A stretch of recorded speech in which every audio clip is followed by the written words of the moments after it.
Chapter 167. Mr. Saturn. Beside the blade, Thales tried his best to control his heartbeat and breathing. He looked at the mystic with difficulty. I don't think you want to waste time here. Yes, Asda said flatly. Just get rid of this guy. That's the fastest way. Humph, Black Sword sneered. Same here.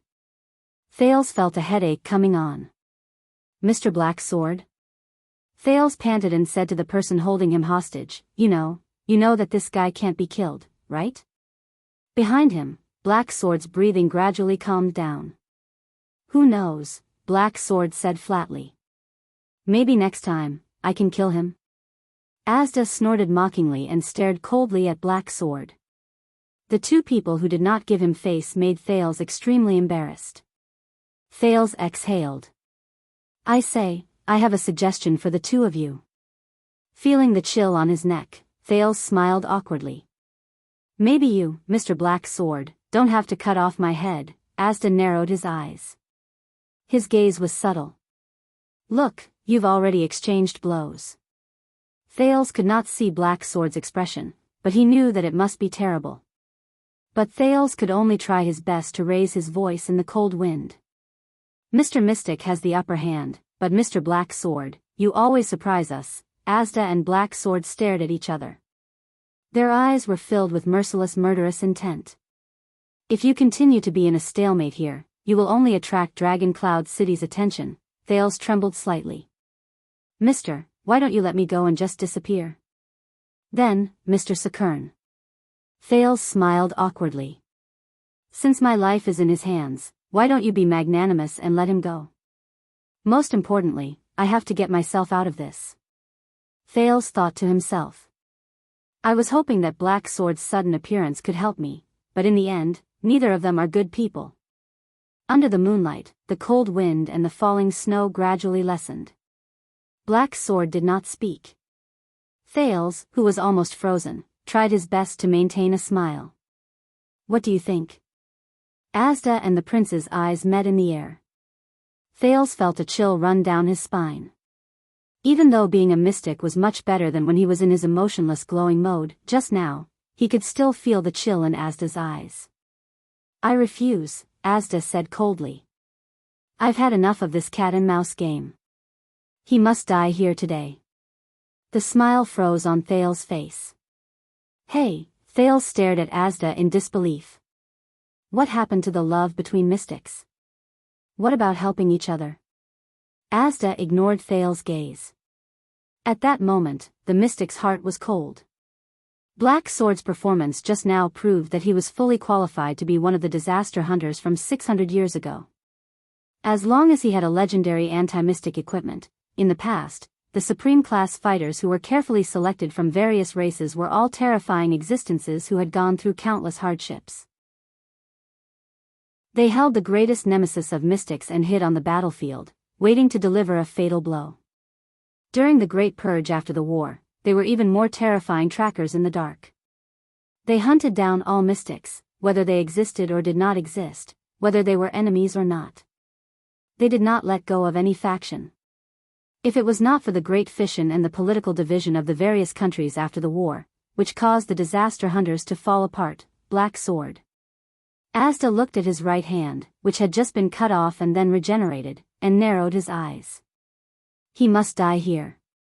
Look, of course I can let you go, child, Black Sword said softly behind Thales' ear. But he won't.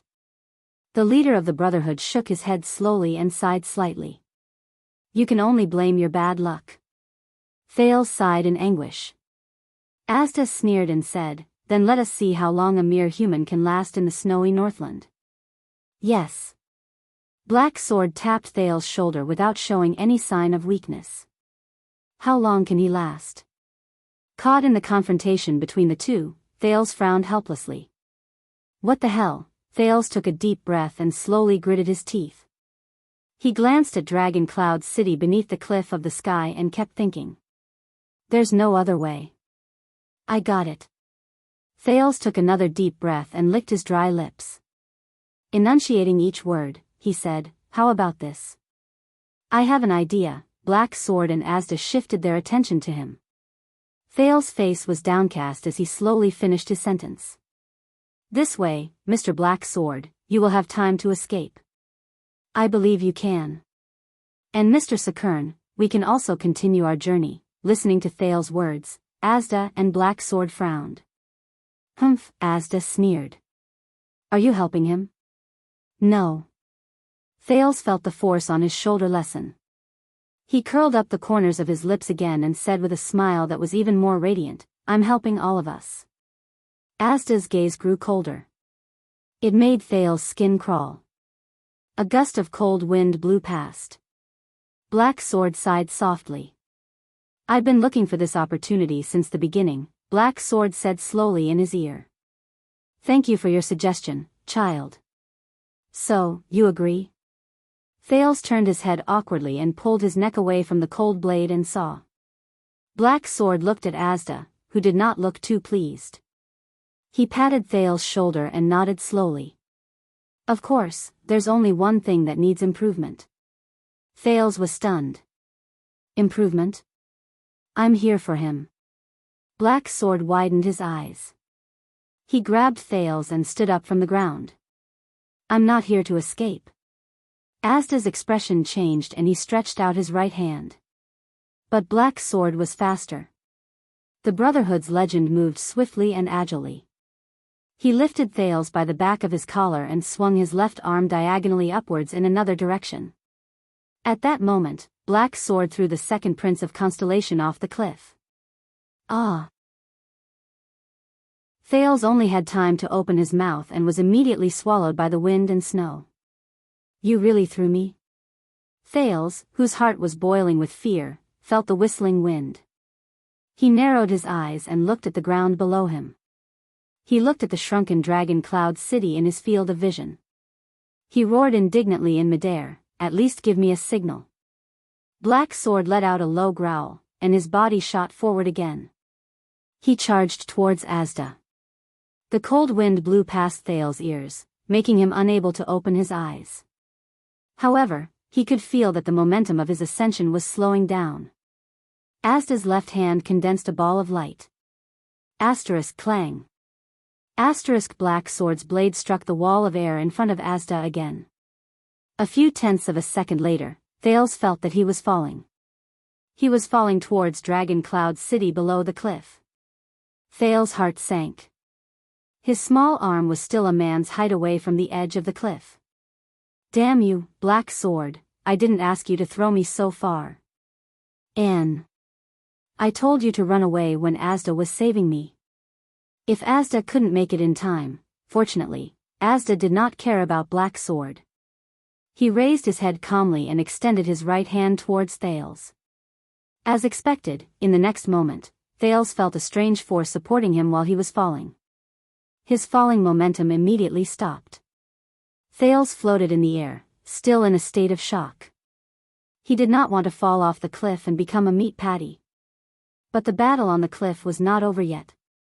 Black Sword spun around, and using the inertia, his entire body erupted with a strange force. "Monster!" As he roared, Black Sword struck with the most powerful strike he had made that night. The blade of the sword was against the wall of air in front of the mystic. Under Asda's incredulous gaze, Black Sword's weapon drew a streak of sparks in the air. And a deafening, violent explosion. Asterisk rip. Asterisk Thales was dumbfounded as he watched Black Sword's sword strike the thinnest part of the wall of air that was emitting blue light. It caused a ripple in the blue light. Then, Black Sword retracted his longsword at lightning speed and thrust it out again in an instant. In Thales' vision, an abundant, colorless force gathered on the man's sword and exploded with astonishing power. Asterisk clang. Asterisk he stabbed the blue light that was already fluctuating unstably. Black Sword's gaze was firm as he spun the sword in his hand. A huge force gathered on a small point. In the next moment, asterisk boom. Asterisk Asda roared in exasperation. The indestructible, invisible wall of air, it shattered. Asterisk whoosh. Asterisk the wall of air that had lost its effectiveness turned into a turbulent airflow that swept up countless snowflakes. Blue light gathered on Asda's hand as he tried to condense another wall of air. But at least in that second, there was no barrier between Black Sword and Asda. Thales's eyebrows twitched. Black Sword did not strike again. The man reached out and instantly pressed down on the other weapon at his waist. The weapon that was tightly wrapped in sackcloth. In a fraction of a second, the sackcloth fell apart and Black Sword pulled out the weapon. It was a strange hand-and-a-half sword. No, it was a size smaller than a hand-and-a-half sword. It was only the length of Black Sword's forearm. The blade was dark red, and the blade was dark red. The hilt of the small red sword was pure black with a relatively large counterweight ball on it. In the middle of the sword's guard was a similarly dark red gem. The sword's guard was curved in the opposite direction and extended towards the sword's blade. On the guard, there were a few small protrusions that pointed in the direction of the enemy. They looked like fangs. For some reason, the moment Thales saw the sword, he felt goosebumps all over his body and his blood surged. An inexplicable and indescribable feeling surged in his heart. This feeling. Thales was puzzled. Why is it so familiar? But before he could think further, Black Sword held the small red sword and stabbed it into the center of Asda's abdomen. Time seemed to have stopped at that moment. Asda looked at the small red sword, as if he was feeling the sensation of it stabbing into his body. Then, his eyes were filled with shock. And panic. Just like the time when he was stabbed by Yodel in Red Street Market. Thales, who was floating in the air, was shocked. He no longer had the energy to care if he was still dangerously high up in the sky. At that moment, he knew what weapon Black Sword held in his hand. No, how could you have it? How did you know? Asda widened his eyes in disbelief as he stared at the sword in Black Sword's hand. Black Sword did not answer him. He only twisted his hand and lifted the small red sword. The blade started from Asda's abdomen, cut open his upper body, and came out from the top of the mystic's head. Endless blue light shone from Asda's cut body. Rip. Black Sword waved his left hand mercilessly and cut Asda in half at the waist. Asda, who had been cut into two, fell to the ground. The shock on his face did not disappear. Farewell. Black Sword held the two swords with both hands and turned around coldly. Monster. The next moment, Thales's body swayed. The force that was supporting him disappeared. *T. Panic rose in Thales's heart. Asda's ability had failed. He was hundreds of meters in the air, and he was falling towards Dragon Cloud City at the bottom of the cliff. Thales looked at the mini Dragon Cloud City below him. His heart beat continuously. His body kept falling. At that moment, clang. The sharp sound of metal rubbing against stone. Thales raised his head and his whole body trembled. He saw Black Sword step on the cliff and charge towards him. Then, Black Sword's eyes were cold as he suddenly extended his right hand. But his right hand was holding a long sword. He viciously thrust the strange black sword in his hand at Thales, who was falling from midair. Thales' pupils shrank abruptly. What? The blade did not stop. It went straight for his head. The cold wind echoed in Thales' ears. In a fraction of a second, countless emotions flashed through his mind. Why? Why do you want to kill me? Thales stared blankly at the sword that was thrusting towards his head. In between shock, fear, confusion, and anger, he could only helplessly close his eyes. Rip. The strange sword pierced through Thales' clothes. Thales' eyelids shrank. But the expected pain and touch did not come. The wind howled. Thales trembled and opened his eyes. He was still in midair, and the miniature version of Dragon Cloud City lay quietly 100 meters below him. Thales shivered and turned his head. He watched in shock as the strange blade pierced through his collar and hung Thales on the barb on the sword. Thales hung on the sword and swayed back and forth in the air. The cold wind brushed past his body. He stared at the ordinary-looking man on the other side of the sword, dumbfounded. Black Sword held the small red sword in one hand, and the blade was stuck to the cliff's rock. Just like that, he hung on the edge of the cliff. His other hand stretched out horizontally, grabbed the strange black sword, and hung the tiny Thales on the sword's hook. The ordinary-looking man gritted his teeth and slowly withdrew the sword in his hand. Thales was in a state of shock as he stared at Black Sword in a daze. The latter smiled and said to the second prince in the air, "Before I threw you, I gave you a signal." Thales' eyes widened due to fear and shock, but he could not look away now. He felt the force on his collar and did not dare to look down. He only clutched his chest tightly. He felt the force on his collar and did not dare to look down. He only clutched his chest tightly. It was as if his heart would jump out of his chest if he did not do so. Black Sword's expression did not change. He slowly withdrew his sword-wielding arm in a steady and powerful manner. A few seconds later, Thales looked at the black sword that was getting closer to him. He finally calmed down a little. Ha! He exhaled abruptly. At that moment, Thales only wanted to complain. What the hell? Thales panted violently and said weakly, "Next time, can you?" However, before he could finish his sentence, Thales widened his eyes again. He raised his head in horror and looked behind Black Sword. No way. There, a strange blue light slowly gathered. Under the moonlight, the blue light formed a strange figure. The figure stood on Black Sword's left and looked at the small red sword that was stuck in the cliff with a complicated expression. Thales opened his mouth wide. No way. Hanging on the cliff, Black Sword's expression froze when he saw Thales' expression. Soon, he knew what had happened. Black Sword frowned and slowly turned his head to look at the edge of the cliff. There stood Asda Sakern, who had recovered and was unscathed. Next time. The air mystic's expression was terrible, but his words were still as sarcastic as ever. If you want to scare me, it's best if you find a real legendary anti-mystic equipment, and not a fake with a similar aura. Black Sword's expression changed. He looked at the calm Asda on his left, then at Thales on his right, who was hanging on the sword, not knowing whether to laugh or cry. Black Sword heaved a heavy sigh. Lance. Hanging on the cliff, Black Sword closed his eyes and shook his head helplessly. In a subtle tone, he said, "UF** King tricked me again, legendary anti-mystic equipment, there's even a fake?" Thales furrowed his brows. Asda narrowed his eyes. Black Sword looked gloomy, as if he had eaten a fly. In the cold wind, the three of them were silent for 3 seconds in a strange position. They did not seem to know how to respond to such a situation. "You, child." Finally, Asda shifted his gaze and looked at Thales coldly. His tone was frightening. "You are really naughty." Thales could only put on a sad smile.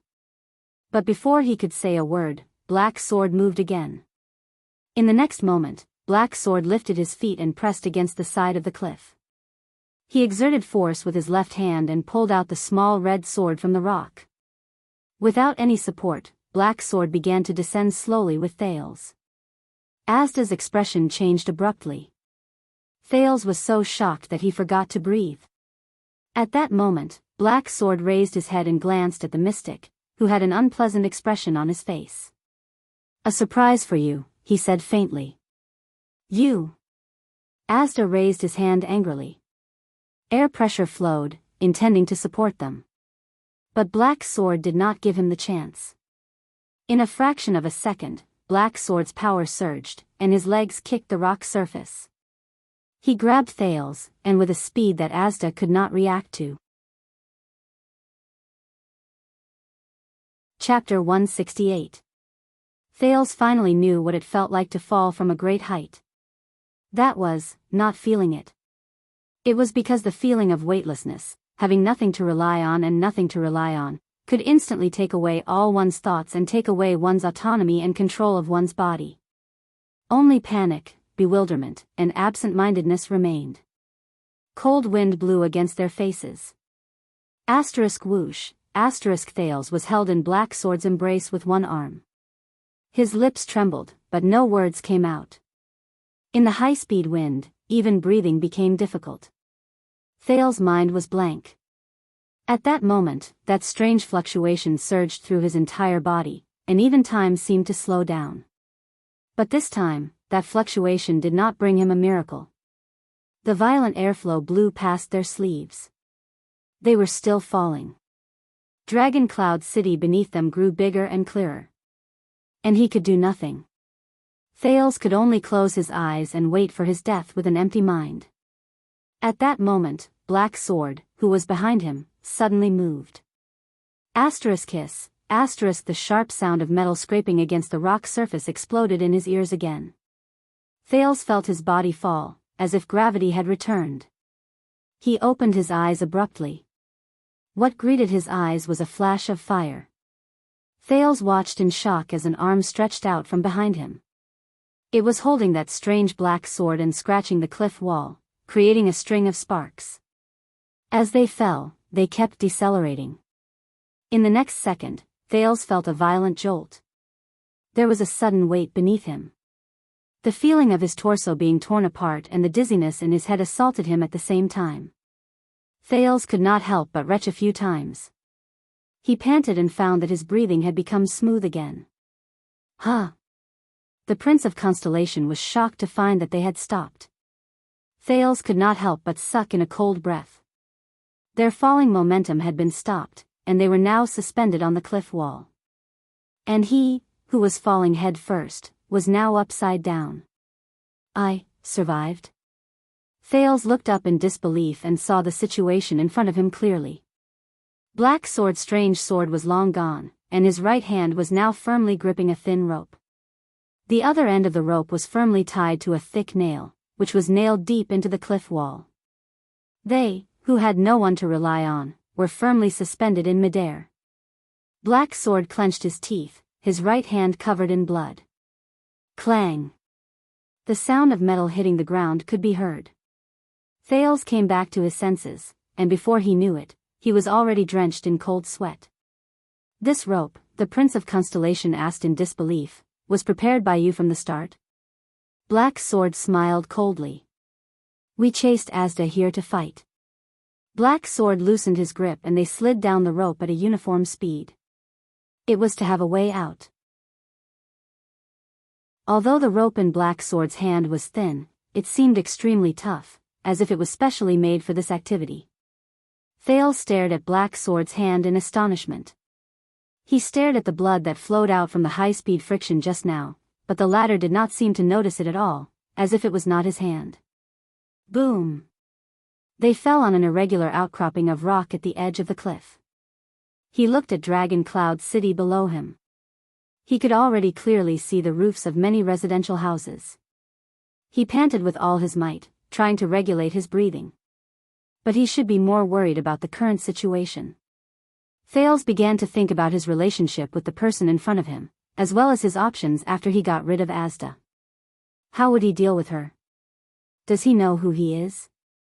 Thales' breathing slowly quickened. If Black Sword was the murderer who killed Crown Prince Midir 12 years ago, Thales thought, that means he is. In Mindy's hall, Gilbert told him that it was the assassins of Shadow Shield who killed the eldest son of the king. In Heroic Spirit Palace, before Archduke Poffert died, he said that Shadow Shield had always desired his life. When he thought of this, Thales' heart skipped a beat. Thales gritted his teeth and glanced warily at Black Sword, whose back was facing him. This person is very likely, but at that moment, the moment Thales stared at him, Black Sword suddenly turned around. Thales was so frightened that he trembled and clenched his fists. His scalp went numb, as if he was being targeted by a powerful hunter. Black Sword gave Thales a deep look. His eyes were filled with murderous intent. Thales did not dare to breathe loudly. He only forced a smile with an ugly expression.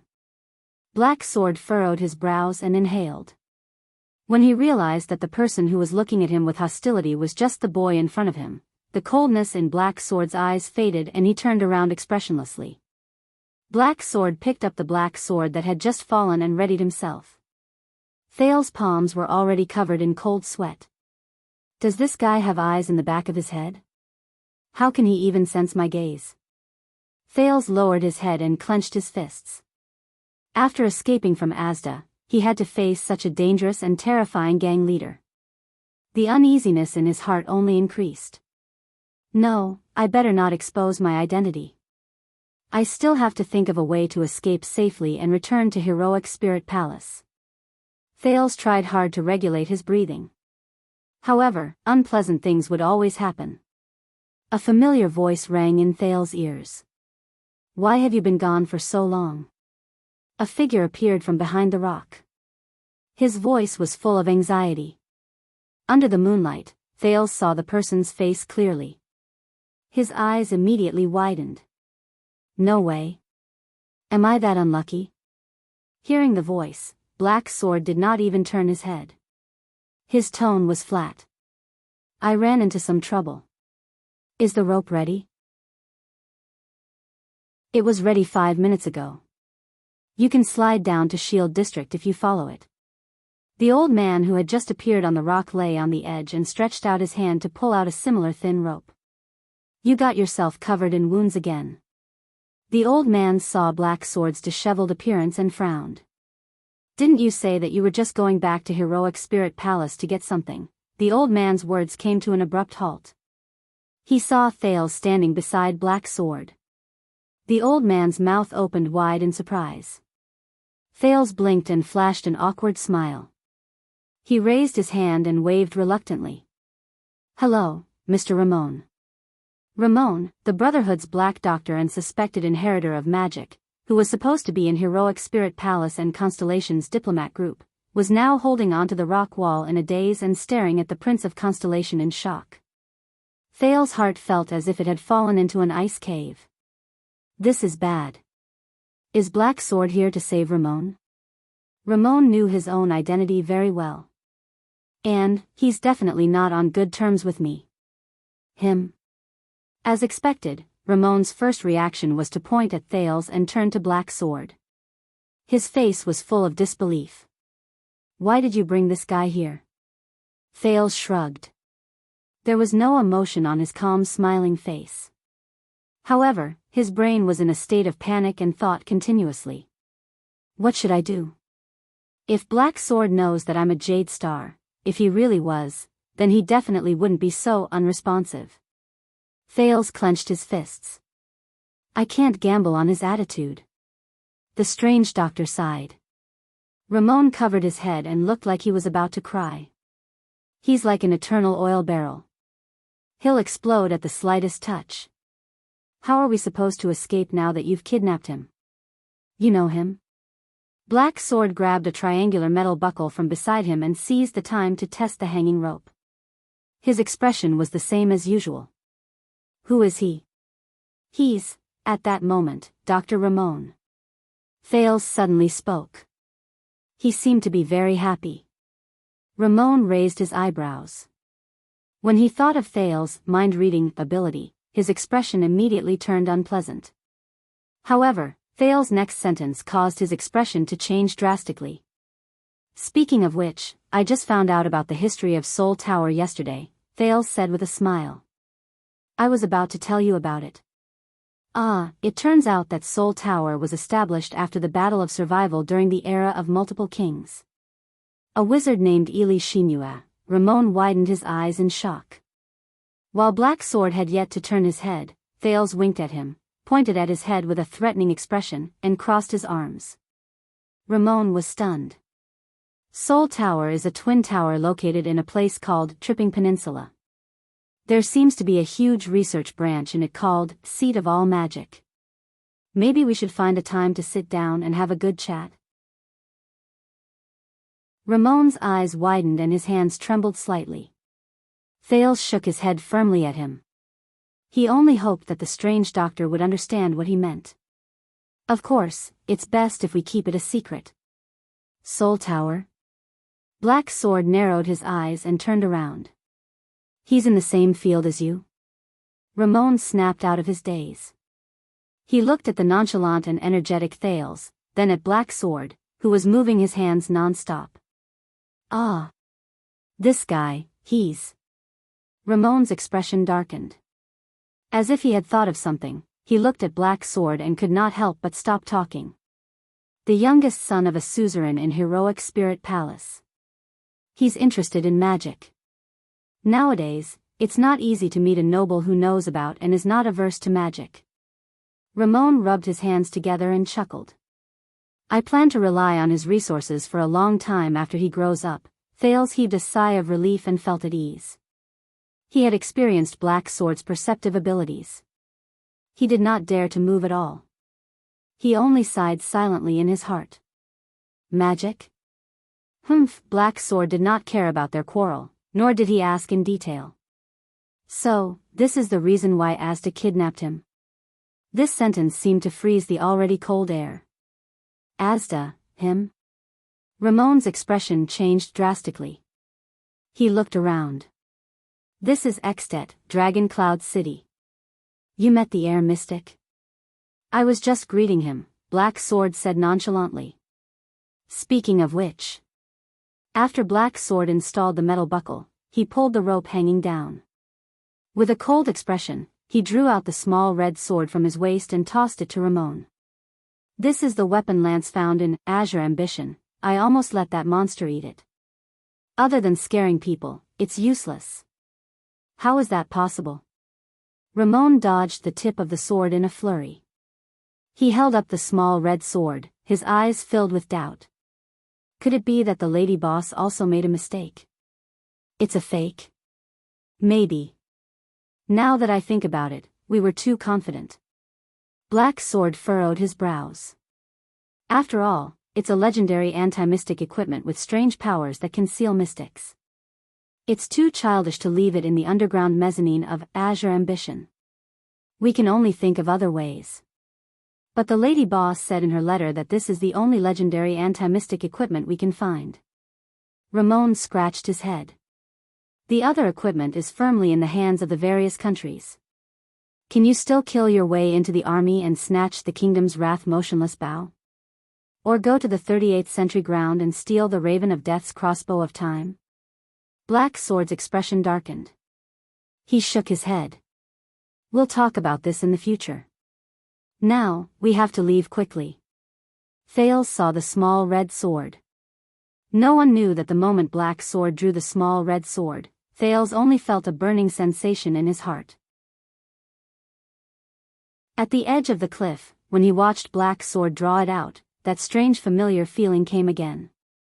Thales stared at the small red sword in a daze. What's going on? According to them, this should be a fake legendary anti-mystic equipment. At this moment, Black Sword suddenly raised his head. He looked at the sky above his head and his expression became extremely terrifying. Black Sword lowered his head, grabbed Ramon and Thales, and pushed them down the rope. Let's go. Ramon's face paled. How, go? Black Sword's words suddenly sped up. His tone was filled with anxiety. He found us. Thales was stunned. He realized what Black Sword meant. Him? Ramon shuddered violently. Even in such a heavy snowstorm and such a long distance. Black Sword wrapped the rope around Ramon's waist and tied him and Thales together without any explanation. I underestimated a mystic's ability. Thales furrowed his brows. Damn it, I still haven't completely escaped from Asda. I'll stop him, Black Sword said coldly. But... Ramon's face was filled with panic. He wanted to say something. Take him with you. Black Sword shoved the slide buckle into Ramon's hand. Without waiting for Ramon's pale face to react, Black Sword lifted his leg without warning. Go down first. Wait. Ramon raised his eyebrows and looked at Thales in disbelief. But before he could finish his sentence, Black Sword kicked him off the cliff. Damn it, you. Black Sword. Damn it. Amidst Ramon's indignant cry, Thales once again experienced the feeling of weightlessness. He continued to slide with Ramon. Thales took a deep breath. Fortunately, it was clearly not Ramon's first time doing this. Even though he was exasperated and cursed, he still skillfully controlled the slide buckle in his hand and slid down safely with Thales. They had just slid down more than 10 meters when the clear sound of swords clashing against each other rang above their heads, along with the rapid sound of air currents. Damn it. As they slid down, Ramon looked worriedly above his head. He lowered his head and said fiercely, "Listen up, kid. Before you return to Heroic Spirit Palace, you must tell me about Soul Tower. Then, stay as far away from me as possible. You're practically a manure picker. Every day, you encounter new kinds of filthy things, hey." Without Black Sword by his side, Thales was relieved. He grabbed the rope and protested in dissatisfaction. "Is this how you describe your savior? Anne. How did you escape from the palace?" "Savior?" Ramon's expression changed. "Come on, you cunning brat who is full of lies." Ramon thought of something and said in exasperation, "You still want to lie to me that you can read minds?" Thales' expression froze. "How did you know?" "I'm not an idiot." The strange doctor's face was filled with disgust. "When you asked me about magic that day, I already guessed it." In their field of vision, the area beneath them was getting closer. This seemed to be one of the more dilapidated areas in Dragon Cloud City. Even though they could only see the roofs and streets, they could still clearly see the messy layout and dilapidated appearance of the area. Finally, they landed safely behind a small house and stepped on the bumpy stone ground that was unique to Dragon Cloud City. Thales relived the sense of security when his feet landed on solid ground. A sense of relief welled up in his heart. "You know." Thales pulled himself away from the rope. His thoughts churned as he said nonchalantly, "Black Sword can't stop him. It's best if we run first. Don't worry about Black Sword. That guy definitely won't die." Ramon pulled off the rope and nodded in agreement. "But I agree with what you said." The two of them reached a consensus. Without looking back, they scrambled to be the first to run. They ran up the empty street. "As long as we run into the patrol team." Thales panted and gritted his teeth. "At least we can inform Putre and the others." But before they could run far, they heard a loud noise behind them. Asterisk bang. Asterisk snowflakes filled the air behind them. Thales and Ramon were both shocked. They looked at each other. Not daring to look back, they only ran faster and faster along the street. They ran for a whole 3 minutes. Along the way, they woke up quite a number of residents. The window of a house behind them opened. A man yawned and stuck his head out curiously. A dog from a resident's house on the left was woken up from its slumber and barked at them maliciously. A woman's cursing came from the house in front of them. A basin of water was splashed out of a 2-story house on the upper left in anger. A wine bottle was thrown out of a shop with a sign on the right behind them. The two of them did not care. They just kept running until they were out of breath. Thales had traversed many streets and alleys in the past. He was not slow when he ran on the chaotic streets. However, a child's physical strength was limited. Although Ramon was an adult, he did not usually exercise. He would start panting after just a few steps. Add to that the poor visibility in the wee hours of the morning, and they inevitably slowed down. Finally, an urgent order came from the front. "What's with the footsteps in front? Follow me. Team 3 and Team 4, go patrol the street on the left. You must meet up every 5 minutes. Once you meet up, you must send a messenger to report. Team 6 and Team 9, immediately go to the place where the sound came from to investigate. It should be under the cliff of the sky. If any team members, soldiers, or residents report that they are missing, if you encounter any suspicious person, do not let them go. But the first priority is to report back safely. The higher-ups have given the order. If you encounter any inexplicable things or people, these are their exact words, immediately fire a signal arrow. There seems to be quite a number of people." A glimmer of hope rose in Thales' heart. Ramon's face turned pale.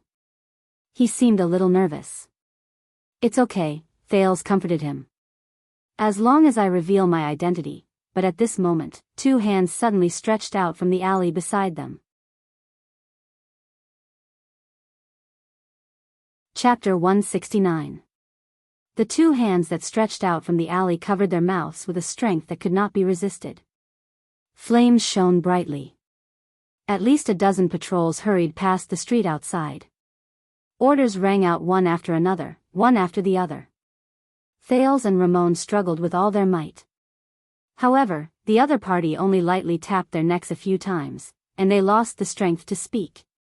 Ramon widened his eyes and saw the person in front of him clearly under the dim moonlight. It was Black Sword who brought up the rear for them. With a pale face, Black Sword covered their mouths and pressed them against the walls of the alley. Until the patrols left. Thales sighed in his heart. Go.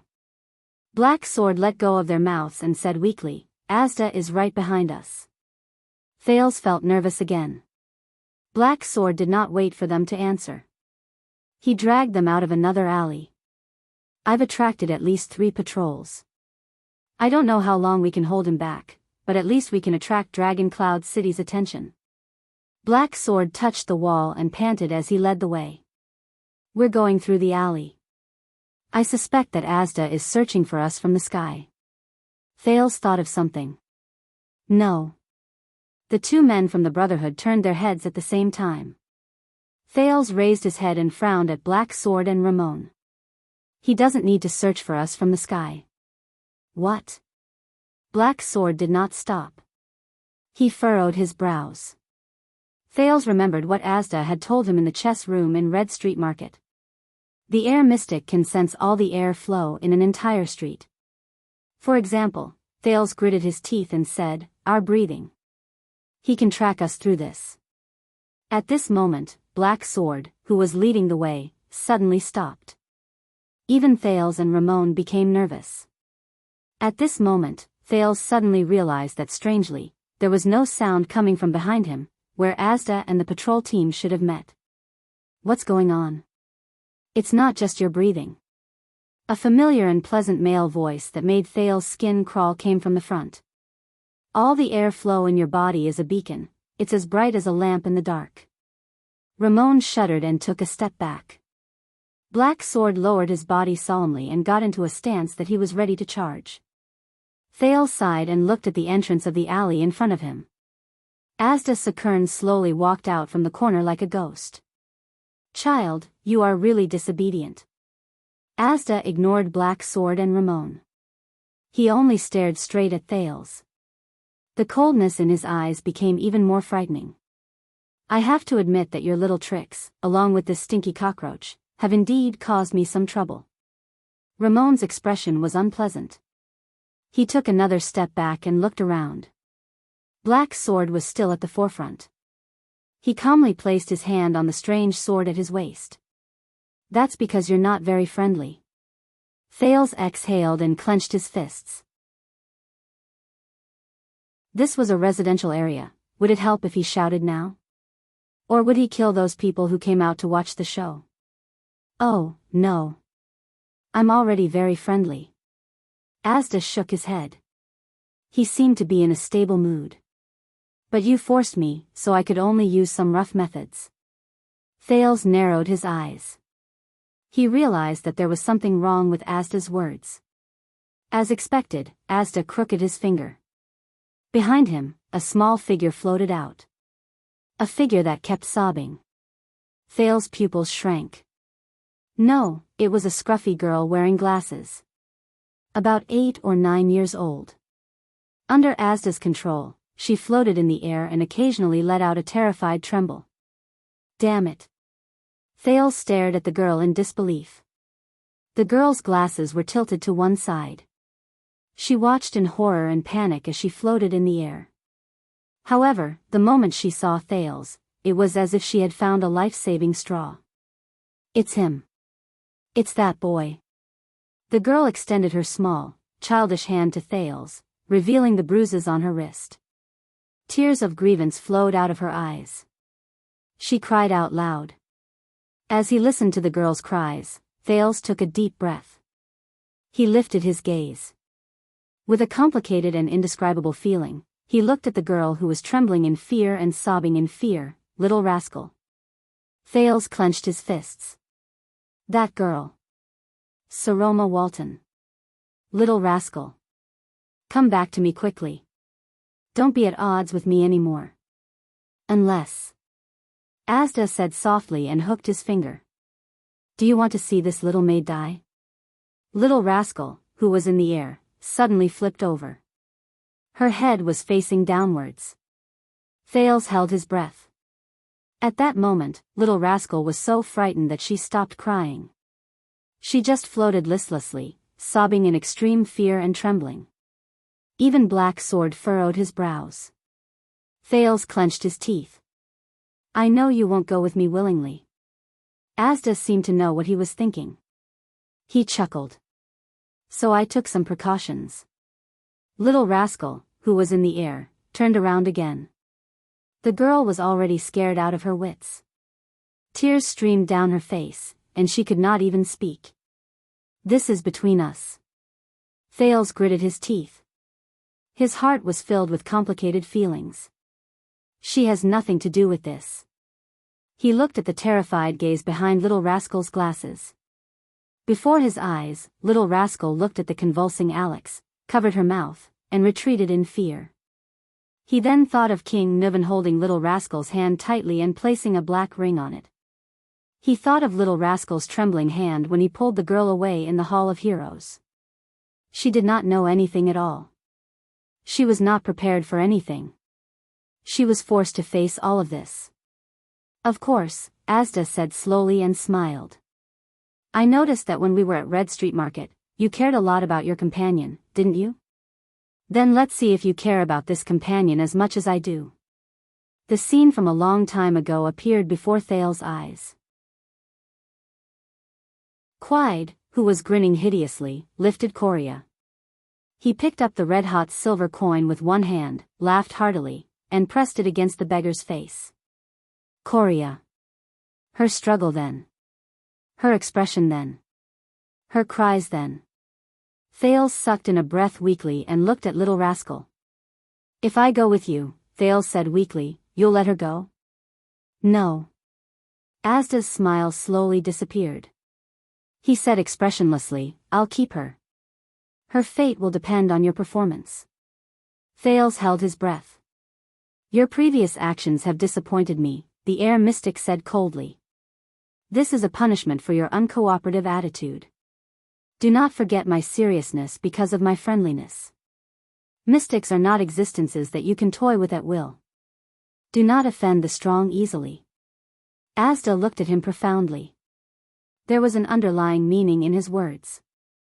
Unless you become equally powerful. Do you understand? Thales shuddered. He looked at the helpless little rascal and thought of that day again.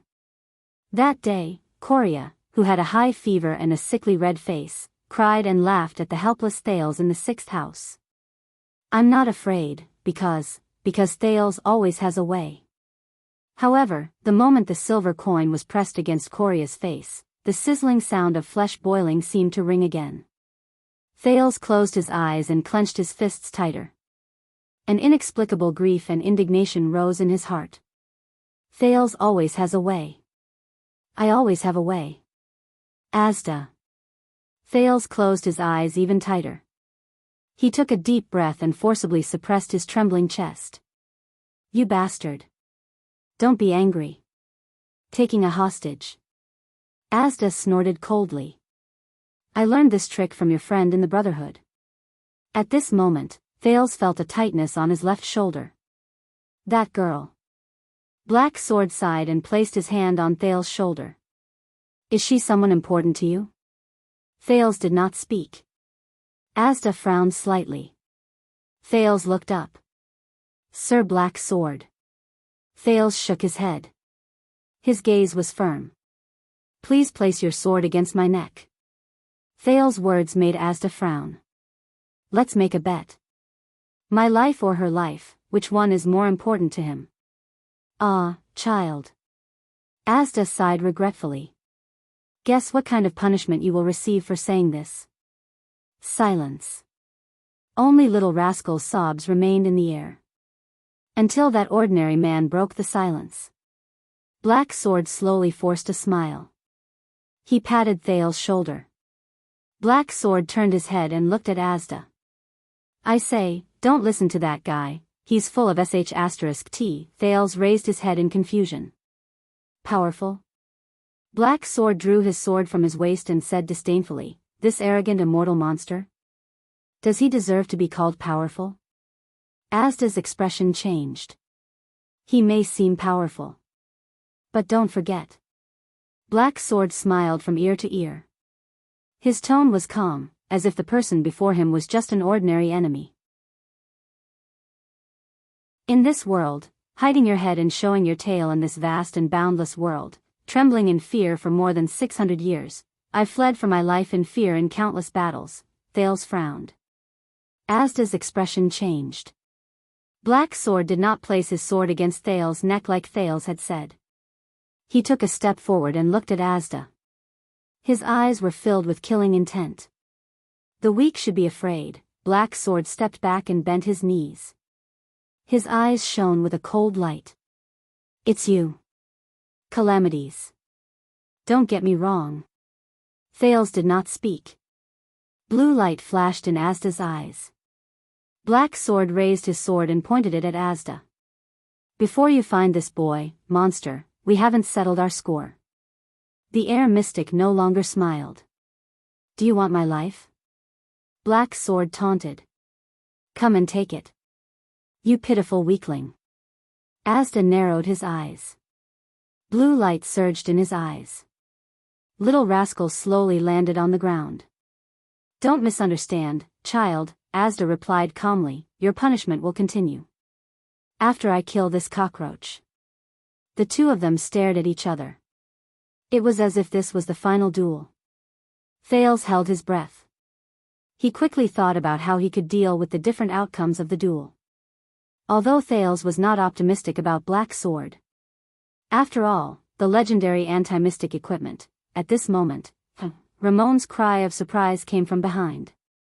Thales turned his head abruptly. He saw Ramon standing a dozen steps away from them with his back facing them. It was as if he wanted to escape quietly. But at this moment, Ramon turned his head stiffly and looked at them. The strange doctor showed the greatest panic of his life.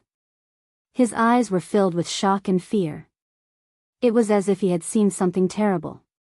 Black Sword's expression changed, and he began to move. Black Sword no longer cared about the air mystic. Without hesitation, he rushed towards Ramon, who had encountered an unknown accident. Thales narrowed his eyes in confusion. What's wrong? Soon, Thales no longer had to wonder. The next moment, a loud noise was heard. Asterisk bang. Asterisk Thales' eyes were wide open. He watched as Ramon, who was still alive, before his eyes, exploded.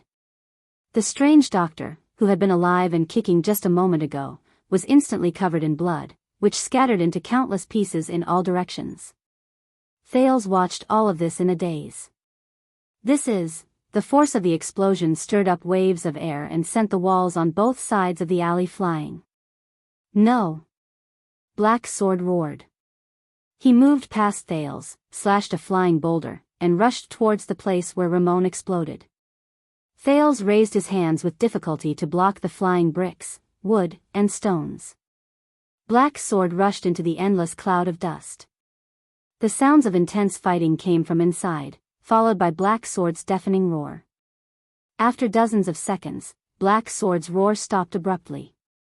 Thales watched all of this in a daze. He did not even notice when Asda walked to his side. Step back, the air mystic said coldly to Thales. Thales reacted. He turned around and rushed towards Little Rascal, who was trembling on the ground. It's okay now. Thales tried his best to comfort her, but his heart was filled with fear. He looked at the cloud of dust. Little Rascal grabbed Thales' arm tightly. She gritted her teeth and sobbed. After a while, a delicate figure slowly walked out of the cloud of dust. The newcomer held a sword in her hand.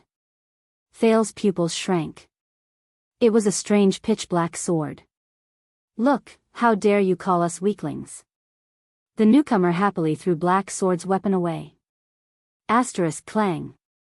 Asterisk the strange black sword fell to the ground. This is what happened to him. The newcomer chuckled. No way. Thales stared at the strange sword on the ground in disbelief. Black sword? He was just. The strange sword was still trembling.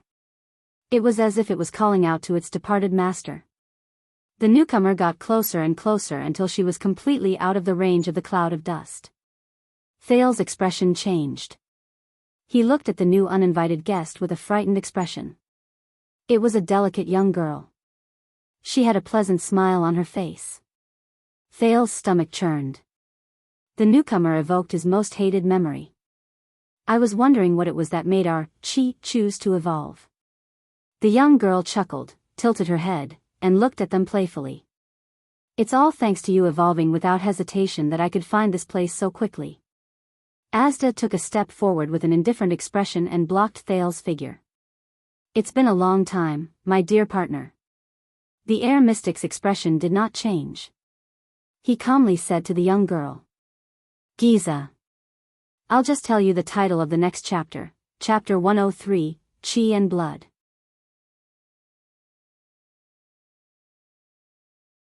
Chapter 170. Your Majesty, those constellations. On a high platform in heroic Spirit Palace, the Star Killer stood beside King Nuvan with his strange blade. They requested to look for their prince on their own. King Nuvan propped himself up on the high platform and narrowed his eyes as he looked down at his city. This is Dragon Cloud's city that belongs to the Waltons. The king exhaled slowly. Let them go. King Nuvan's voice sounded a little tired. Maybe I can find my granddaughter on the way. Compared to the current situation, perhaps the Walton family is really secondary. King Nuvan sighed heavily. Nicholas nodded and turned to pass the order. Not long after, the Star Killer returned to the king's side.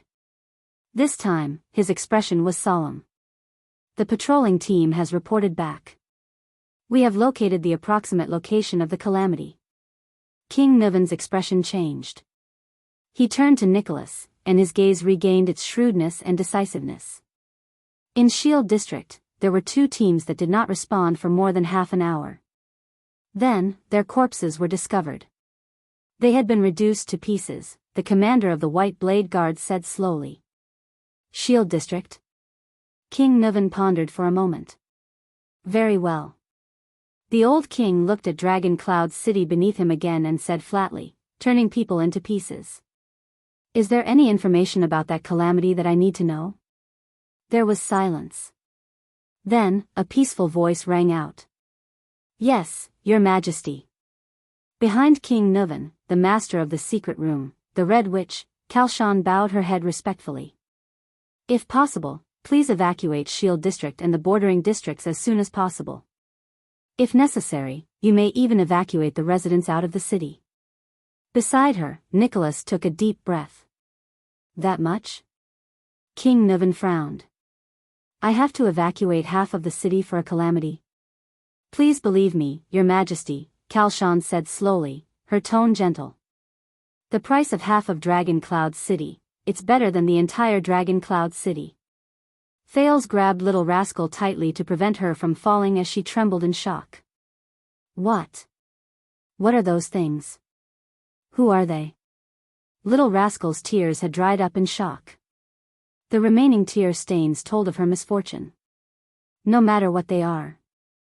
I'm here, Thales said softly. Everything will be fine. However, his gaze was involuntarily drawn to the 2 people in front of him. Especially the girl who stuck her head out of Asda's shadow and looked at him with a flowery smile. Child, I've said it before. Like a girl next door, Giza Streelman's eyes were filled with gentleness and pity. We will definitely meet again. Thales felt his hair stand on end. The explosion caused by Ramon's death had collapsed 2 walls and turned the alley into a circular flatland.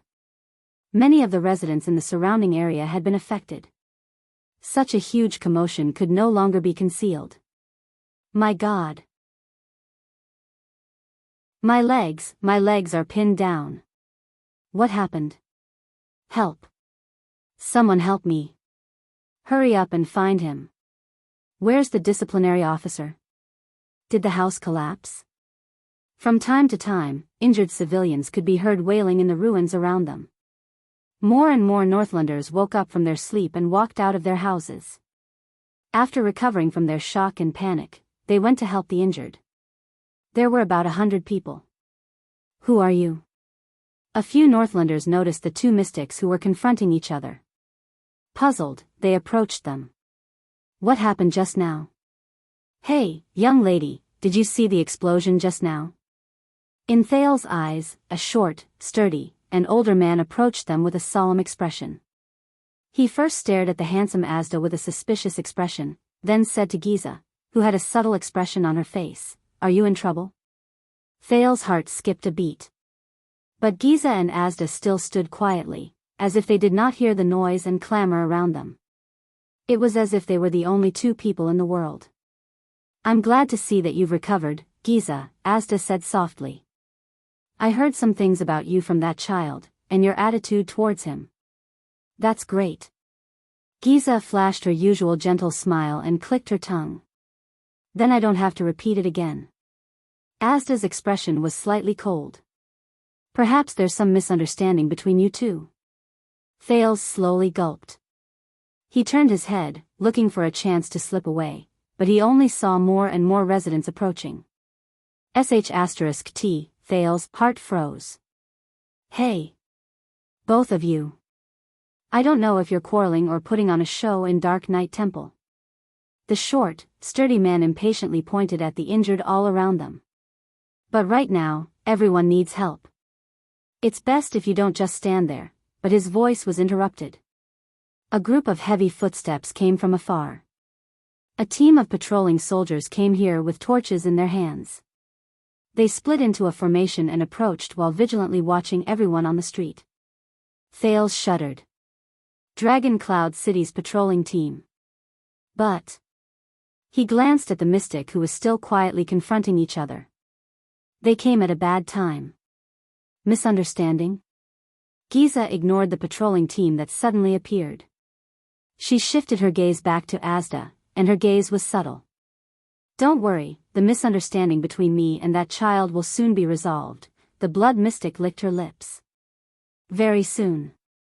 Thales glanced at her feet. He did not know if it belonged to Ramon or Black Sword. He felt goosebumps all over his body. Asda's brows furrowed. He understood what the other party meant.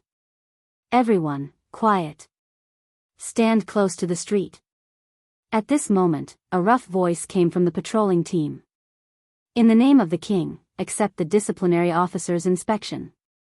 Then, leave this place immediately." The civilians who were either helping the injured or watching in bewilderment all turned to look at the disciplinary officer with various emotions. "Do as I say." The disciplinary officer walked out from the team with a stern expression. "I'll say it again, hey, officer." The short, sturdy man who interrupted the mystic's conversation patted his chest in dissatisfaction and turned to the disciplinary officer. "We're all injured here. We need help. Are the lives of Shield District worthless?" Following his words, the civilians booed in unison. "You will receive the help you deserve, but Shield District must be evacuated as soon as possible." "You," the disciplinary officer said impatiently, but then he paused and narrowed his eyes. "Wait, I recognize you. You're Big Leather Belt from the Glacier Sentinels, right?" The short, sturdy man nodded slightly with a stern expression. "We need help." The disciplinary officer recognized the short, sturdy man and his attitude became much better. He turned to his subordinates and waved. "All right, for your sake, go and help first. Save the injured. Then evacuate immediately." Only then did the civilians calm down. The disciplinary officer turned his head and frowned at Big Leather Belt. "Where's Gleeward? He's the only one who can control these people. He was called away by a few officers just now. They said it was the king's order." I don't know if it's true. Big Leatherbelt glanced at the mystic who was confronting him. Why did they evacuate? I don't know. It's the king's order. The disciplinary officer shook his head. We were also sent out urgently. Did you see any suspicious people? Suspicious people? We're in Shield District. Almost everyone we don't know. Big Leatherbelt paused. Surprise appeared on his face as he turned to the two mystics. There are. On Thale's side, the mystics were still conversing in their own world. This child. Do you know who he is? The air mystic asked slowly. Do you know what he means to us? Of course, I know very well who he is. Giza smiled. There was a hint of coldness in her voice. Move, Asda. Asda's body did not move at all. His expression became increasingly grim. I don't like to be ordered, Giza.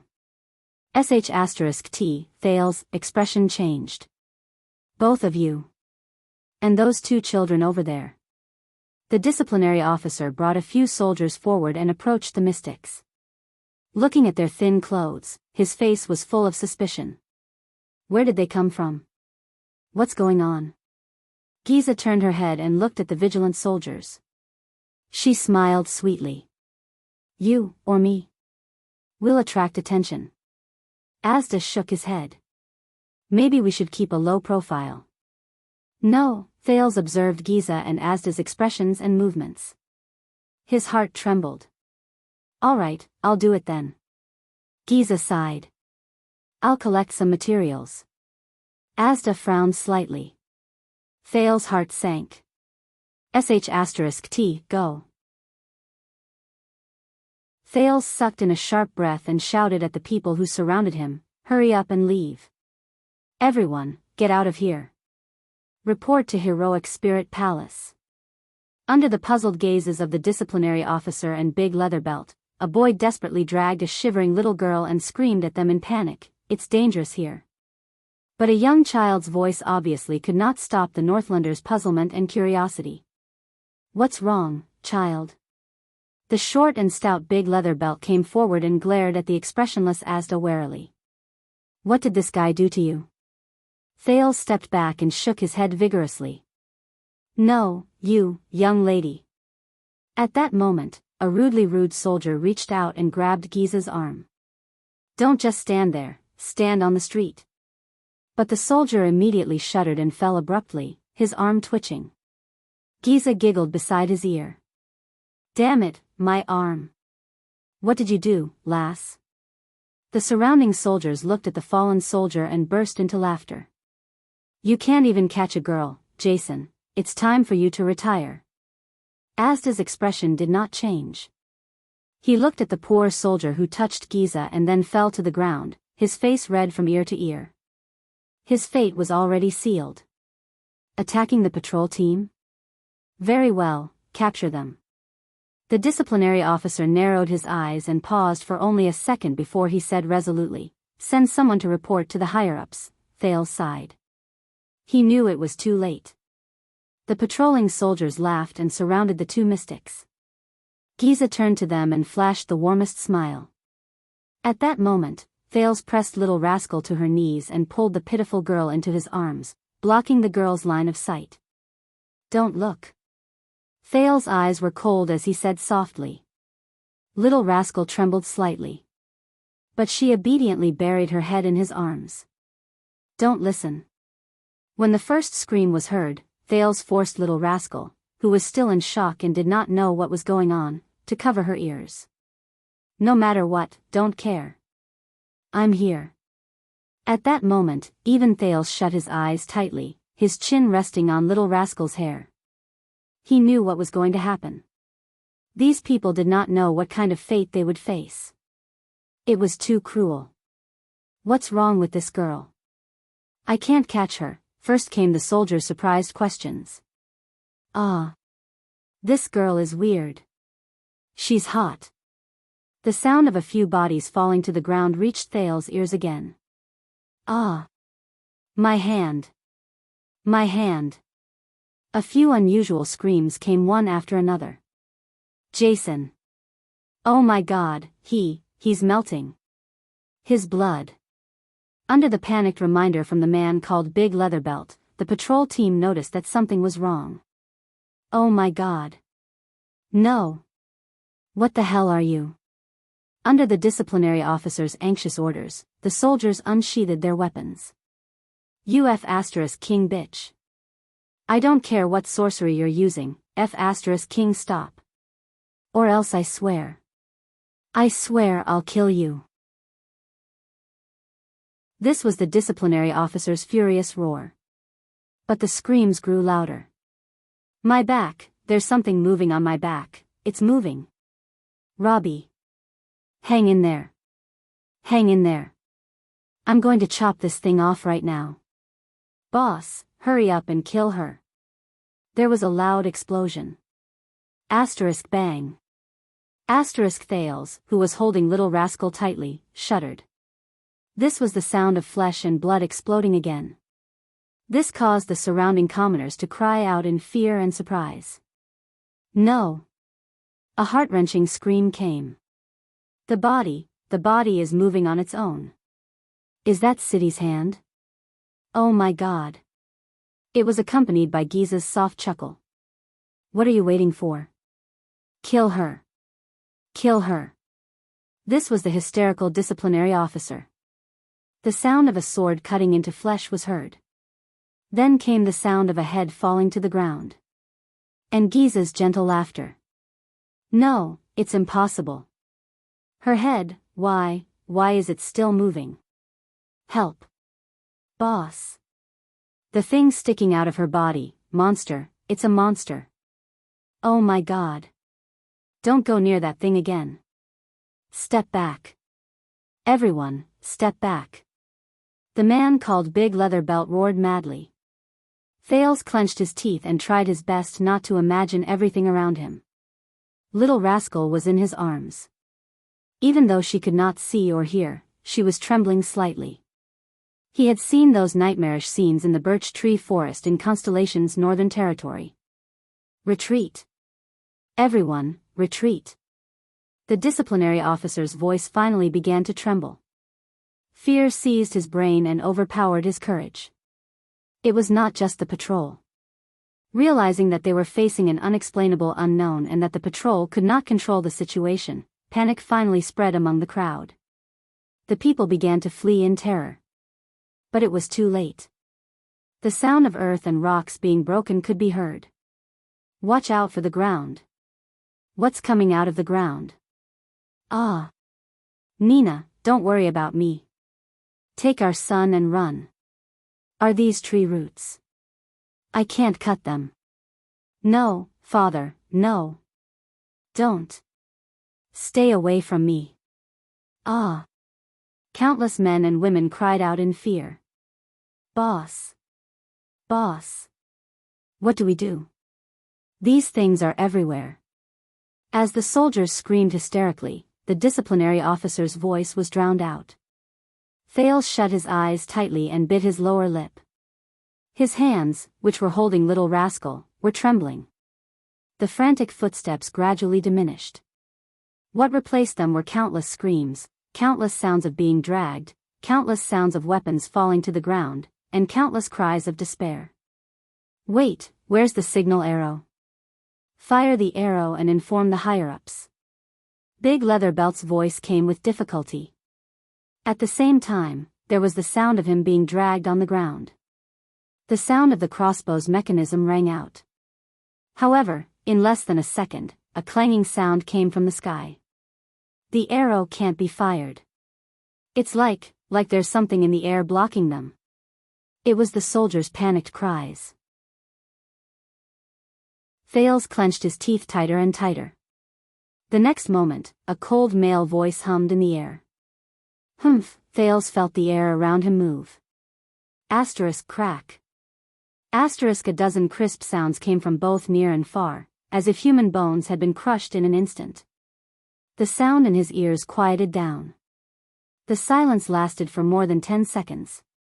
Occasionally, there was the sound of flesh being dragged, and even the creepy sound of rustling. It sounded like a beast feeding. Thales tried his best to suppress his trembling. Finally, everything around him returned to silence. You said you don't want to, in the end, you still interfered. The blood mystic's languid female voice rang out. How boring. Strangely, Giza's voice sounded as if it came from underground. What answered her was Asda's faint, cold snort. Thales exhaled deeply and slowly opened his eyes. Unexpectedly, his surroundings were extremely clean. There was no blood, no corpses, no disgusting severed limbs. Of course, there was not a single living person. There were only weapons all over the ground, shoes that had fallen off, collapsed walls, and shattered ground. It was as if everyone had run away in that instant. Thales panted softly. He turned his head and felt his stomach churn. He saw Giza's torso slowly pick up her head, which was still smiling, from the ground. Then, she placed it gently and straightened it. The blood mystic touched the joint between her neck and shoulder. The bloody wound instantly disappeared without a trace. You look brand new. Giza noticed his gaze and smiled at him. Thales gritted his teeth. At that moment, Thales dared to let go of Little Rascal and let her open her eyes. Little Rascal looked at the strangely clean street around her and shuddered. Asda shook his head and said, I may have blocked the transmission of signal arrows and sound, but with so many people missing, they will find out sooner or later. Are you afraid? The blood mystic smiled. Asda did not say a word. He turned around indifferently and walked towards Thales. Thales did not even dare to breathe loudly. His mind was frantically thinking about how to escape. No, from what he saw, it was a possibility to save his life. Wait, Giza said gently. Asda stopped and his expression turned cold. Leave that boy. The blood mystic lifted her gaze and looked at Thales. Then, we will still be good friends. What do you say? Thales shuddered. The air mystic was silent for a moment. Asda turned to Giza and said slowly, the Soul Slayer Pike and Severing Soul's Blade are both in the city. Even if you fight with your physical body, you will not be able to withstand the Soul Slayer Pike's power. We'd better escape quickly. Oh. The blood mystic shook her head slowly. You deliberately lured the patrols here, Giza enunciated slowly and calmly, just to use this reason to force me to leave? To protect your precious boy? It really makes me sad. Partner. Hearing this, Asda sighed. For some reason, Thales felt that the air mystic's tone was sorrowful at that moment. Have you forgotten the original intention of our cooperation, Giza? For some reason, Thales felt that the air mystic's tone was sorrowful at that moment. The three of us worked together, whether it was my plan, Froland's ideals, or your persistence, wasn't it all so that the mystics could one day be free from that shackle? The blood mystic snorted softly. What happened 12 years ago has long since proved how childish and laughable your thoughts are. Giza lifted her head to look at the moon in the sky that was moving westward. She sneered and said, it doesn't matter if it's you or Froland. Thales shuddered violently. 12 years ago. Why 12 years ago again? Could it be that the mystics were also involved in the Bloody Year? Thales could not help but recall what Black Sword said to Asda. When you went on a killing spree in Renaissance Palace, and, Thales subconsciously tightened his arms around Little Rascal again. Blood Bottle Gang is the result of the cooperation between the air and blood mystic. But based on their conversation, there seems to be a third person. Who is Froland? Asda heaved a deep sigh.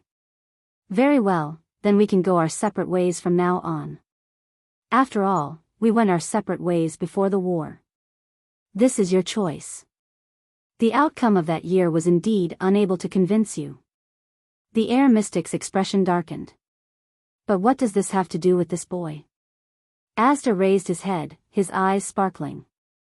You must have a reason to kill him, right? Of course.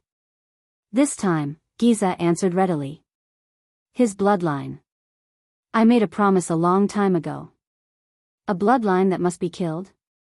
Asda turned his gaze and glanced at Thales. Do you know his mother? Thales suddenly tightened his grip on little rascal's hand. But this time, Giza flashed a gentle smile. Why don't you take a guess? This reason cannot convince me, Asda said coldly. The blood mystic sighed slowly. All right, and one more thing. I don't want him to suffer like we did, to suffer all sorts of torture. Thales' face paled. Suffer? This reason still cannot convince me, Asda repeated stubbornly, his expression darkening. Don't worry, I only want his life. Giza smiled and shook her head. Asterisk bang. Asterisk in the next moment, 6 blood-red thorny tree roots suddenly shot out from the ground around Thales and stabbed towards the Prince of Constellation from all directions. *T. Thales was startled. He could not react at all. Thud. Thud. The 6 tree roots stopped abruptly a few inches away from Thales. They were blocked outside by a transparent barrier. Asda raised the light ball in his left hand and stared at the blood mystic. Blue light flashed in his eyes. Don't, Giza, he whispered. Thales panted in shock as he stared at the terrifying thorns in front of him. Giza chuckled again. The tree roots moved as if they were alive. They shrank back and stabbed forward again. Ah! This time, little rascal screamed when she reacted. Asda snapped his fingers. Bang. A few powerful air currents swept out from around Thales and broke the tree roots. Really? Giza? The air mystic said coldly with a stiff expression, the battle of eradication has already caused us great losses. It was not easy for us to get to where we are today. Don't ruin everything. The broken tree roots trembled and grew thorns again. They shrank back to the blood mystic's side. Humph, what a joke. At that moment, Giza suddenly giggled. How dare you mention the battle of eradication? You make it sound like you're proud of it. Hearing that, Asda frowned slightly. We are one, the air mystic said seriously. Dividing ourselves into factions will only harm each other. It will not benefit the whole. One? Giza snorted. Her voice turned cold. One.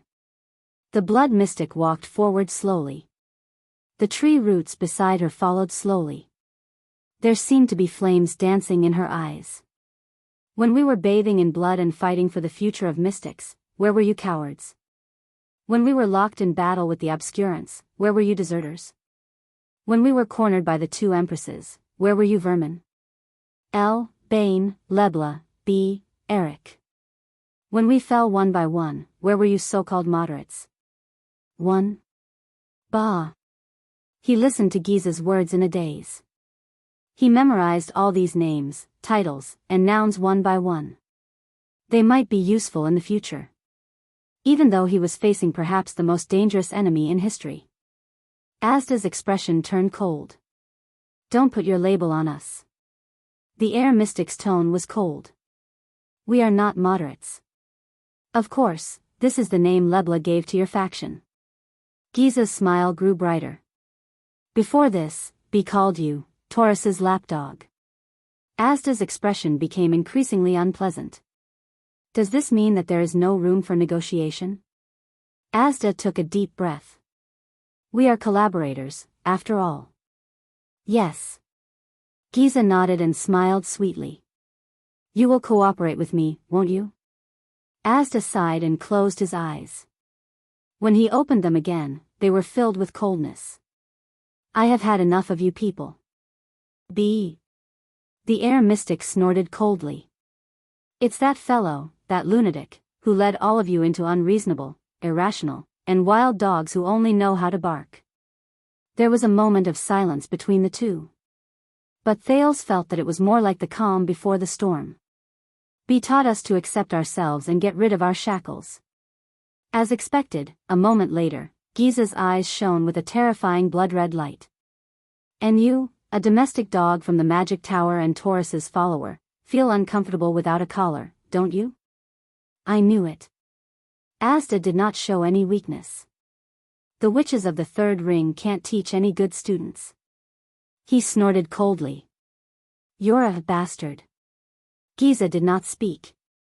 The lovely young girl was silent for 3 seconds.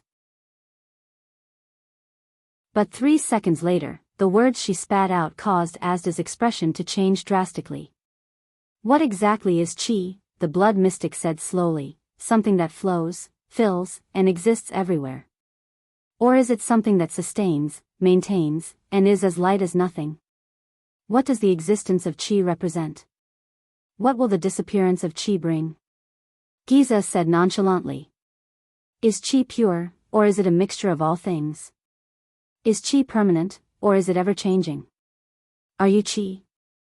Or is qi a part of you? For the first time in his life, Thales watched in horror as Asda Sakurn's face began to contort.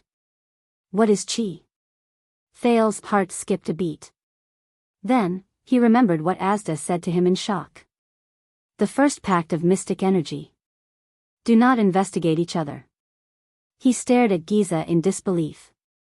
No way. She's. The blue light in the air mystic's eyes grew brighter. Why? Shouldn't you be more familiar with the 3 great covenants that Taurus bestowed upon you than with your own name? The blood mystic's words made Thales' skin crawl. Little puppy Asda.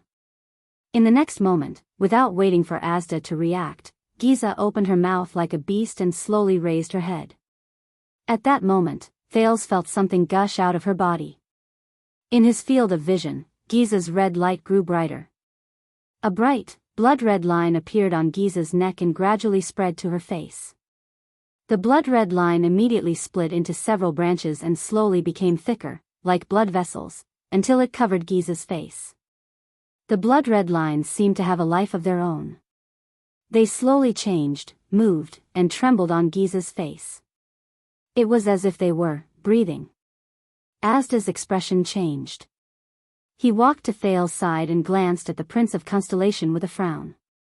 What? Thales opened his mouth awkwardly, but the moment he spoke, he was interrupted. Don't say anything, Asda said coldly. When I tell you to run later, run. Don't look back, don't stop. Thales stared at Asda in surprise. He could only nod helplessly. Judging from his tone, even Asda doesn't have the confidence to protect me? Little rascal curled up in Thales' arms and trembled. Giza, whose face was covered in blood-red lines, took a deep breath, as if she had just woken up from the most beautiful dream. She grinned, and there was madness in her eyes. Her originally gentle and pleasant smile turned into the most beautiful, terrifying, and enraged laugh. Ah! The blood mystic seemed to have opened the valve that controlled her emotions. She tilted her head and laughed without any scruples. It feels so good after so long. Asda stared at her solemnly. You're taking a risk by evolving at this time and in this place. Why? You don't dare to evolve? The blood mystic smiled beautifully. That's true. After all, you're a coward. Little puppy Asda, let's play a game, shall we? Asda's eyebrows sank. The blood mystic pointed at Thales, then raised her arms and shouted while laughing maniacally, if I can't kill him every minute, then I'll continue evolving. There's no limit. Chapter 171.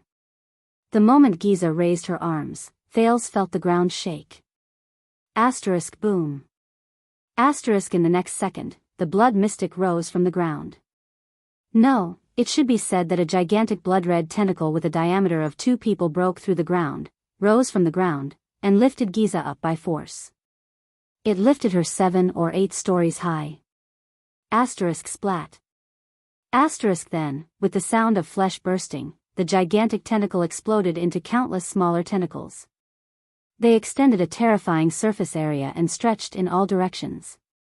Each tentacle seemed to have a life of its own as it slithered forward. A few seconds later, the blood-red tentacles trembled simultaneously, and covered the sky as they slithered towards Thales. There were hundreds of them. The tentacles covered almost his entire field of vision, even the moon was obscured. Thales looked at the scene before him with a pale face, while little rascal grabbed him in a daze. She had long since been scared out of her wits. Asda opened his mouth and roared, "Run! Run!" Thales shuddered, grabbed Little Rascal, and turned to run. He gritted his teeth. Just like Asda said, he did not care, did not turn his head, and just ran forward. Giza's maniacal and delighted laughter came from behind him. Thales had just taken 2 steps when he heard a loud bang behind him. A gust of air rushed towards him uncontrollably. Then, there was another loud bang. Asterisk bang. Asterisk in another direction, the air swirled up countless rocks and snow, sweeping them away. Thales' heart skipped a beat. *T. This is the situation when the air wall is forcefully broken. Bang! Bang! Bang! The loud bangs came one after another. The airflow became more turbulent and chaotic.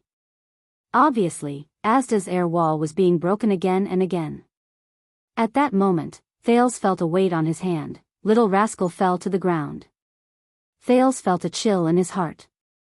Before he could react, the 2 of them, who were a beat slower, felt a wave of darkness attack them. Countless tentacles attacked from the sky behind them, covering their heads like a huge bowl. Then, they blocked their way forward. In the darkness, Thales gasped. He had just pulled Little Rascal up when he heard the sound of flesh scraping against each other from all directions. In his field of vision, the tentacles glowing with red light attacked him from all angles. Little Rascal hugged him tightly and cried out in surprise. No. Was there no more chance? In despair, Thales touched his waist and felt for JC's dagger. At that moment, the tentacles around Thales trembled at the same time. His field of vision was filled with red light. Suddenly, spots of blue light diffused from the red light. The tentacles stopped in their tracks. Bang! Bang! Paw! Strange explosions rang out one after another. In the next second, a ray of moonlight appeared in the darkness. It grew bigger and brighter until it dispersed the tentacles' concealment. Bang! Pop! Bang! Bang! Paw! Thales watched in shock as the hundreds of blood-red tentacles around him exploded from the inside one after another. Countless blood mists and fragments burst out. In the blink of an eye, over 100 tiny tentacles exploded from their roots. The gigantic tentacle that was connected to the blood mystic's body was also undulating internally. A large hole appeared on the surface of the tentacle, and countless drops of blood spilled out. Giza laughed heartily and gently stroked the tentacle beneath her. Immediately, the tentacles and limbs that were scattered due to the explosion struggled violently and began to change shape. Some of the larger limbs grew into countless appendages and legs, like spiders or scorpions. The smaller limbs extended their length and resembled tadpoles or snakes. Some of the limbs even shrank into a round ball and began to roll like the tires of his previous life. What they had in common was that the moment they changed shape, they ran, crawled, or rolled towards Thales and Little Rascal in various ways. Thales felt his skin crawl as he watched the hundreds of strange-looking, little animals chase after him with twisted bodies. He turned his head and ran for his life while tears streamed down his face. I really have trypophobia. Little Rascal seemed to understand the severity of the situation. She gritted her teeth and followed Thales' pace. However, they could not outrun the little animals. Soon, a monster with 6 legs, 1 eye, and 2 claws leaped to their side.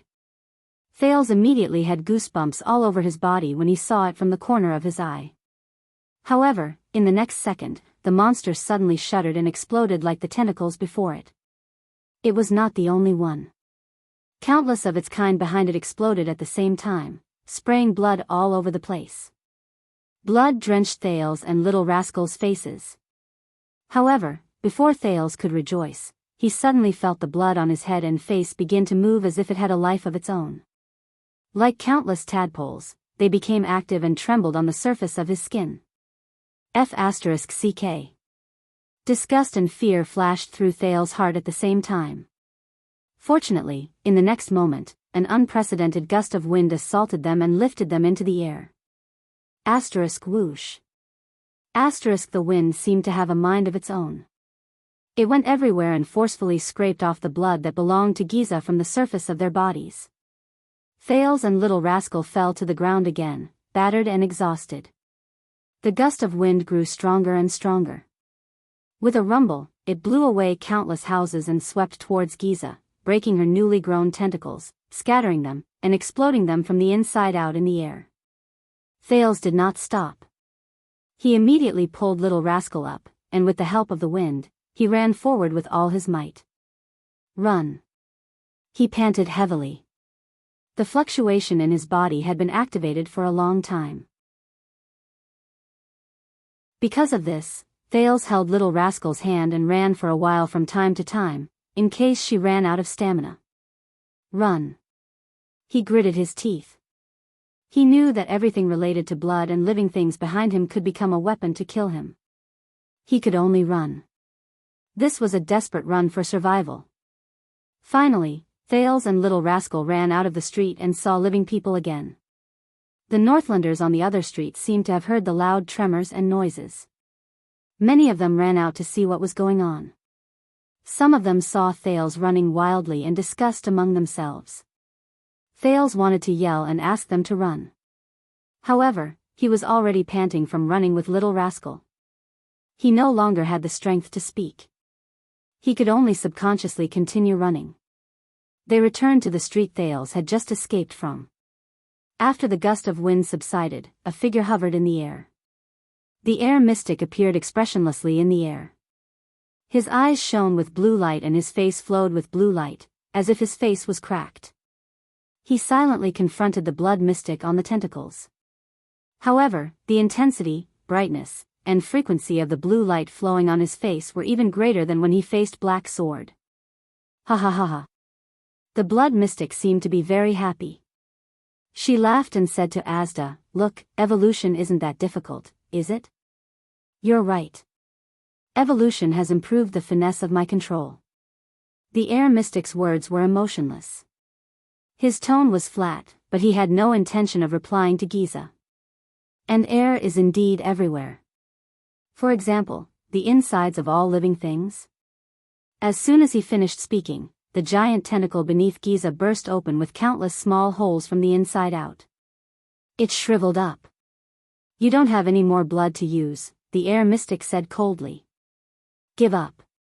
How about it?" The blood mystic laughed and landed on the ground. "No blood." Giza's words became more casual, and the tone of her laughter became stranger. "No blood?" Once she finished speaking, her eyes brightened. The blood lines on her face became more prominent than before. They began to tremble more frequently and extended into countless smaller branches. "Continue evolving." The blue light in Asda's eyes shone brighter, but his tone was surprisingly calm. "You're really crazy." In the next moment, Giza laughed wantonly. The ground beneath her feet suddenly cracked, and endless tremors spread. Rumble, the crack extended for nearly 100 meters, and the ground slowly bulged. Crash. With Giza as the center, a giant monster that was dozens of meters tall burst out of the ground with a loud bang. Dirt, stones, and snow rolled off its body. The giant monster completely covered a circumference of 100 meters. As Giza laughed softly, the monster split into dozens of limbs that were comparable to the tentacle just now and plunged them into the ground.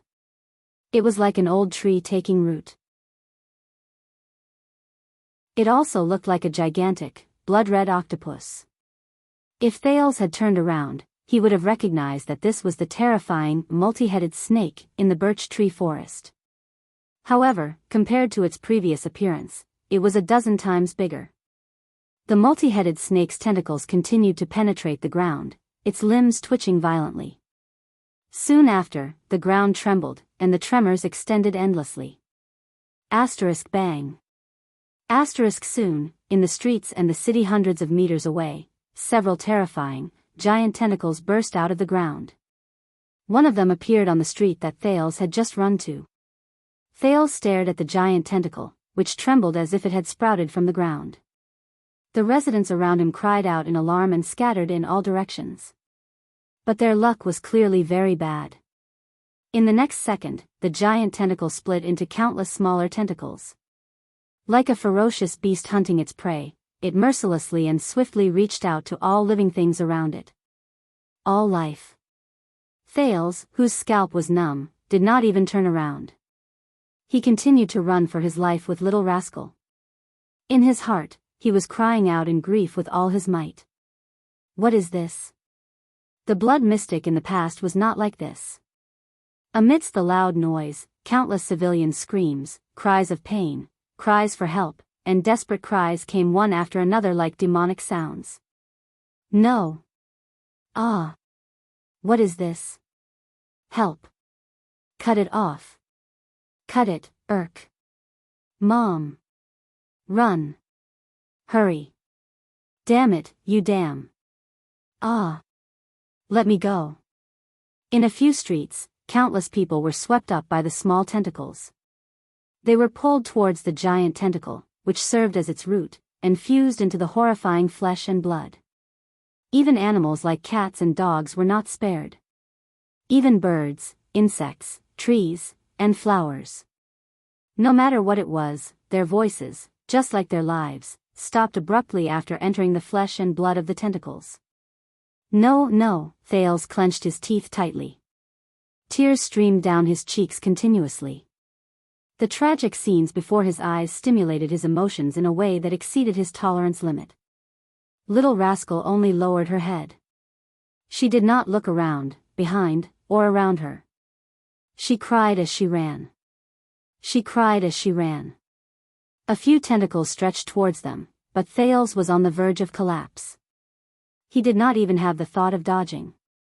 There were only a few air currents and air walls that followed them like shadows, firmly blocking these terrifying predators. Asda floated quietly in the air.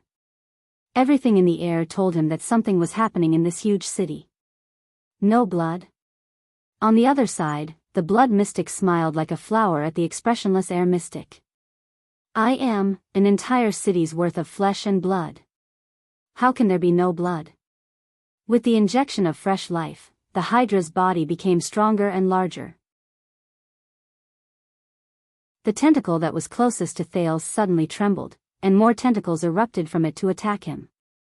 The air mystic turned his eyes, which shone brightly, and swept a glance in the direction of Thales, who was running wildly in the distance and could barely be seen. He immediately turned his head back. The blue light on his body slowly turned from lines to stars. It was like a dazzling star. Asda's words became calmer and more indifferent. Life must rely on air. The air mystic slowly raised a hand. If there is no air, how can life survive? Giza's smiling face slowly darkened. Asda suddenly clenched his fist. At that moment, Thales, who was in the distance, only felt that a circle had appeared around him. In his field of vision, it was as if he and Little Rascal were suddenly contained in a transparent sphere made of blue light. In the next second, Thales was horrified to see that everything around him was different. First, all the sounds around him disappeared. Then, the snow on the ground began to boil at a speed visible to the naked eye. No, it was not just the snow. Everything in front of them was slowly emitting steam and boiling. A man beside them suddenly grabbed his neck, as if he was having difficulty breathing. He desperately opened his mouth, trying to inhale air. Steam came out of his eyes and mouth, scattering rapidly. 10 seconds later, the man collapsed weakly. His body began to swell. Thales and Little Rascal stared blankly at everything in front of them. They realized that the snow and items around them were still normal. What's going on? Little Rascal asked fearfully. Thales shook his head, dumbfounded. With his knowledge, he could not understand such a situation at all. He raised his head and saw that countless residents around him had all fallen to the ground at the same time.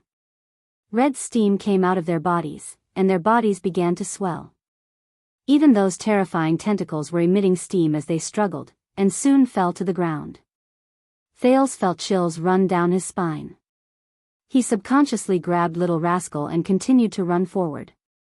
In his eyes, The blue sphere around them was like a layer of protective membrane, protecting him and Little Rascal from being harmed by the unknown, terrifying situation in the outside world.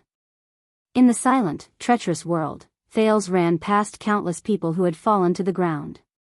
Some of their bodies were as swollen as the man just now, but most of them were obviously dead. When they died, their bodies returned to normal size, but their skin was tightly attached to their bones. They looked like dried corpses that had been dead for a long time. At that moment, Thales felt an extreme chill in his heart. His instincts told him that there was no longer anyone alive in this district. With his trembling hand, he squeezed Little Rascal's hand tightly. The latter was also in a daze, and subconsciously followed Thales. They ran past countless corpses of different shapes and postures, but all of them had died in agony. Thales gritted his teeth and wiped away the tear stains on his face, holding back the second wave of tears in his eyes. Thales knew that these people, these men and women's deaths, were all because of him. He was the one who brought death and disaster. Thales shook his head abruptly, trying to push everything out of his heart. Trying to think of nothing. Out of his wits, terrified, and filled with fear, he only had one goal left in his mind. Run. Run. The further, the better. In the silent world, the air mystic floated quietly in the air. He watched coldly as the blood mystic and her pet fell to the ground, trembling and boiling. The blood in Giza's body was continuously evaporating. But the blood mystic still forced herself to smile at him. In the next second, the blood veins on Giza's body grew vigorously again. It was as if her entire body was enveloped in blood. The gigantic tentacle beneath her suddenly moved. Countless pieces of flesh retracted. The gigantic hydra, which was hundreds of meters long, rapidly shrank into a tiny, strange, dark creature. It extended smaller but extremely sturdy tentacles, which now looked more like black bone spurs. The air mystic was still expressionless, but his eyebrows twitched slightly. He still clenched his right hand tightly, and the blue light on his face flickered more and more rapidly. Suddenly, the creature shot out 3 fine bone spurs, which pierced through Asda's figure. Asda's body flashed with blue light, and he swayed. The air mystic's right hand loosened. At that moment, as if an infinite force had suddenly descended, the entire shield district exploded with a loud bang. Asterisk boom. Asterisk all the houses, the ground, and everything around Thales exploded, as if they were suddenly slapped by a palm.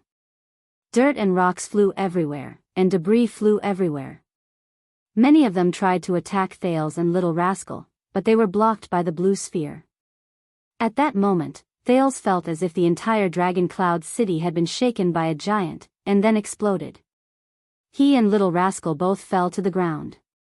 But then, Thales realized that everything before his eyes had returned to normal. First, at the moment of the explosion, the sound seemed to have returned. The snow no longer evaporated, and the shriveled corpses began to return to normal. Thales gasped for air, still in a state of shock. He turned his head and looked in the direction where Asda and Giza were. But he could not see anything. Little Rascal trembled and tugged at his sleeve. Thales turned his head and saw Little Rascal staring blankly in front of them. The street, which was dozens of meters long, was littered with corpses. There were hundreds of them. Thales knew that more corpses might be lying quietly in other streets. He desperately tried to control his trembling chest and forcefully swallowed a mouthful of saliva. Little Rascal sobbed softly. Why? Little Rascal's hair trembled, and she shook her head pitifully. Her tears slowly fell. What are these? Don't look. Thales took a deep breath and clenched his teeth. He resisted the urge to cry, covered Little Rascal's eyes, and continued to walk forward with her in his arms. Don't look. At that moment, a great sorrow rose in Thales' heart. He gritted his teeth and said, It's okay. It's okay. Soon, it will be over. It will be over. In the distance, the air mystic slowly recovered under the healing of the blue light. He looked at Giza, expressionless. Surprised, right? Giza looked at him with a smile. But this is life, isn't it?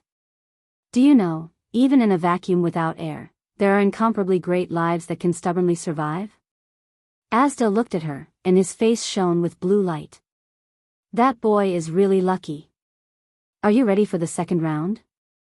The blood mystic shook her head coquettishly. The blood veins on her face began to turn an even more terrifying dark purple. It's coming. If you evolve again, you'll have to knock on the door. The air mystic was emotionless, as if he was extremely rational. He looked at Giza calmly, as if she was not chasing after the mystic candidate he was supposed to protect. Are you sure? Ah, puppy Asda. The blood mystic licked the corner of her mouth, charming and mischievous. I'm sure. You have to keep a close eye on him. In the distance, on a small roof in Armor District, a young man in white watched the terrifying scene in Shield District with a solemn expression. He stared at the terrifying monster that was dozens of meters tall. He was not the only one who came out to watch the show. On both sides of the streets of the Armor District, residents of all sizes came out of their houses, pointing at the monster in horror. But this young man seemed a little special. He was strangely talking to the air. Yes, the young man in white said worriedly, it has already begun. But there is a small, no, a very big accident. The young man took a deep breath, raised his right hand, and said to the air, that homicidal maniac seems to be more violent than expected. Does Black Sword really have the ability to force that monster into such a state? The young man paused for a moment, then nodded. Yes, at this rate, I suspect that the entire Dragon Cloud City will be torn down by it. In the distance, the monster abruptly shrank. All right, I'll continue to observe. Oh, it seems that the commotion has quieted down. The young man breathed a sigh of relief and continued, but I suggest that we should be more cautious and consider a few more possibilities. Perhaps there are some unexpected factors tonight. A few minutes later, boom. A violent explosion suddenly came from Shield District. The young man widened his eyes. He stared at Shield District in the distance. It was filled with single-story houses of all sizes, but one layer of Shield District seemed to have been flattened. My God, you won't believe this. The young man said hurriedly, this is too ridiculous. That monster looks like it wants to destroy the world. Something unexpected must have happened. Whether it's Ramon or Black Sword, I don't believe that they can make that monster go this far. Are you sure this is okay? The young man froze for a moment. His expression was unpleasant. Yes. The young man exhaled. Then let's do this. The young man put down his right hand and did not speak anymore. Only his expression was even more solemn than before. Your Majesty, did you see it? Nicholas hurriedly rushed to the high platform and reported to King Niven. The old king stared at Dragon Cloud City beneath the high platform. He stared at the farthest, lowest, largest, and most populous district. Ah! King Niven gritted his teeth. His eyes were bloodshot. I saw it. Just now, a giant blood-red monster suddenly appeared there. It was followed by countless tremors and screams that could even be heard clearly in Heroic Spirit Palace. Then, the monster fell silent again. However, a few minutes later, another loud bang rang in the air. The entire Shield District shrank by a level that could be seen with the naked eye. This is really unexpected. King Niven's words were laced with deep hostility. Aside from Raikuru, I am probably the first Northland king who was lucky enough to see it in more than 600 years. King Niven clenched his fists. Anger and hatred surged in his eyes. The monster that can only be seen in pictures since I was young, the Hydra, Kilika. Raikuru's mortal enemy. King Niven slammed his palm on the platform. The veins on his hand bulged. Nicholas gritted his teeth. He glanced at his blade and slowly tightened his grip on the hilt. What happened to Shield District? King Niven controlled his tone and tried his best to ask calmly, how many residents were evacuated? What about the patrol team's report? Behind him, the Red Witch, Calshan, walked forward with a solemn expression. She looked at the smoke-filled district in the distance and sighed slowly. When she raised her head again, the Red Witch's eyes regained their clarity and calmness. "Your Majesty," the Red Witch said flatly, "forgive me for being blunt." "I'm afraid it has," Calshan bowed slightly respectfully.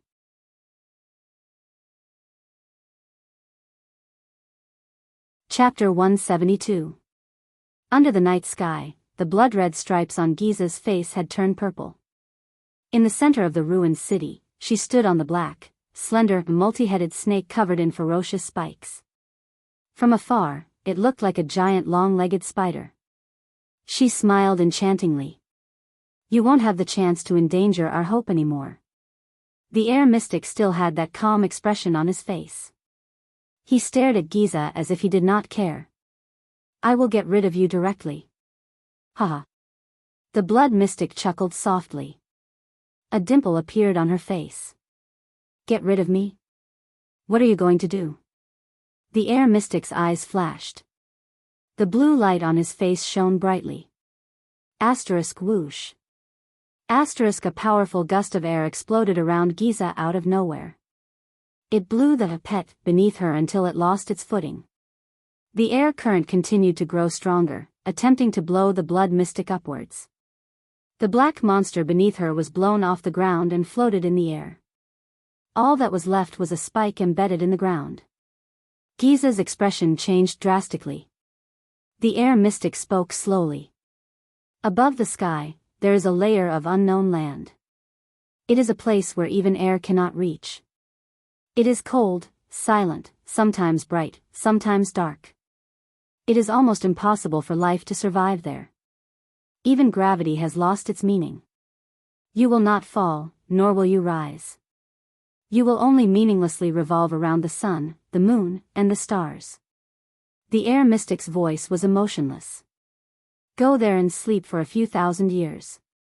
When we have completely won this battle for the survival of the mystics, which is measured in millennia, after the mystic evolved," his rational and dull voice trembled a little at this moment, "you will be in the new prosperous and magnificent world that we have built. There are no enemies, no fear, no escape, and you will be able to live in it, awaken." On the deathly silent street, 2 light footsteps could be heard. Thales pulled Little Rascal along and ran through a street at a speed that was close to walking. Both of them were panting from exhaustion. They had to stop and press their knees to rest for a while. Can we escape?" Little Rascal's voice trembled. She turned her head away, unwilling to look at the people who had fallen dead on both sides of the road. "We will find out. Once you're done resting, continue walking. Don't stop." Thales gritted his teeth and persevered. Little Rascal bit her lower lip and shook her head. Year 346 of the calendar of eradication, during the Third Peninsular War, the Eastern Peninsula Allied Army attacked Dragon Cloud City. From Shield District, Hammer District, Armor District, to Sword District, Bow District, Arrow District, Spear District. Thales lifted his head and glanced at Little Rascal. The little girl shivered and murmured, apart from Axe District and Heroic Spirit Palace, the entire city had fallen under the Night Wing King's army. That was until Chara raised his black flag in Northland, but even then, there were no casualties in Dragon Cloud City, and now. Little Rascal's eyes were red. She grabbed Thales' arm tightly, not daring to look at the corpses strewn all over the road. Dragon Cloud City. Is Dragon Cloud City going to be destroyed? I don't know. Thales sighed with a heavy heart. But we're still alive. That's enough. Thales straightened his body and dragged Little Rascal along without any explanation. Also, he stared at the ground beneath his feet, carefully avoiding the corpses that appeared every 2 steps. And Dragon Cloud City must have a way to fight against the mystics. Otherwise, Thales lifted his head and looked at the dead silent scene on the road. He gritted his teeth lightly.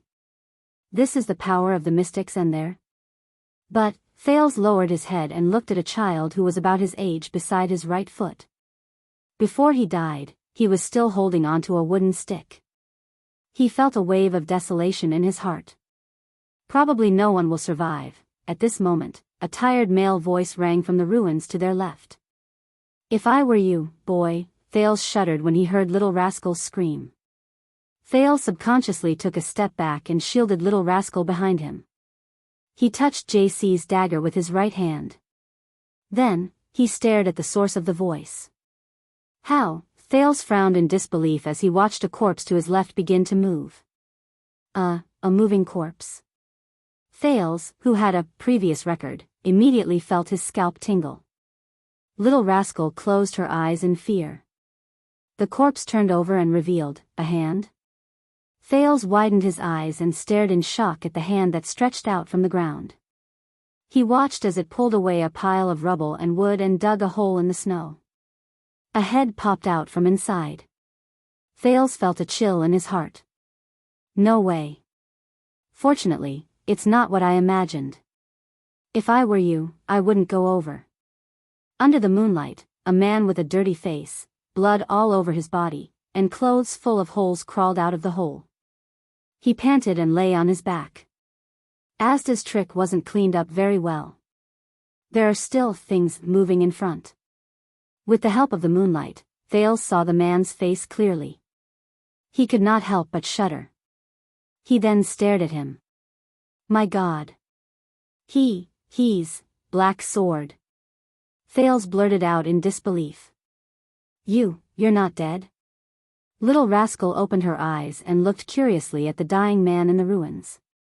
I played a trick, so I'm not dead yet. Black Sword, who had the face of a passerby, lay on his back on the ground. He flashed a weak and ugly smile and patted his left upper arm. It was wrapped tightly with a thick layer of white cloth, but there was a shocking bloodstain on the surface of the white cloth. My life is very tough. If one were to describe Black Sword's state as pathetic when he was hiding from Asda, then his current state could only be described as miserable. Just the large and small wounds on his body made Thales furrow his eyebrows tightly. Black Sword raised his head with difficulty and looked at the corpses on the street. He fell back on the ground and let out a long sigh. There's a tentacle, made of that thing, and it's still alive. Black Sword gritted his teeth. He broke out in cold sweat and trembled non-stop. At that moment, he seemed to be suffering from some kind of pain. Thales even felt that something was happening in the depths of his body. And, it's going crazy. You better not go over there. Thales narrowed his eyes and looked at the straight street. As expected, he found a frantically shaking blood-red tentacle in the distance. One of Giza's disgusting little pets. He began to worry. Is there another way? If not. Just as he pulled Little Rascal up and was about to see if there was another way, Black Sword's voice rang behind him again. Wait, kid. Thales hesitated for a moment. The second prince turned and looked at Black Sword, who was lying on the ground in a miserable state. You. Black Sword exhaled abruptly, as if he had just been freed from a wave of pain. He twitched the corner of his mouth and his gaze was sharp. Who are you? Thales looked at him and furrowed his brows. Little Rascal glanced at the prince and bit her lip. That trick of Asda's, the extraction of air, was really terrible. I'm afraid everyone in the street is dead. Black Sword gradually calmed his breathing. Lying on the ground, he fixed his gaze on Thales. I buried myself underground and desperately sucked in a small amount of air between the rocks and the soil. In the end, I survived and survived. You're really lucky. Thales shrugged and turned to leave. I'm used to racing against death. Black Sword's deep voice rang behind him. But you, kid, you shouldn't still be alive. Thales tightened his grip. Asda released a killing move that didn't differentiate between friend and foe, but he didn't forget to protect you, did he? Black Sword exhaled a mouthful of steaming white air. Are you really that important to him? Who are you? Thales was stunned. His heart began to race. Fortunately, Black Sword is heavily injured. I hope he doesn't have any spare energy to deal with me. But, Thales raised his head. Those two fellows should be fighting right now, Thales said coldly. You'd better run away quickly. Otherwise, when they decide the winner, no matter who wins, you won't have a good ending. Black Sword stared at him without saying a word. His eyes shone brightly on his filthy face. That gaze sent a chill down Thales' spine. It was as if Black Sword already knew what Thales was trying to avoid talking about. Little Rascal tugged at him timidly. You'd better be polite, kid. Black Sword's gaze shone with an unsettling glint. He said in a deep voice, because right now, I'm your only hope of survival. Hearing this, Thales was stunned. You should be hoping that I recover as soon as possible, get rid of that tentacle, and escape with all of you before the other things catch up. Thales was stunned. What? Finally, Black Sword's burning gaze became less piercing. If the two of them fight, you hope that the winner will be Asda, right? You think, at least you're still useful to him? You think he won't kill you? Thales raised his eyebrows, turned around, and prepared to leave. It's a pity.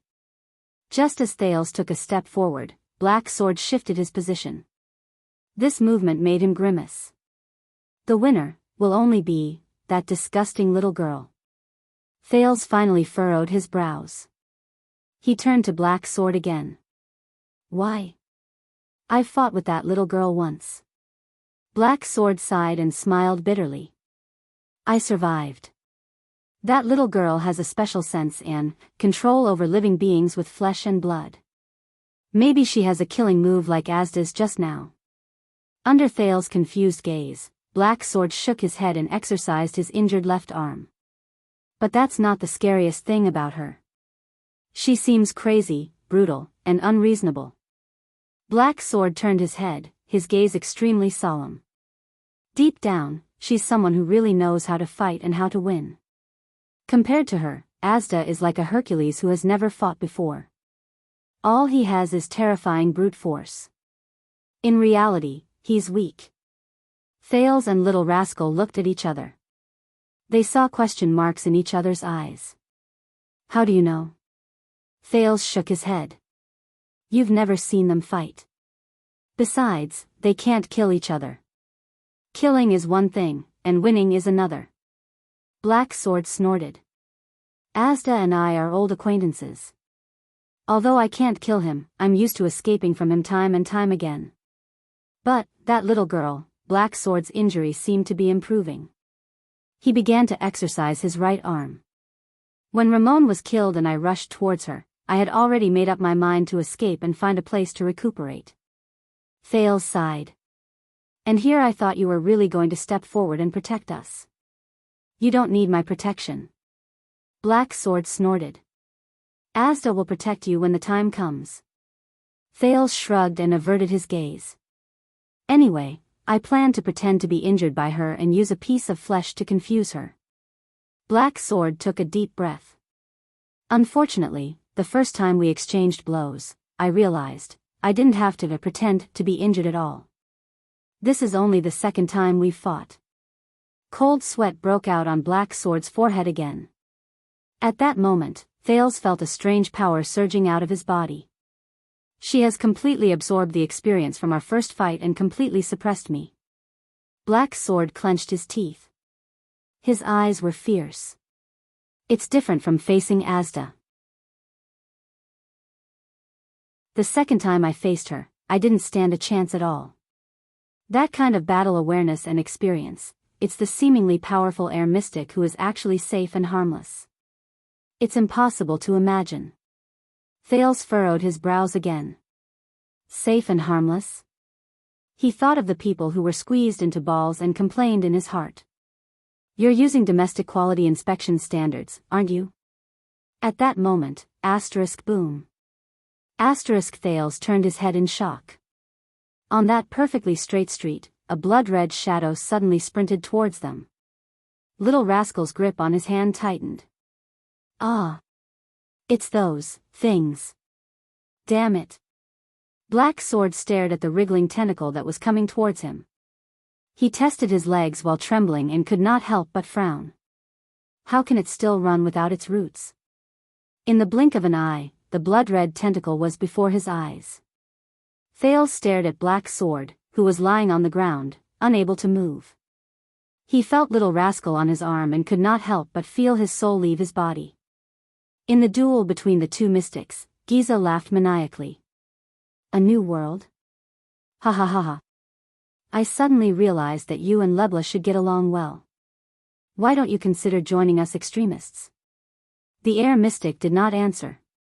The next moment, the wind suddenly grew stronger. The blood mystic did not delay any longer. She crouched down and touched the huge, spider-like, pitch-black monster beneath her. The latter shuddered violently, and more black spikes extended from its main body, which was covered in spikes. They pierced into the ground with the swaying wind. A faint tremor came from the ground. Asda, who was calmly watching his opponent's attack, could not help but have a change in expression.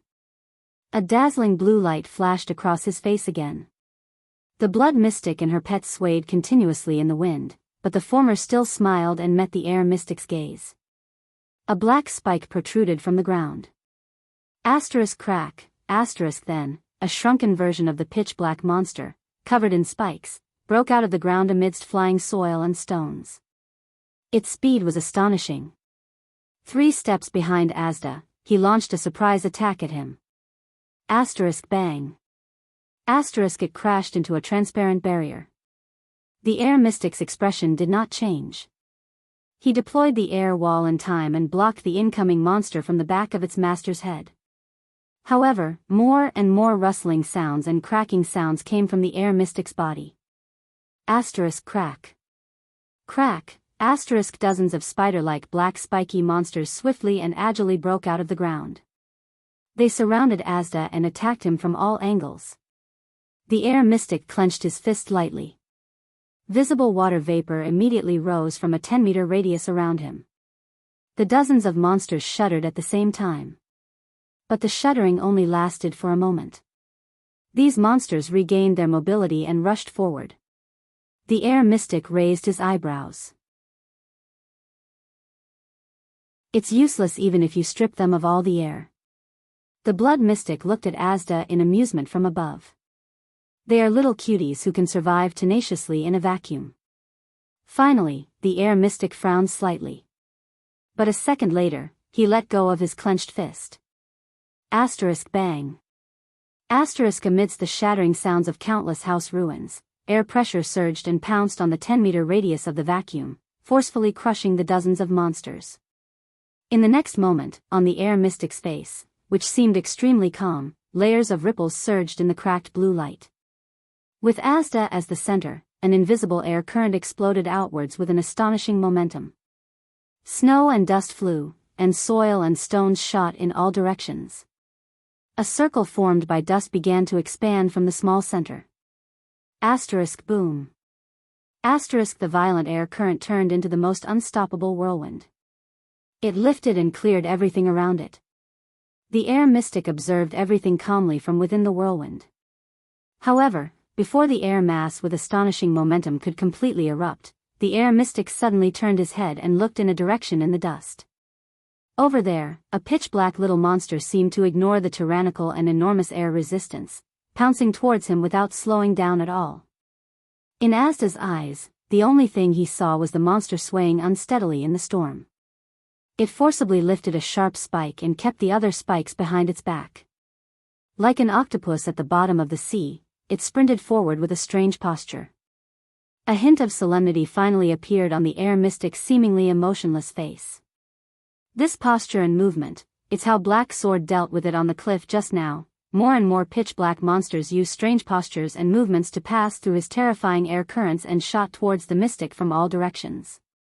At that moment, Asda hooked his left index finger and shot into the air like a bolt of lightning. But it was too late.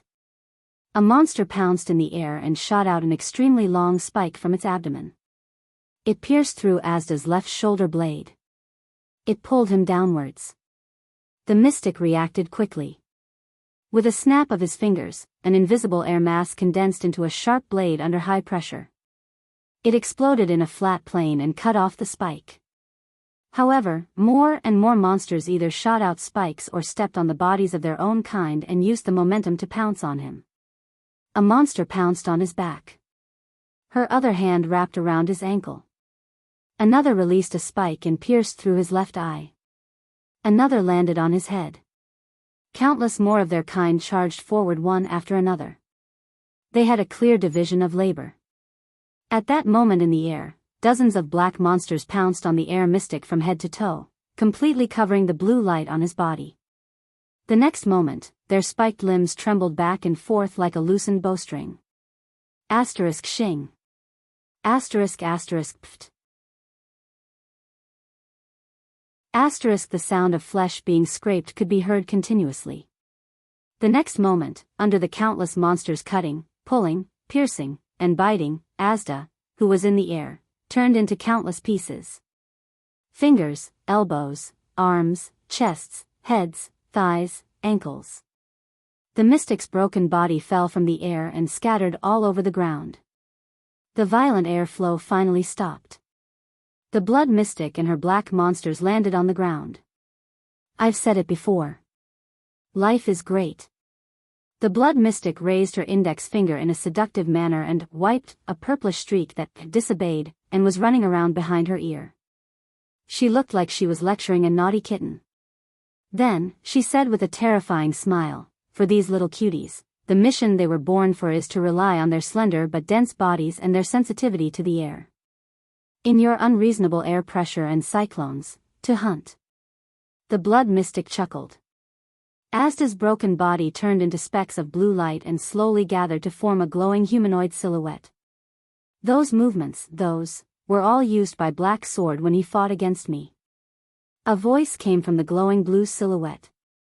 You saw my battle with him and used the life you created to imitate him. Oh, that's all. Giza's body slowly descended. That fellow is very powerful. He actually tricked me with a useless piece of flesh just now, such a powerful fellow, of course he's my role model. After all, I was once a witch. The blood mystic walked down from the back of the gigantic black monster and covered her mouth as she chuckled. Learning and research were my past vocations. The young girl with the purplish-red cracks on her face gently bent down and picked up a black spider-like monster that was heavily injured by the cyclones just now. Her gaze was so gentle that it was as if she was stroking a kitten next door. But in the next moment, the blood mystic's gaze sharpened. The little monster in her hand leaped out and pounced on the air mystic's unformed blue light. As if they had received an order, countless black little monsters pounced on the blue light. Some of them exploded into broken limbs and blood, causing the blue light that was taking shape to fluctuate. Mystic energy interference? The glowing silhouette's tone was doubtful. You know that this won't work. At most, it can only delay my rebirth. But Giza's reply made it silent. That's enough. Asterisk bang. Asterisk a gigantic blood-red tentacle suddenly burst out of the ground under the blue light. Countless smaller tentacles spread out and bound the other monsters in the blue light tightly. Giza, you. The glowing silhouette spoke amidst the fluctuations. It seemed a little surprised. The blood mystic laughed heartily. Tell me, how much air is there under the ground that is a few hundred feet, a few hundred meters, or even a few thousand meters? How much time do you need to use that pitiful amount of air to return to the surface? It should be enough for me to kill that boy. The glowing silhouette did not speak again, but the speed at which it took shape was clearly increasing. It seemed to have become very anxious. Unfortunately, every black monster that exploded after entering the blue light could shake off a part of the blue light, greatly reducing its recovery speed. Of course, you can evolve to increase your control and range of effect. The blood mystic sighed. But I think that if you want to come back immediately from underground like that, the power you need. You must knock on the door to realize it, right? The glowing silhouette suddenly flashed. Come on, are you willing to knock on the door to protect that boy? The blood mystic said with a charming smile. Or are you willing to watch that boy die for your own safety? The glowing silhouette flashed more and more rapidly. See, this is the sorrow of never being on the battlefield. The blood mystic snorted softly and stroked her hair, which had turned blood red due to the evolution. You bunch of people who have never fought in a civil war, newbies. A few seconds later, the glowing silhouette finally spoke. I don't understand. That's not your style. Your so-called reasons are also not valid. Why would you rather pay such a huge price and risk being sealed by the legendary anti-mystic equipment and being discovered by Helen? Asda's voice, which had yet to take shape, sounded illusory. You still want to kill that boy? Just because you don't want him to suffer? At that moment, the two mystics were silent for a moment. Finally, the blood mystic replied flatly, You won't understand, except for me. None of us will understand. In the next moment, the huge blood-red tentacle dragged the black monster and the blue silhouette along with the blue light, which had yet to take shape, into the bottomless ground. Countless stones and soil tumbled down again, filling up the hole where the tentacle broke out of the ground. The tremors lasted for a long time. Until it became smaller and smaller. Until it disappeared. Only Giza was left.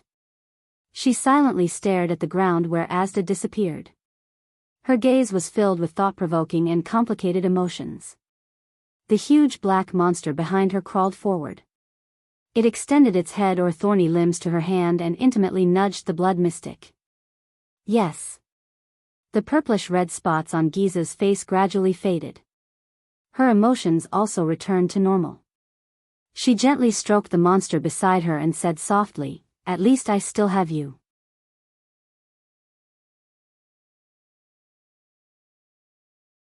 Chapter 173. Under the night sky, in the deserted ruins of Shield District, the blood mystic gently turned around and stroked the black Kilika. In the next moment, the dense shell on the spider-like Kilika's body began to tear, change shape, and expand. Its black exterior began to turn red, and a dozen blood-red tentacles formed from human limbs extended from its body, growing larger and larger. Kilika's body grew larger until it turned into the blood-red hydra that Thales had seen before. Like a giant squid that was dozens of meters tall, it shook its tentacles and let out a strange whistling sound. Find that child. Giza's madness and stubbornness just now disappeared without a trace as the purplish-red markings on her face faded. At that moment, she was quiet and peaceful, like an ordinary and innocent girl. The mystic gently stroked Kilika, her tone light and gentle. You know his scent, understand his presence, and are familiar with his bloodline. Giza exhaled softly, her expression strange. Belongs to that fellow's bloodline. That guy that you want to eat even in your dreams. The hydra's dozen or so giant tentacles trembled at the same time, and there was a sizzling sound of flesh and blood rubbing against each other. Asterisk boom. Asterisk the tentacles fell with a loud bang, creating dozens of deep ravines in the ruins. Smoke and dust rose into the air. Giza laughed. She looked at the terrifying Kilika with a doting gaze, as if she was looking at an angry puppy wagging its tail. Go. Find him. The girl next door. Giza paused for a second before she opened her mouth slightly and exhaled softly. Before he becomes a mystic, kill him. Even if it means destroying all of Dragon Cloud City. Even if it means exposing myself. Even if, Kilika's huge body once again let out a strange, unsettling sizzling sound. In the next second, its dozen or so blood-red tentacles plunged into the ground one after another from different directions. Asterisk bang. Bang. Bang. Asterisk its flesh and blood seemed to be multiplying endlessly, continuously extending the length of its tentacles and digging into the ground. Suddenly, Giza narrowed her eyes and turned her head with a solemn expression. A figure suddenly appeared in the smoke and dust stirred up by Kilika, slowly walking towards the mystic. Giza exhaled softly. As expected, I've wasted too much time. The silhouette in the smoke and dust approached slowly, one step at a time. The blood mystic closed her eyes and shook her head gently. He actually evacuated the people in the surrounding districts. Rikuru's descendants aren't completely useless. At this moment. Boom. A medium-sized tentacle suddenly shot out from the ground beside the figure. Amidst the smoke and dust, tentacles broke through the ground and attacked the uninvited guest. However, the figure in the smoke only moved slightly. Chi! The sound of a weapon piercing flesh could be heard. The next moment, Giza's expression changed drastically. She fell to her knees. Ah! Ah! Ah! The blood mystic screamed in pain. Boom! In the districts adjacent to Shield District, more than 10 huge, blood-red tentacles broke out of the ground again. For example, in the Sword District, which was the closest to the few noble districts, there was a huge tentacle like this. After it destroyed a stone house on top, it broke through the soil and rocks, and shot towards the sky. The moment it came out of the ground, the heads of these terrifying tentacles, which were formed by bloody human bodies, suddenly burst open and scattered into countless smaller tentacles. The small tentacles first stopped in the air and slowly turned around, occasionally trembling once or twice. It was as if they were sniffing. Not long after, these small tentacles trembled at the same time, and then quickly grew, proliferated, and extended in all directions. At this moment, a thin figure in a white cloak suddenly appeared from a corner and instantly landed in front of the roots of all the tentacles. The tentacles sensed the approaching flesh and blood. In that instant, countless tentacles attacked the cloaked figure like a wild beast with its hair standing on end. The figure turned around gently and brandished a special white-hilted blade. The blade flashed. Asterisk swoosh. Asterisk surrounded by countless tentacles, the figure flashed incessantly in that instant, even leaving afterimages. So much so that from afar, it looked like he was brandishing the blade in a few different directions. The blade grazed almost every tentacle, leaving a wound. But it was far more than that. The next moment, the tentacles that were grazed by the blade trembled violently. Then, these tentacles that seemed to have a life of their own immediately began to blacken and wither in large swathes.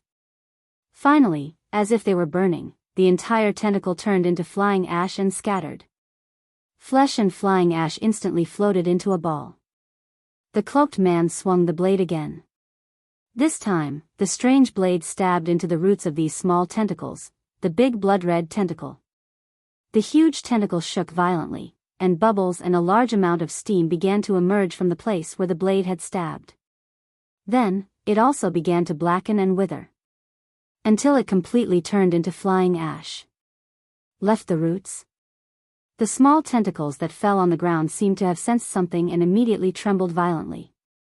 Like snakes, they scattered in all directions, escaping from that terrifying man. At this moment, countless hurried footsteps could be heard. Dozens of masked figures in gray appeared at the corner of the street.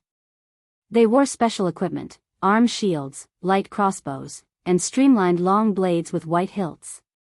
They stepped swiftly and skillfully, blocking almost every tentacle that tried to escape. Their movements were swift, their bodies agile, and their minds calm. Then, they raised their hands and swung their blades. Asterisk shing. Shing. Swoosh. Asterisk this time, the small tentacles that were cut by the blade did not turn into flying ash. Instead, they were like normal limbs that were injured. Bright red blood gushed out of them, but their vitality was obviously not as strong as their roots. After a large amount of blood flowed out of the severed tentacles, they immediately fell to the ground and slowly shrunk. The man who first appeared, the star killer Nicholas, flung his cloak off. With a stern expression, he ignored his subordinates who were busy clearing out the tentacles and walked towards the corner of the street. There, even more white blade guards clustered around an old but dignified man. According to Madame Calshan's information, there are at least a dozen of these things in Shield District and its surrounding areas. Fortunately, we evacuated the residents in time, or else they would have become food for those things, Your Majesty. The Star Killer reported solemnly. Nuvan VII furrowed his brows and looked at a trembling tentacle in the distance. A white blade guard stepped on it and chopped it off. Bright red blood flowed out of it. Nicholas noticed the king's gaze. He swung the strange blade in his hand and said slowly, "We've tested it. Normal anti-mystic equipment can only ensure that they can maintain their basic mobility under the siege of these things. Only a legendary anti-mystic equipment like the Severing Soul's blade can protect themselves and get rid of these disgusting things at the same time." The king nodded. His expression was terrifying. Gleeward has already set off with the Soul Slayer pike. That calamity won't be jumping around for long. Behind the king, a bureaucrat who looked like a disciplinary officer said worriedly, "But these things are still expanding, trying to find more people to feed on. Now, they've even appeared here. Sooner or later, they will extend out of Shield District and catch up to the residents we arranged to evacuate to other districts, and even to those outside the city. It's one thing for it to continue growing by absorbing, but if this goes on, the entire Dragon Cloud City." King Niven raised his hand abruptly and stopped his subordinate from reporting. His eyes flashed with anger and determination. The tentacles in this area were quickly cleaned up. King Niven clenched his fists and raised his head to look at the warriors around him. He shouted loudly, "White Blade Guards!" Yes. All the White Blade Guards, including Nicholas, turned their heads in unison and shouted angrily. They stared back at the Northland king with sharp gazes. King Niven took a heavy step forward. He glared at each of his personal guards, the elite White Blade Guards. The Dragon's Imperial Guards. The most valiant existence in Extet.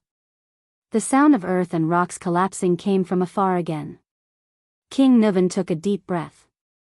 The flames in his eyes burned brighter. "Tell me, boys. When Extet needs your protection." The old king's old and powerful voice rang in everyone's ears. "When Northland needs your bravery, when you need to sacrifice your lives, when you bleed dry." King Niven turned his head and fixed his gaze on the blood-red hydra in the distance. He stared at the blurry but huge figure and roared ferociously. "Will you hesitate? Tell me." At that moment, all the White Blade Guards straightened their bodies without hesitation and punched their left chests with their right fists. Asterisk thud. Asterisk the dull sound of a punch rang out at the same time. It was heavy and shocking, like a person. All the elite warriors roared angrily at the same time. Their voices were deafening. "No, your majesty." Asterisk swoosh. Asterisk King Niven turned around and abruptly drew his saber. With a dignified expression, he nodded and looked at his guards. "Very good. Nicholas. You're in charge of dispatching." The Star Killer knelt on one knee and punched his chest with a solemn expression. "All White Blade Guards, equip yourselves with anti-mystic equipment and walk around the edge of Shield District," King Niven said calmly to the captain of his personal guards. "Whether it's delaying, intercepting, or strangling, block this thing in Shield District. It can forget about touching a single Northlander." Nicholas nodded fiercely and stood up to give his orders. "Everyone, split into 8 teams. Each team has at least 30 people. Check the anti-mystic equipment and bring signal arrows. Send messages according to wartime standards." The Star Killer looked at his subordinates and said coldly, "Form a circular formation of 5 people each. Focus on dealing with these little things. Slashing and slicing are the most effective methods. Pay attention to your footsteps, don't get entangled by more than one enemy. If you run into such a big fellow." Nicholas kicked the large tentacle that had already withered into black dried limbs and shook his Severing Soul's blade. "Send a message to inform me." King Niven sighed. "Kalshan said that the more people that Calamity faces, the stronger it will become. So, you won't have any backup." The king extended his right hand and pressed firmly on Nicholas' right shoulder. He stared straight ahead. "Whether it's the patrols or the recruits, they don't have anti-mystic equipment. They will only die in vain. Our hope lies with Gleeward and you, the Soul Slayer pike and the Severing Soul's blade. Gleeward has already gone to find that calamity. The Soul Slayer pike is the best way to deal with it.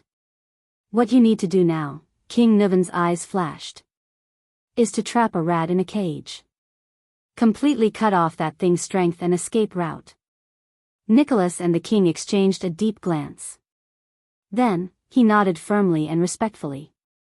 "We have no problem, Your Majesty. Please wait for the news of our triumphant return in the palace." But King Nuvan shook his head. "I'll go with you." In that second, Nicholas widened his eyes. "Your Majesty, it's not safe ahead." King Nuvan raised his hand sternly and stopped him from speaking. "Most of the White Blade Guards are here. Heroic Spirit Palace may not be as safe as here. And I have never doubted that the place where the White Blade Guards are located is the safest place in the world." King Nuvan's eyes were filled with unquestionable majesty. "Do you have any objections to this statement?" Nicholas shuddered violently. In that instant, Nicholas said nothing. He only gritted his teeth and nodded solemnly. King Nuvan let go of his shoulder and laughed boldly. "Come, my brave warriors. Today, we will set foot on the land of our homeland and rush into a war between humans and non-humans." The old king raised his head and looked at the cliff of the sky, at the valiant statue holding a spear. "Today, we will follow in Raikuru's footsteps. To hunt the legendary calamity." The White Blade Guard's expressions became solemn. Nicholas' pupils gradually narrowed.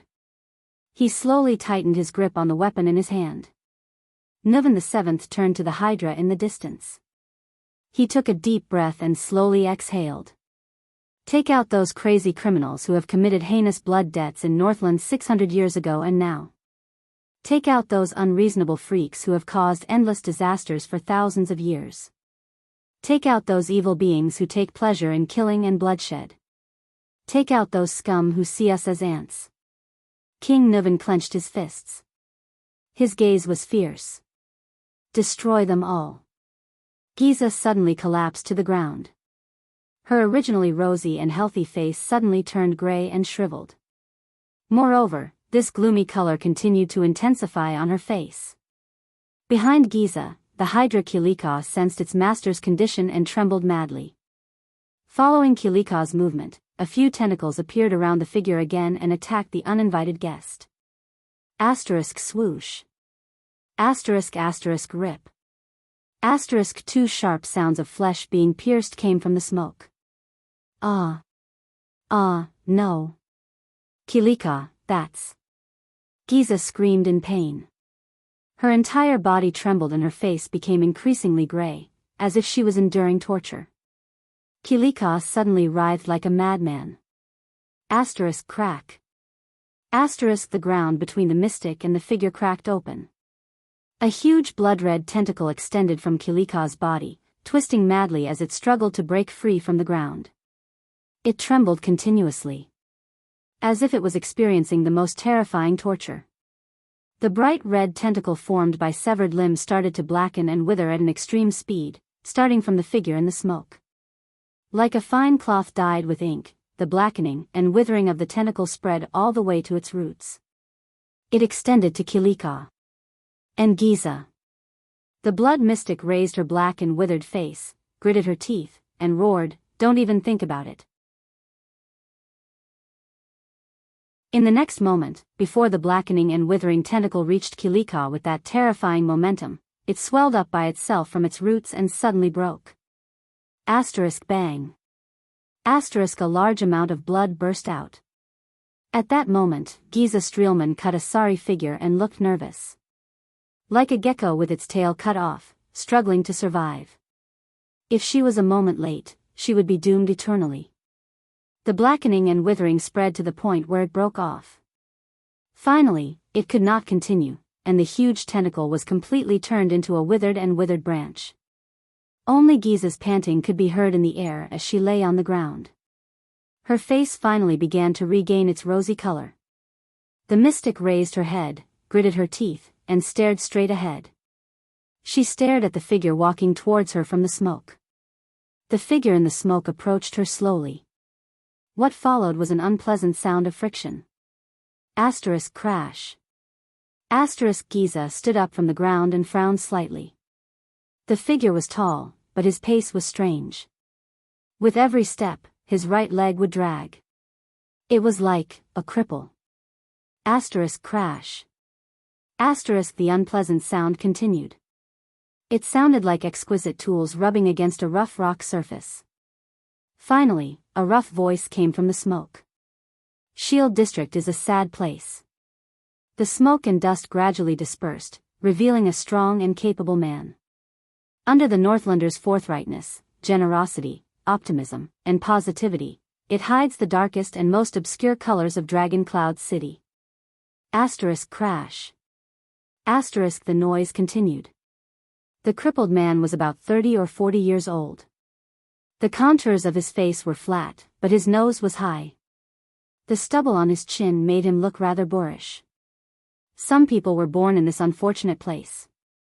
Their parents only left them poverty and hardship, and they learned only tenacity and tenacity. The man limped forward, his tone filled with grief. Crash. Giza's frown deepened. She found the source of the noise. The man was dragging a 2-meter-long metal spear behind him.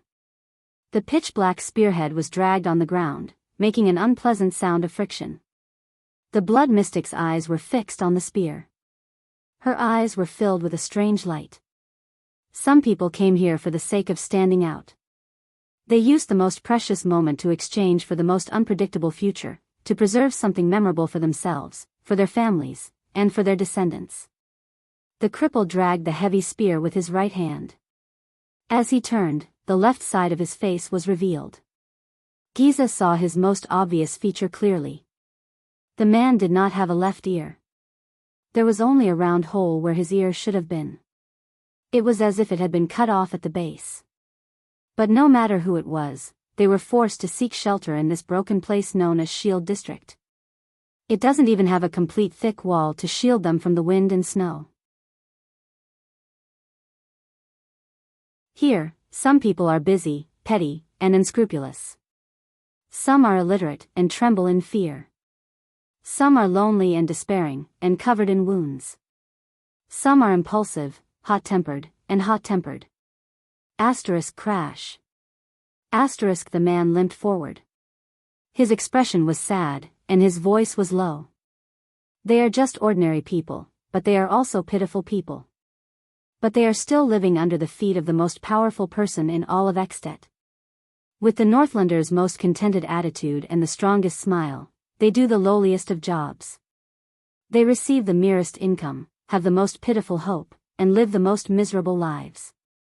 They do not have unparalleled power, no great achievements, no respectable honor, no noble titles, and no glorious bloodline. But they still clench their teeth, swallow their blood, hold back their tears, tighten every muscle, and struggle to survive. The man stopped limping and stood in front of Giza.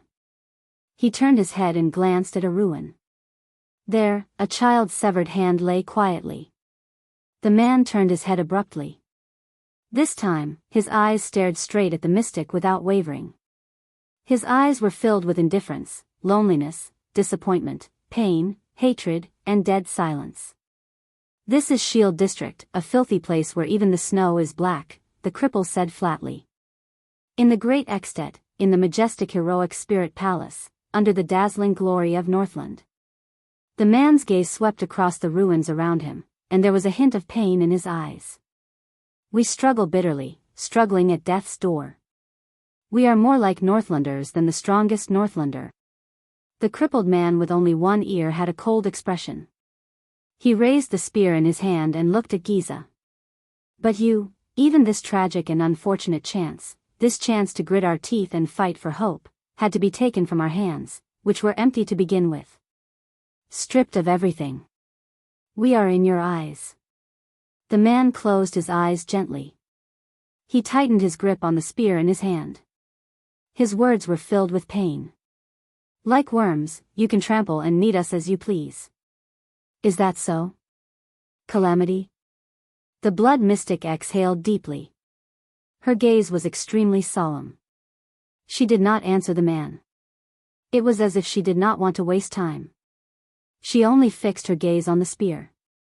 A few seconds later, Giza finally spoke slowly. 600 years later, the controller of the Soul Slayer Pike. Giza pacified Kilika behind her while panting. She said flatly, "So it's you, a cripple?" The man snorted. The blood mystic raised her head and looked at the cliff of the sky. She glanced at the heroic statue of the human hero, Rikuru Extet, and then looked down at the lame, one-eared man. She frowned. It was as if he was making a comparison. A moment later, Giza heaved a long sigh. "Isn't that too far off?" The man stared at her without saying a word. "What, in this era," Giza said in disdain, "as long as you're a supreme class, you can master a legendary anti-mystic equipment." Phew. The one-eared man spun his hands. His spear whistled through the air, and the pitch-black spearhead was pointed straight at Giza. The spearhead vibrated slightly.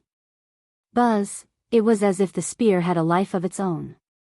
"Drew Gleeward, an ordinary heavy swordsman in Dragon Cloud City, conscripted," he said in a low voice. "By the way," the lame man named Gleeward said coldly with the Soul Slayer pike in his hand, "the entire Shield District, I'll cover it." "Oh." Giza's expression turned cold. She gritted her teeth, but she did not show a smile, which was a rare sight. "Then you'll have to thank me." She looked around at the ruins on the streets around them and shook her head. "You're home. It's so clean." Gleeward was not angered by her words. The man only dragged his lame leg and took a light step forward. "I was just greeting you just now. You should also know the origins of this weapon, right?" Gleeward tapped the ferocious-looking spear in his hand and said quietly, "When I received it 10 years ago, Merc almost nagged me until my other ear fell off." The man's gaze became pure. "The Soul Slayer pike, King Rikuru's great weapon. All life in this world, from great dragons to ants, demons to flowers and plants, once pierced by this pike." Gleeward stared at the tip of the pike, his eyes sparkling. "All life in one's body will be drained." At that moment, the one-eared, lame man's aura began to change. It was as if he had arrived at the most horrifying battlefield. All life. Every part of your body. Giza did not speak. The touch of death, Gleeward raised his head and emphasized coldly, only requires a light touch. The girl, who had always smiled gently, now stared at the pike without any emotion. Her gaze did not shift for a long time. It was as if she was recalling something. "This is the unparalleled ability of the legendary anti-mystic equipment, the Soul Slayer pike," the heavily injured heavy swordsman said through gritted teeth. "Extermination. This is a legendary anti-mystic equipment forged especially for you, a guy who can't be sealed normally." Gleeward exhaled gently at the pike. "Blood calamity. Enemy of life." In the next moment, a cold glare shone in Gleeward's eyes. Asterisk boom. Asterisk his uninjured left leg stomped on the ground with a loud bang. His strong but injured body shot up in a shocking manner. He charged towards Giza, who had an unpleasant expression on her face. The ferocious Soul Slayer pike thrust forward with an invincible momentum, as if it was charging on a battlefield. Asterisk buzz, asterisk in the air, the pitch-black pike released a joyful vibration. It was as if it was longing for something.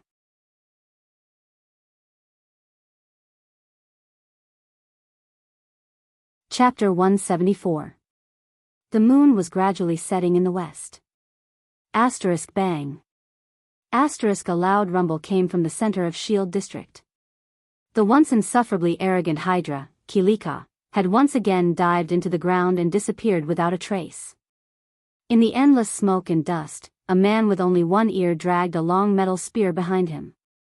He limped and rushed up a slope made of ruins at an extremely fast speed. His posture was strange. Gleeward swept his gaze around him. He could only see a few blood-red tentacles scrambling to crawl into the ground. The boss of Shield District calmly raised the Soul Slayer pike and swept the spearhead in all directions. Just as the spearhead swept to the left, the Soul Slayer pike suddenly trembled. Asterisk buzz, asterisk Gleeward no longer hesitated. He took a step forward and rushed in that direction. Asterisk swoosh. Asterisk his pike was faster than a human figure. It instantly pierced into the smoke and dust. Asterisk bang. Asterisk one of the ruins exploded. A disheveled girl revealed herself in the blasted ruins. She avoided the pike by a hair's breadth and flew out. Gleeward did not stop.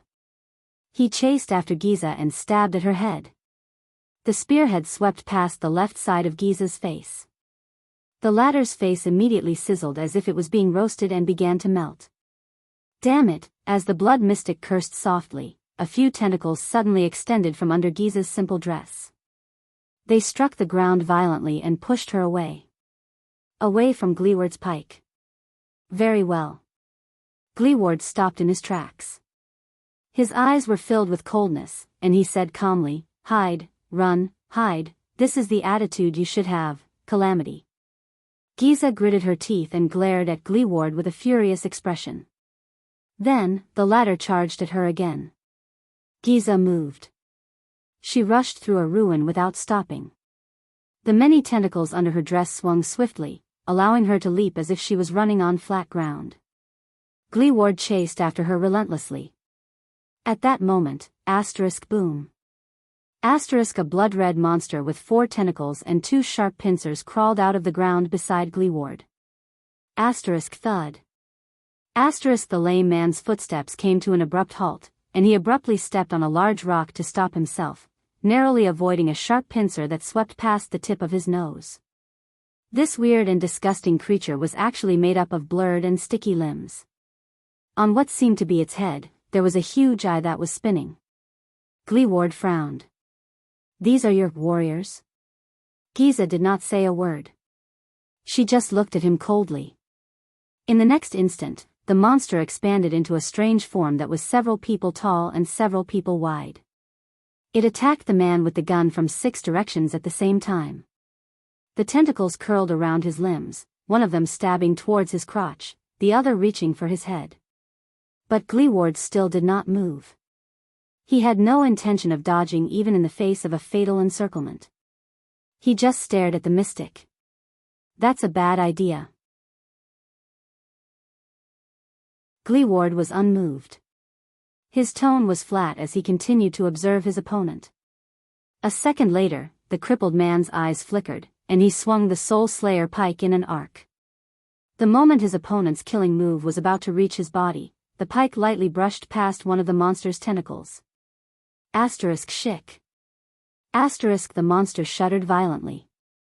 Its shockingly powerful tentacles and sharp pincers began to tremble uncontrollably. Giza's expression changed as she witnessed all of this. Then, her body swayed as well. In the next moment, Gleeward quickly rushed down the slope.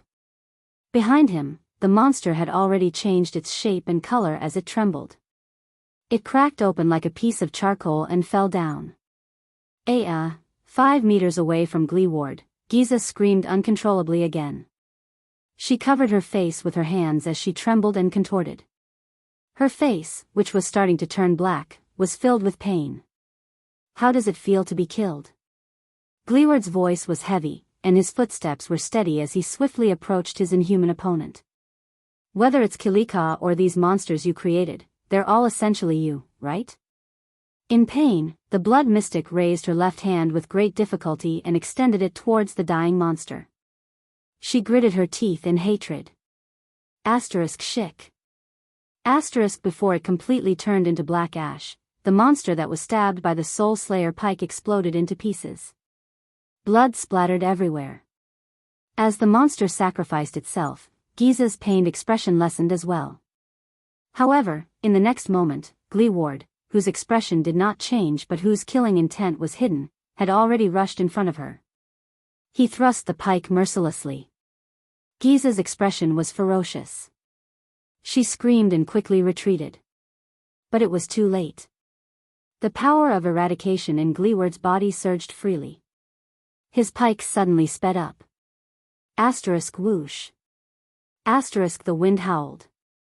In the next moment, the Soul Slayer pike's black pike twisted in the air in a bizarre manner as if it had a life of its own. The body of the pike bent in a terrifying arc. It stabbed Giza's left hand.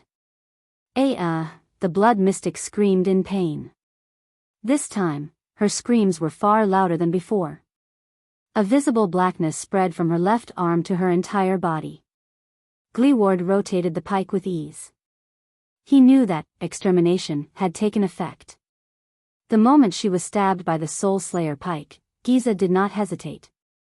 Her right hand immediately turned into a blood-red blade. Asterisk crack. Asterisk before the blackness spread to her chest, the blood mystic's expression was fierce. She chopped off her left arm. Her left arm fell to the ground. Then, before it completely turned into charcoal and ashes, it swelled and exploded. Giza clutched her severed arm and took a painful step back. Beautiful. But do you feel pain as well? Gleeward was the one who praised her, but he did not have any intention of showing mercy. His cold eyes reflected the girl's image. It also reflected the black pike he was thrusting towards the girl. The wind howled. The pike was raised again. The pike was pointed at the disheveled Giza. It was about to pierce her face. Giza clutched her left arm weakly. She gritted her teeth and stared at Gleeward with a mournful gaze. A satisfied smile finally appeared on Gleeward's face. But it was also at that moment that a few blood-red lines that looked like the branches of a tree and blood vessels slowly rose on Giza's face. The pike thrust forward. It was unstoppable. In the next moment, a figure burst out of the ruins on the ground. Asterisk boom. Asterisk it stood between Giza and Gleeward. Asterisk thud.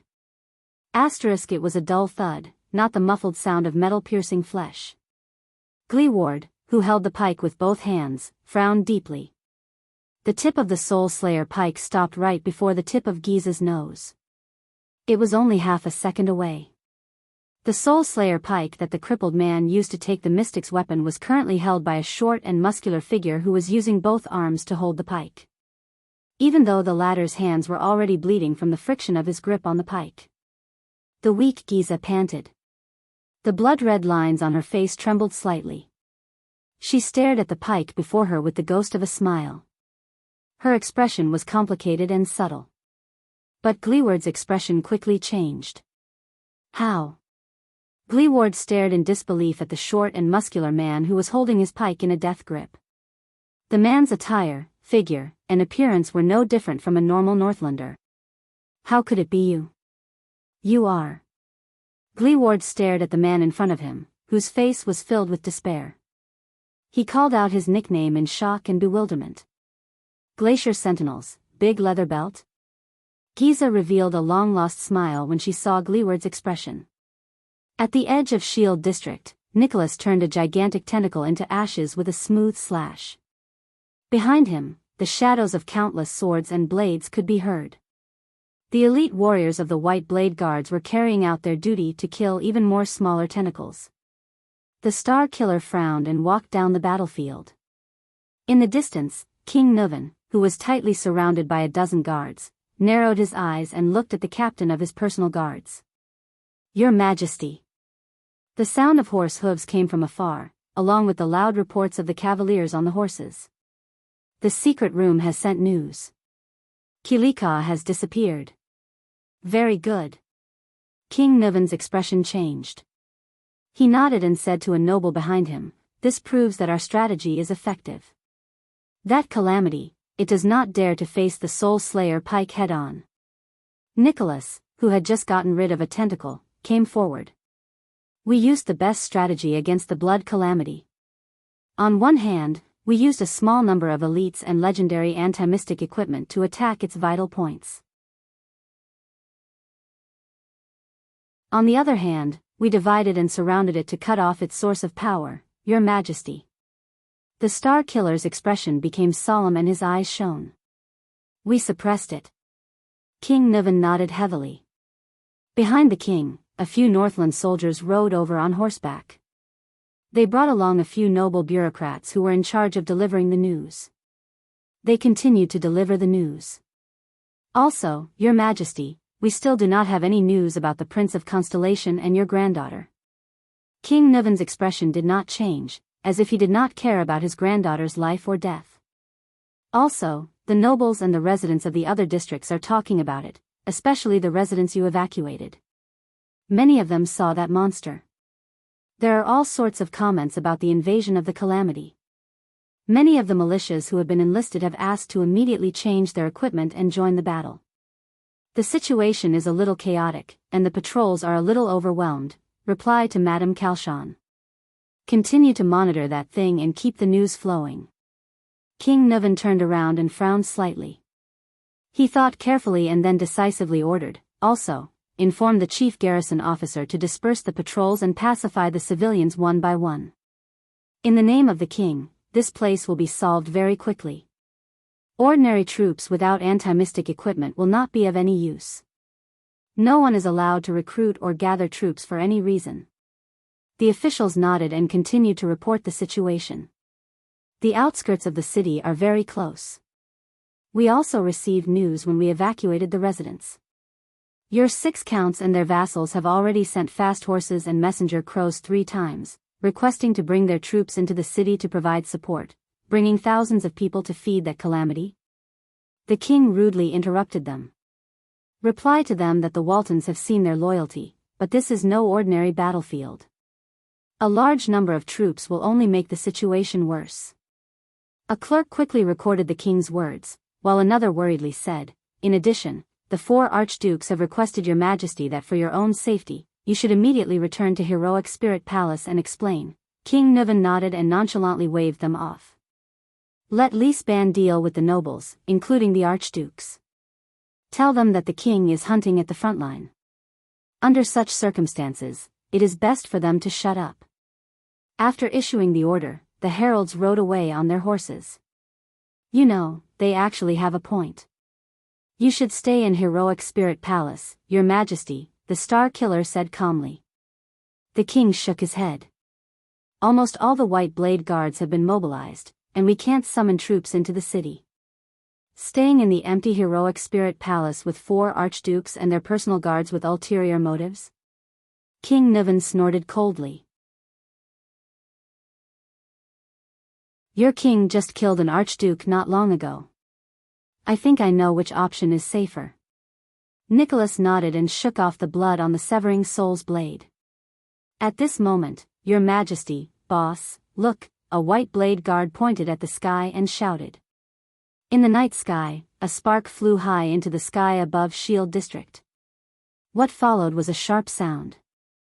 The White Blade Guards shuddered in unison. A signal arrow.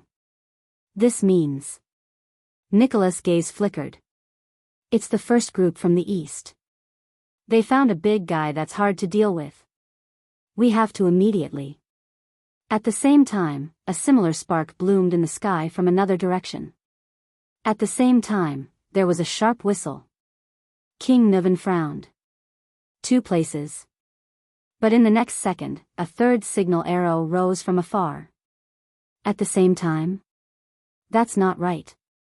King Nuvan stared at the spark and frowned. We've strictly assigned the routes.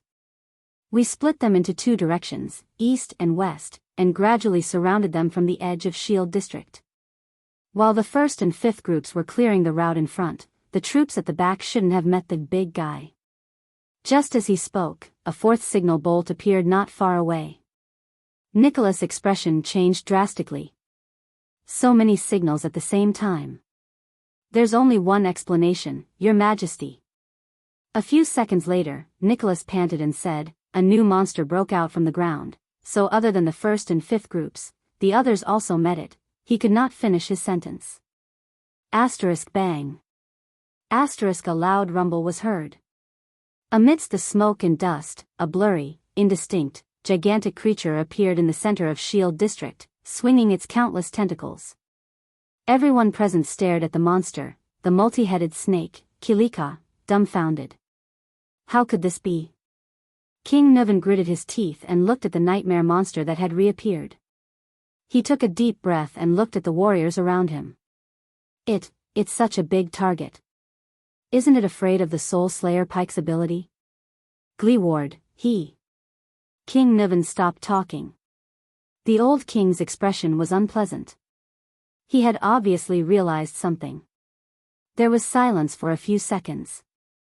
Then, Nicholas put the severing soul's blade into the scabbard on his back and slowly crouched down. He tightened the straps on his legs and nodded solemnly. "Your Majesty, I request that we depart immediately." The Star Killer regained his extreme calmness. He said softly, "We must slow down the work of clearing these tentacles. I think I need to bring the severing soul's blade as soon as possible, to save Glee Ward. On the other side of Shield District. Dodge." Black Sword's furious roar was heard. Thales looked at the blood-red tentacle that was charging at them. He gritted his teeth and dragged Little Rascal backwards. But they were far from fast enough. The tentacle slithered on the ground as fast as the wind and instantly slid before their eyes. Then, it suddenly bounced up and shot towards Thales with the sound of the wind. It was as tall as a person. Asterisk whoosh. Asterisk damn it. Thales cursed in his heart as he watched the tentacle lunge at the tip of his nose. "I can't dodge it." Little Rascal cried out in surprise. At that moment, that strange fluctuation surged through Thales' body again. Thales felt time slowing down again. In this time that seemed to be playing in slow motion, he could clearly see that the tentacle lunging at him was made up of countless bloody human tissues, from skin to muscles, from blood vessels to bones. In the air, it began to fork from the tip, revealing a section of sharp teeth. It was like a large, abnormally shaped snake lunging at its prey. A wave of nausea surged in Thales' heart. What the hell is this? At the same time, a new surge of strength was born in his body. Thales felt the new strength in his body and calculated where the tentacle would land. The next moment, he pushed Little Rascal away.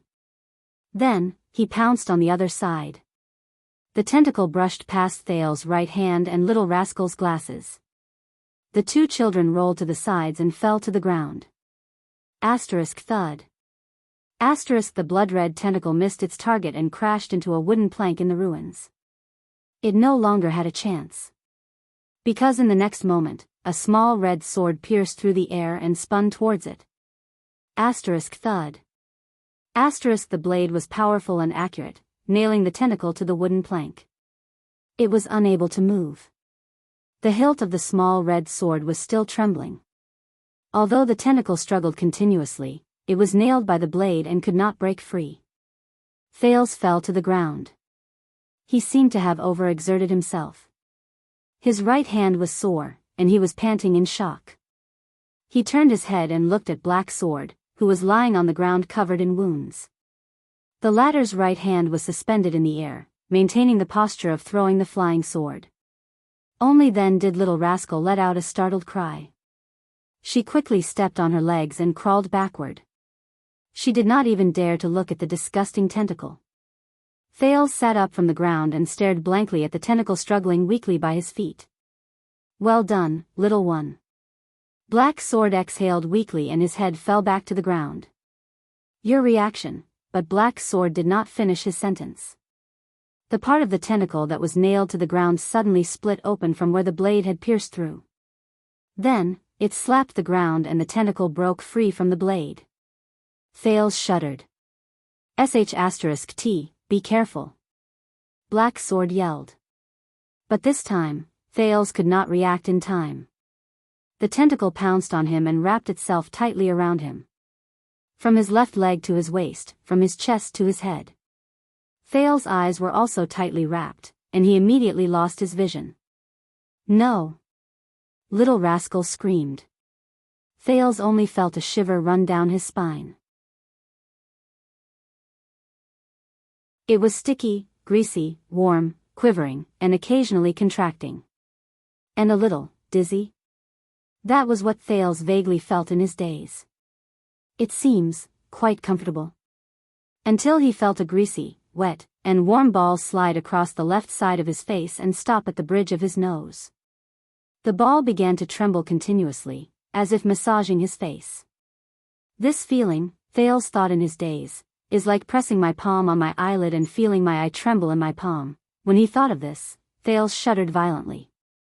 He knew what the greasy, wet, and warm ball that kept massaging the bridge of his nose was. It was someone's eyeball. F*CK. F*CK. F*CK. F*CK. An unprecedented disgust engulfed Thales, immediately waking him up from his hallucination.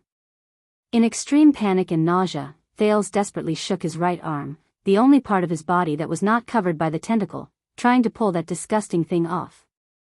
But the tentacle only tightened its grip. Thales clawed at the tentacle in vain, but he only felt that breathing was getting harder and his consciousness was fading. Little Rascal and Black Sword's anxious voices rang in his ears, but he could not hear them clearly. And the eyeball that was quivering even faster? F*CK. His heart beat faster, and the blood vessels in his ears surged more rapidly.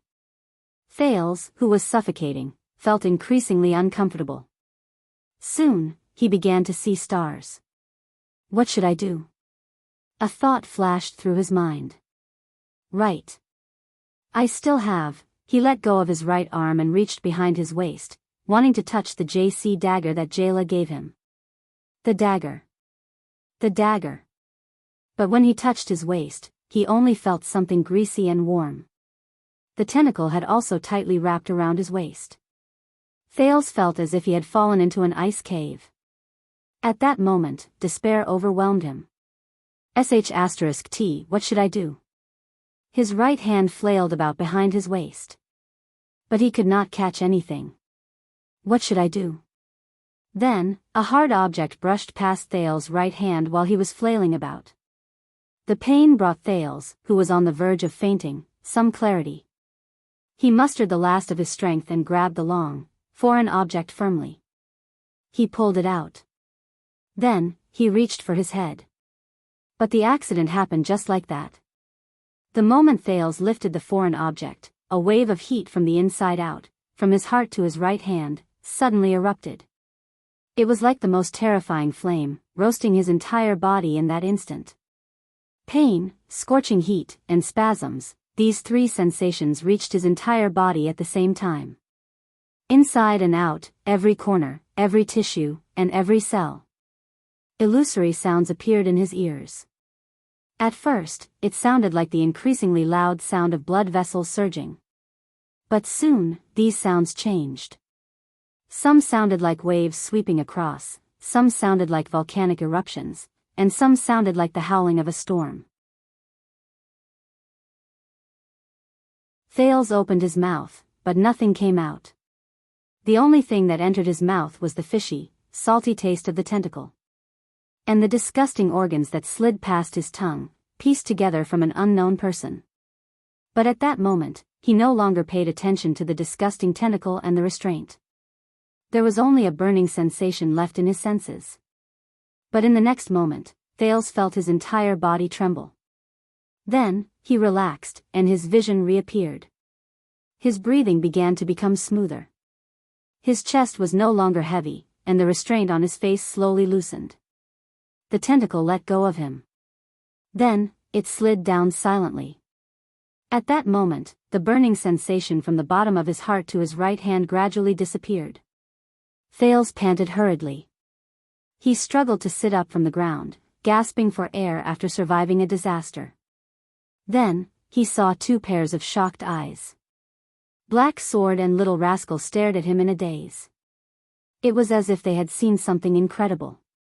Thales was shocked. Then, he realized that they were not looking at him.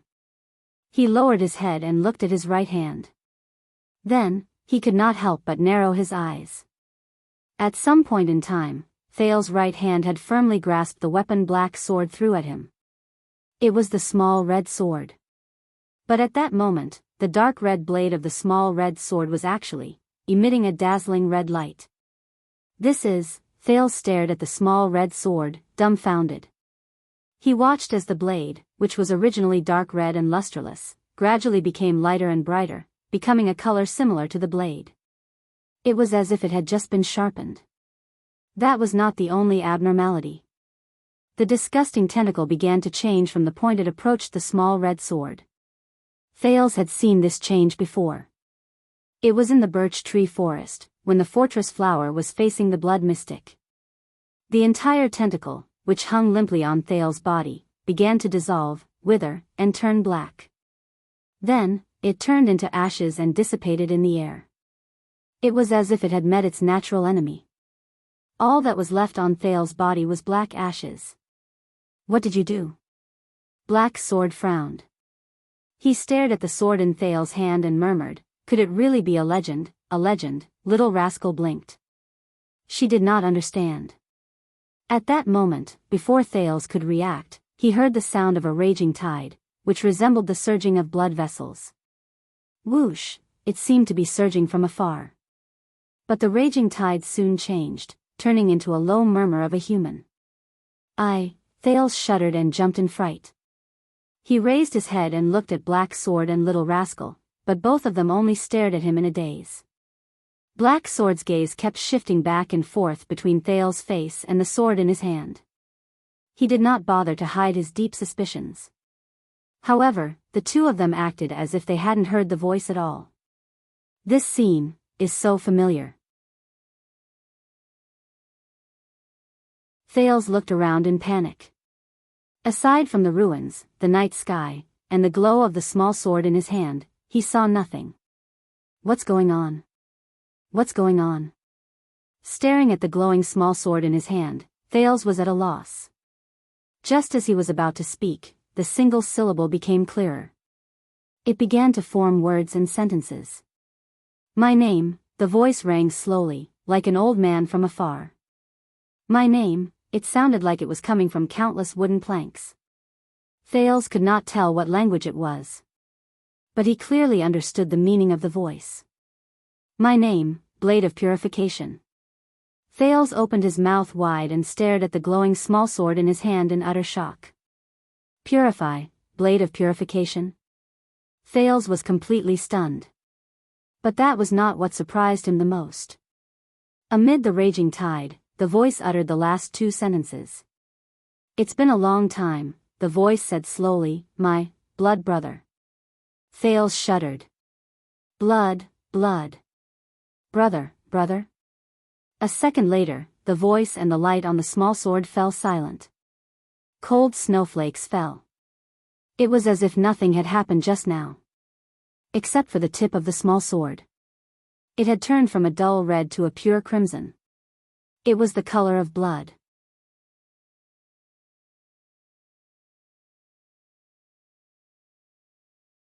Chapter 175. Dragon Cloud City, the border between Armor District and Shield District. A series of loud roars came from the direction of Shield District, as well as faint tremors. We should evacuate together with the residents. A valiant swordswoman with black hair, light armor, and thick black gloves stood on a roof. She frowned as she stared at the tall figure in front of her. It's not our duty to be nosy, and it's not in line with our principles to look for trouble. But the figure just stared at the sky of Shield District in the distance, taking in the crazily rampaging, unusual giant blood-red monster. Is this the reason Raphael asked us to leave? Cohen pursed his lips with a worried expression, his eyebrows constantly moving. This is what the Secret Intelligence Department wants to do? Did you hear what the resident said? That's the legendary Hydra, Kilika. Cohen clenched his fists tightly, displeasure flashed in his eyes. It's those calamities, the mystics, those legends that we can only read about in family records and dossiers. Raphael, Cohen looked at the ruins of Shield District, his breathing quickened. Did you do this? Is this your plan? Miranda frowned and looked at her colleague with a complicated expression. The disciplinary officers didn't evacuate the area for no reason. This is not something you should worry about. Dragon Cloud City definitely knows how to deal with calamities. Miranda looked at the Hydra flinging out another giant tentacle in the distance, sighed and shook her head. And, no matter what Raphael did, or what he wants to do, it's not something we can interfere with. Cohen was still staring at the Hydra, his golden hair was covered in snowflakes, but he did not notice it at all. That's Shield District, Big Leatherbelt lives there. We even sat in his house before. Do you remember the man who fought against the orcs in the Glacial Sentinel? Listening to the sounds of destruction, Cohen's eyes were filled with sorrow. Him and his daughter. Miranda did not say anything, only lowered her eyelids slightly. After a while, she said quietly, "We can't do anything." Cohen was silent. In the distance, as the Hydra Kilika's movements intensified, the tremors grew stronger.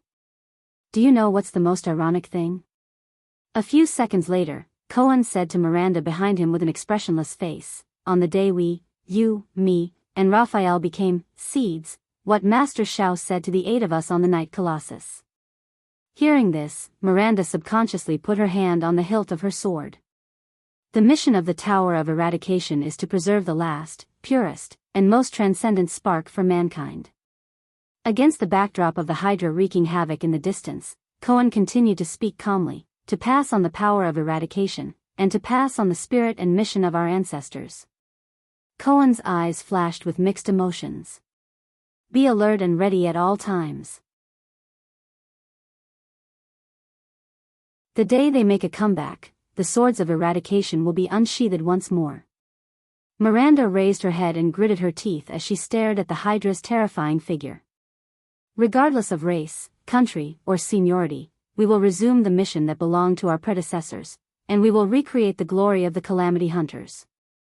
In the darkest days, in the hellish battlefield, in the last moments of mankind, we will carry our swords and hope, go against the crowd, face death calmly, and press forward. Charge towards the almost invincible calamities. This is the original and final mission of the Tower of Eradication. Raphael, as a seed with high hopes, Cohen sighed when he said this, turned the calamities. "Stop your meaningless and baseless guesses," Miranda interrupted him coldly. "We don't know what Raphael and the Secret Intelligence Department did. Maybe the Secret Intelligence Department has a more important political purpose.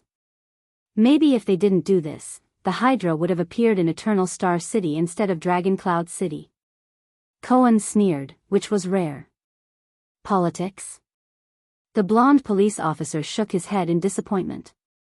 The Tower of Eradication passes down skills to protect mankind, and is above politics. This is also the most valuable thing about it. No matter how bad the relationship between the Tower of Eradication and Constellation is, it has never rejected students from Constellation.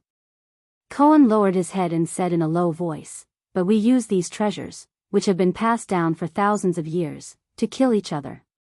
Swordsmen are proud to be born in the Tower of Eradication. But over the past 600 years, how many swordsmen of eradication have truly died in the hands of the calamities? Died while guarding the path of mankind? And how many died under the swordsmanship and powers of eradication that were also passed down from the tower?" Miranda's expression did not change, but her voice was a little ethereal. Not every student can escape the shackles of politics. Not every student has the same ideals and goals as the Tower of Eradication. But Raphael? Cohen sighed heavily. With his status, compared to us, he should be the most detached from these things, shouldn't he? Miranda looked at his back in silence. A few seconds later, the swordswoman put away her solemn expression and chuckled softly. "Cohen." Miranda looked at Cohen, who turned around in surprise, and curled up the corner of her mouth. "Has anyone ever told you, maybe you're not suited to be a suzerain, or even a noble?" The swordswoman flashed a thought-provoking smile and asked meaningfully, "The ideal and kind heir to the Count of Walla Hill." Hearing that, Cohen was stunned and stared at Miranda in a daze. He tilted his head and stared at the roof under his feet.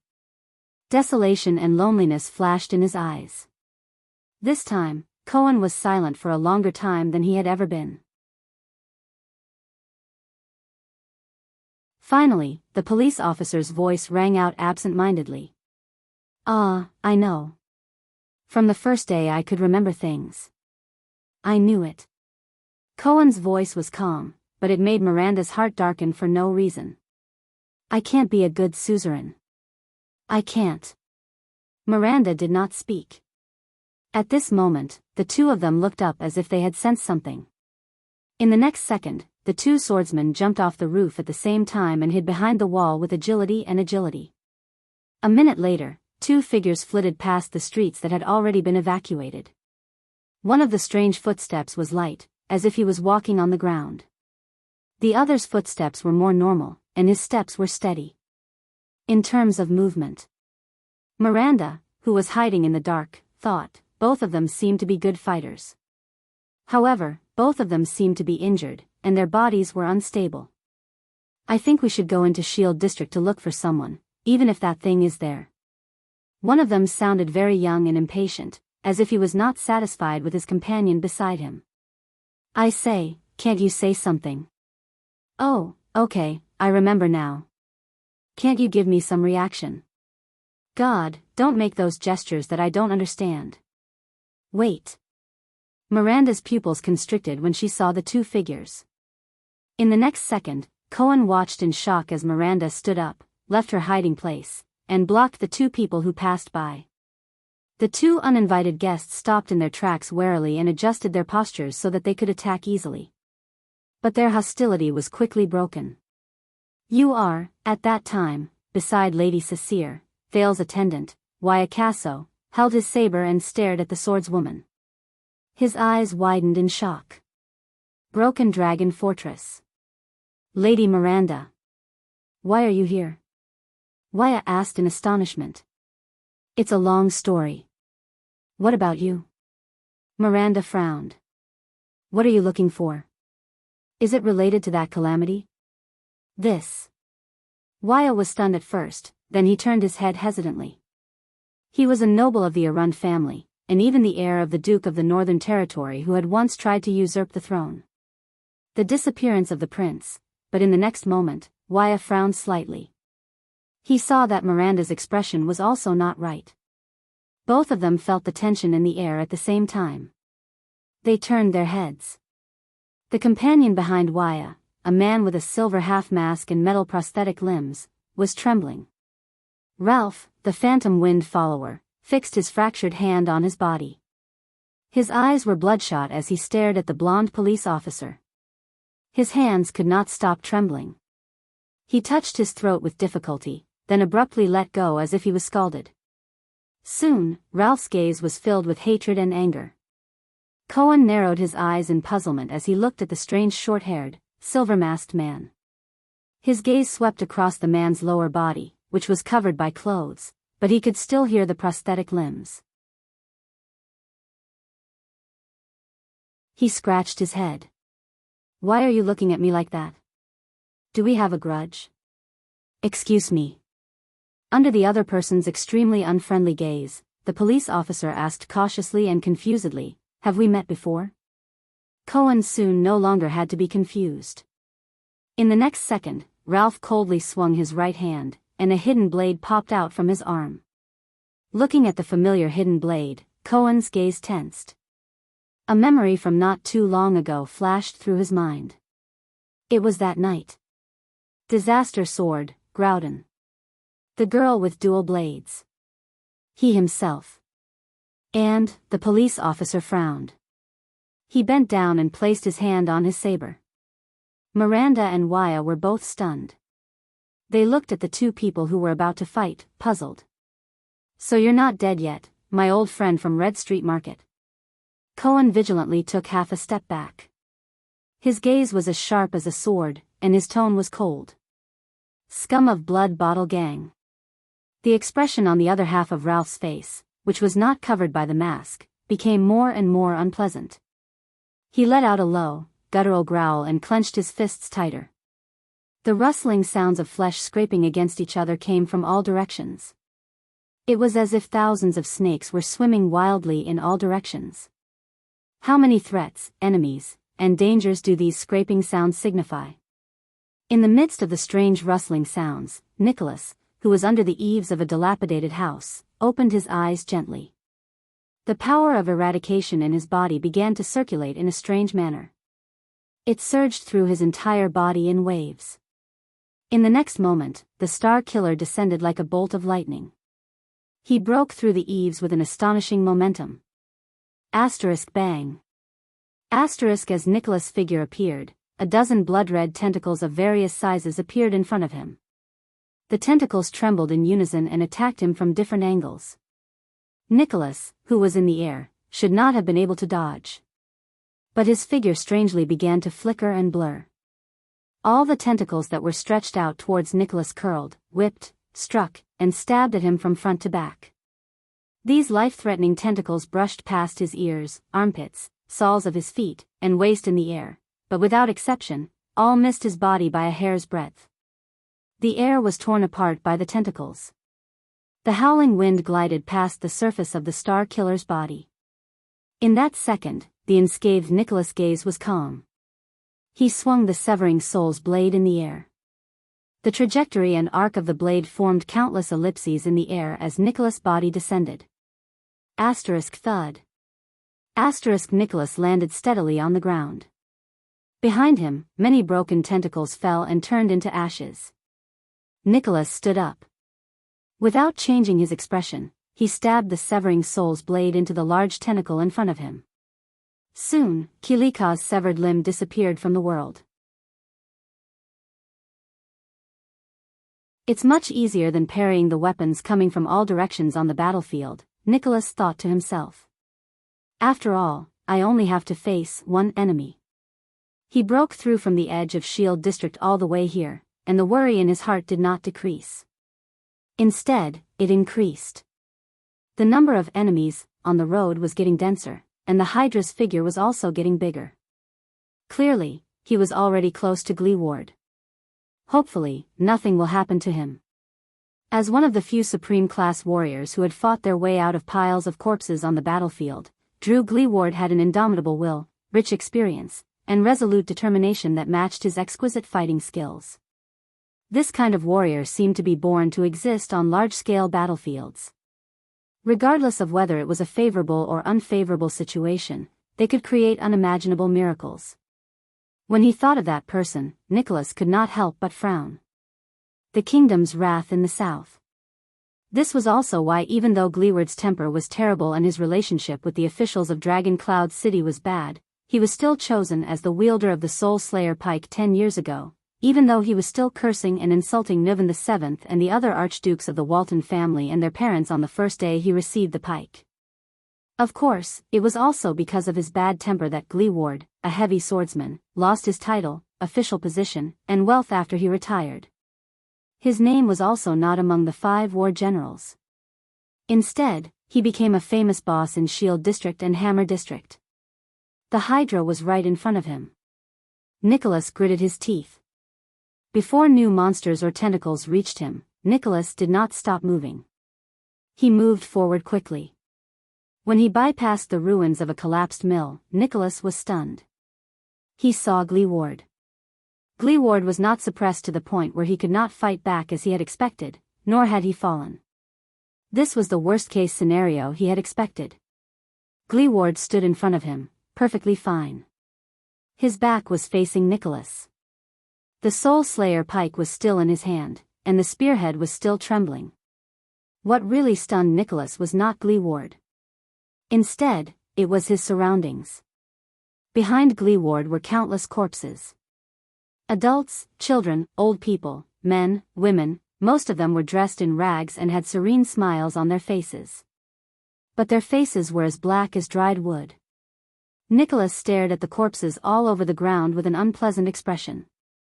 He had seen this kind of death before. It was the effect of being hit by extermination. But, Nicholas stared at Gleeward in disbelief. Gleeward! Nicholas shouted loudly. Gleeward shuddered slightly and turned around slowly. Nicholas tightened his grip on the severing soul's blade in his hand. Gleeward did not even notice that he was behind him. This was unimaginable in the past. There's something wrong with his current state of mind. The Star Killer thought to himself. The lame former heavy swordsman turned around while trembling and looked at the Star Killer. Nicholas stared at Gleeward's face in shock. It was covered in tear stains.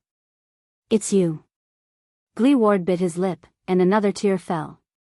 He said hoarsely and weakly, "Walton's lackey." When he heard the familiar and rude form of address, Nicholas felt slightly at ease. But he still stared at the corpses all over the ground and asked in puzzlement, "What happened? These people. What happened?" Gleeward shuddered violently, and his voice rose sharply. "What happened?" Gleeward clenched his teeth tightly and closed his eyes in pain.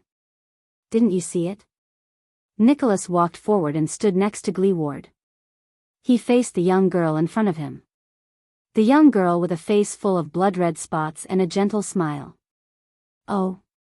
The blood mystic chuckled. Another one? A puzzled look appeared on Nicholas' thin and pale face. It's okay. Giza shook her head. Her gaze was relaxed, as if she did not care. I have enough reserves. In the next moment, the mystic gently stroked Kilika behind her. The hydra shuddered again and released 2 large tentacles. The tentacles trembled continuously on the ground, then slowly tore apart, creating 2 openings that were as tall as a few people. Nicholas' pupils shrank. From the 2 openings, 1, 2, 3 people slowly walked out. There were dozens of people. The person who walked toward them was an old woman with a face that looked like she had gone through the vicissitudes of life. She was puzzled at first, then confused, and then terrified as she looked at her own body. There were dozens of people of all sizes, men, women, the elderly, and the young. After their initial bewilderment, they became astonished. Then, they all walked towards Gleeward at the same time. Nicholas turned his head abruptly and looked at Gleeward. Could it be? Gleeward shook his head laboriously. His eyes were filled with tears of grief, indignation, and desolation. Gleeward? The old woman who led the group opened her fearful eyes. She seemed to know Gleeward. Good child, what is going on? I remember that just now. Ah. The old woman lowered her head in surprise. She looked at her thin and shriveled legs, one in front of the other, as she dragged her body forward. How did I stand up? My legs are healed. Granny Daval. Gleeward looked at the old woman's figure and closed his eyes in grief. He stabbed his spear into the ground. Bastard, no. The old woman immediately realized something. She said in panic, my body, why can't I move? Why am I walking? Granny Daval was not the only one who reacted this way. Among the dozens of people, almost everyone had the same reaction. Panic, fear, and shock appeared behind the crowd. What's going on? My hand, ah. I can't walk so fast, I'm too old, I'll fall. Oh my God, look, it's a monster. It's the monster I saw before I fainted. However, the crowd continued to move forward. At that moment, Nicholas, who was in a daze, understood something.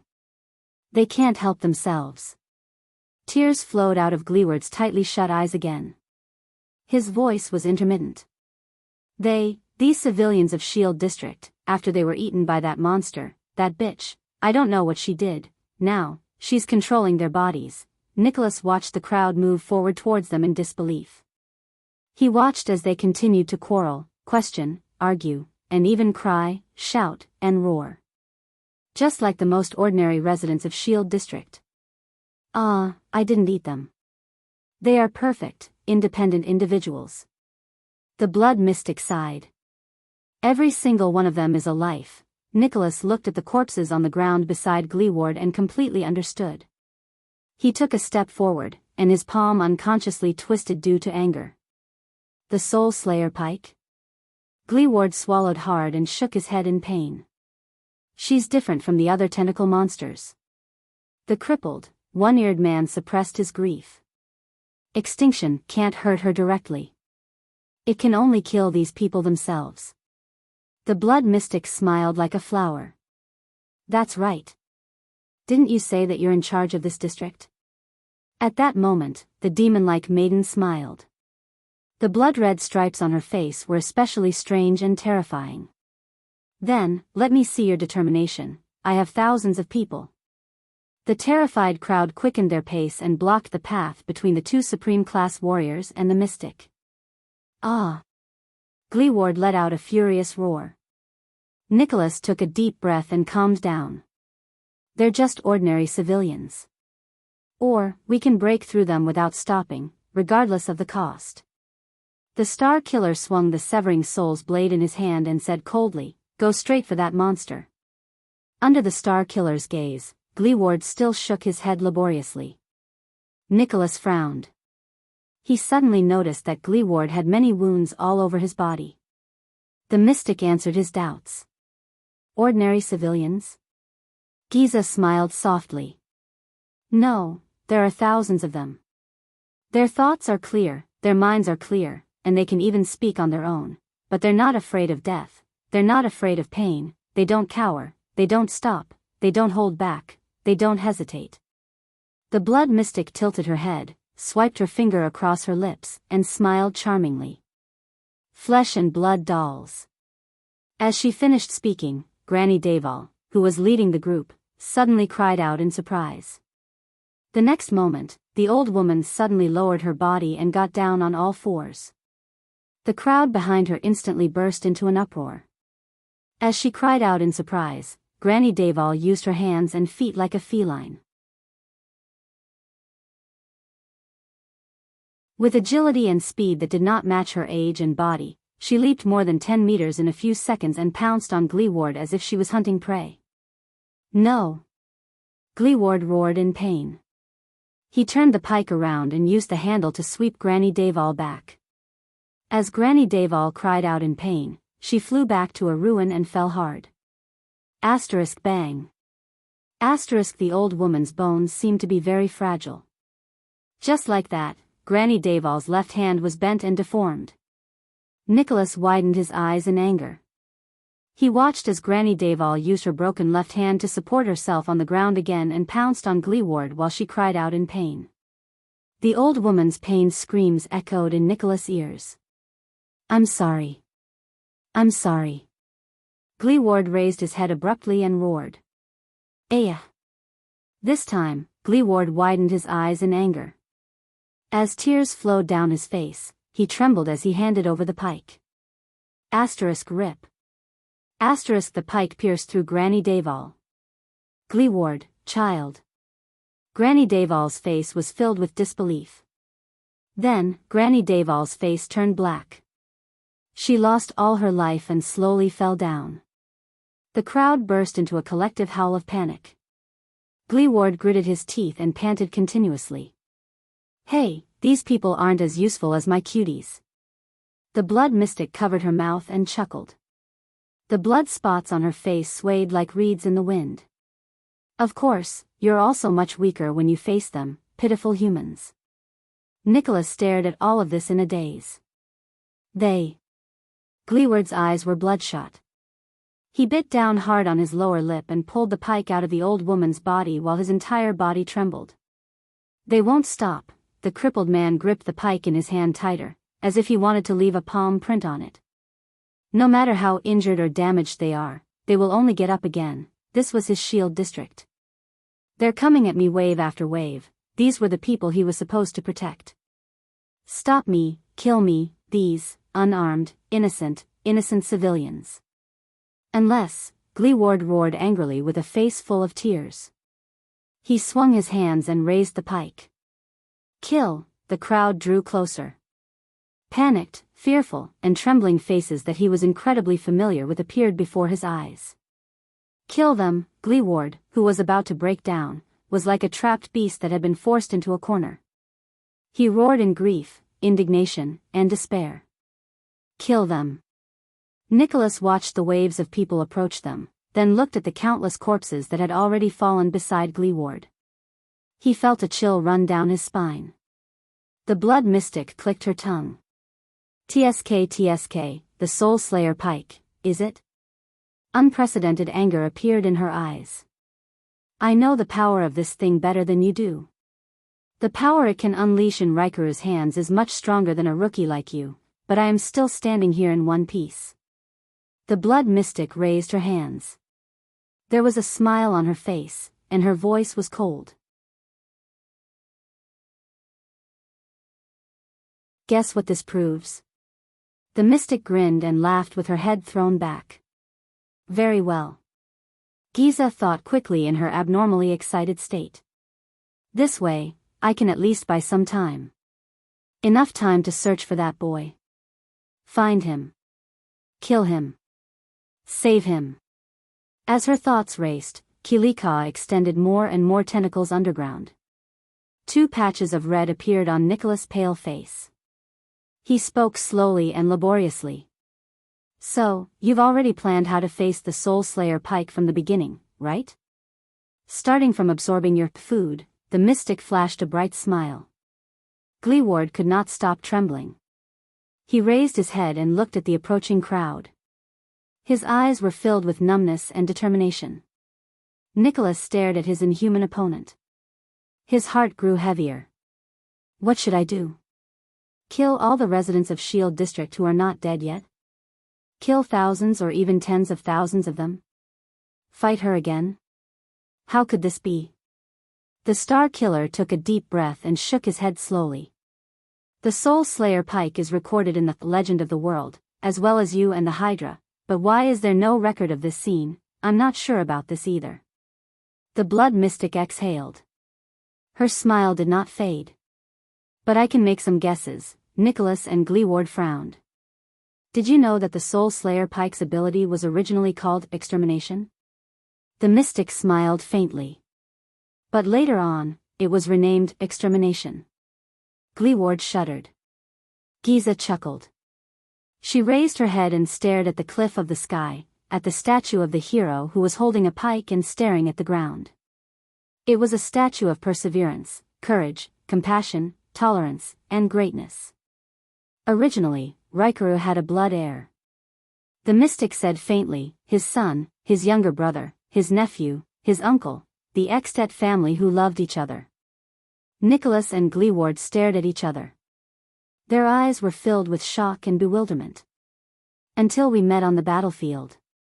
The mystic narrowed her eyes. Her eyelashes trembled slightly. Your so-called human hero. That heartless, cruel, and terrifying man with a heart as hard as stone, Raikuru Extet. In their eyes, the terrifying and cruel blood calamity gently raised her slender fingers and slowly pointed at the advancing crowd. Personally lifting the Soul Slayer Pike, Giza's eyes shone with a strange and subtle red light. She parted her cherry lips and revealed a secret that sent chills down their spines. All of them, did not spare a single one, killed them all.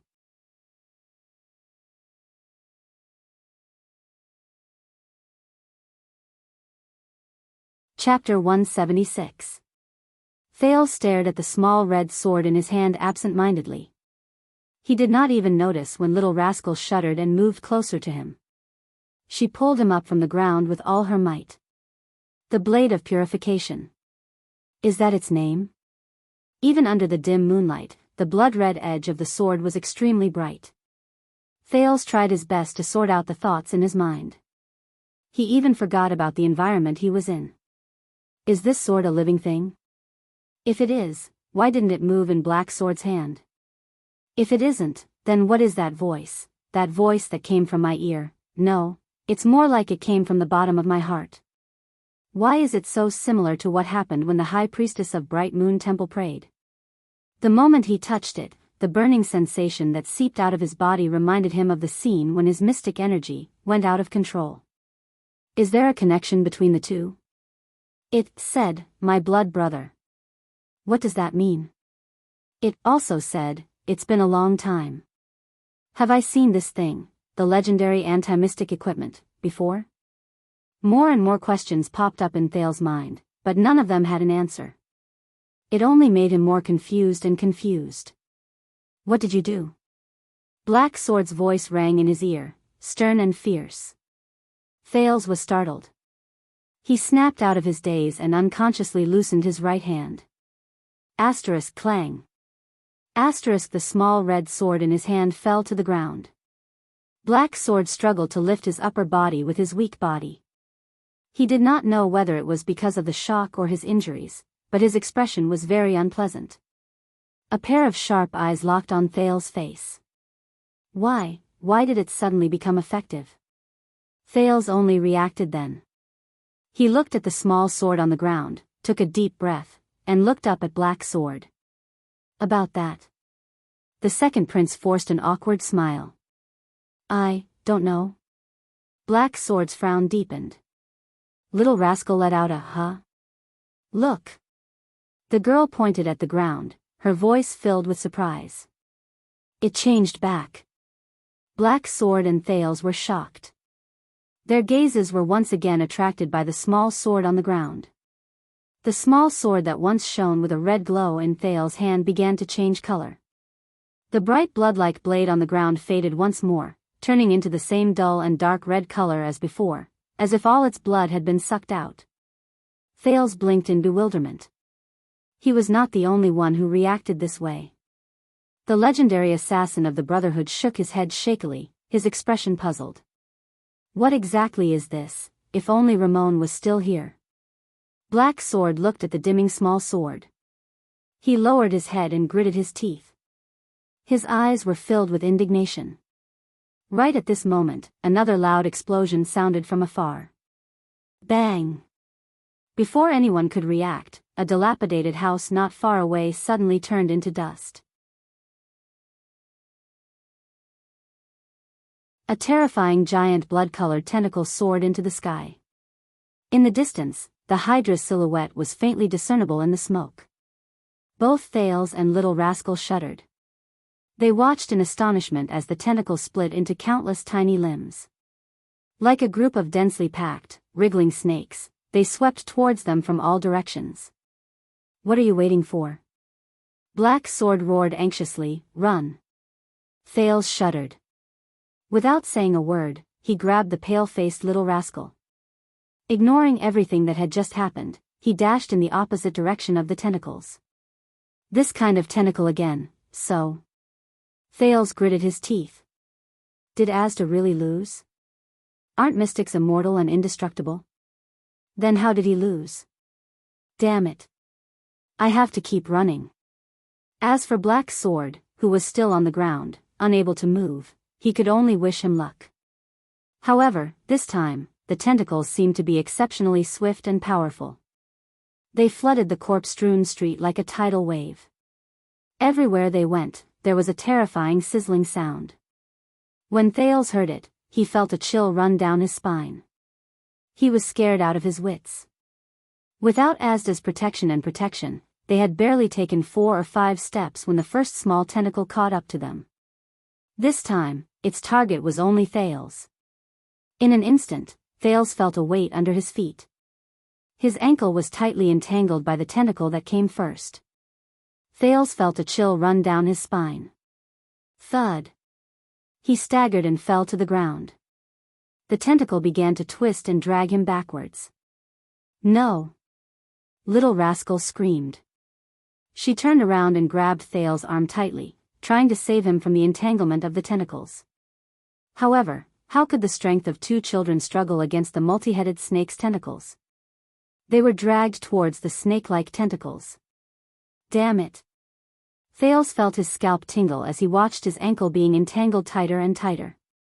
He glanced behind them and saw other tentacles getting closer and closer. In just a few seconds, they were right in front of him.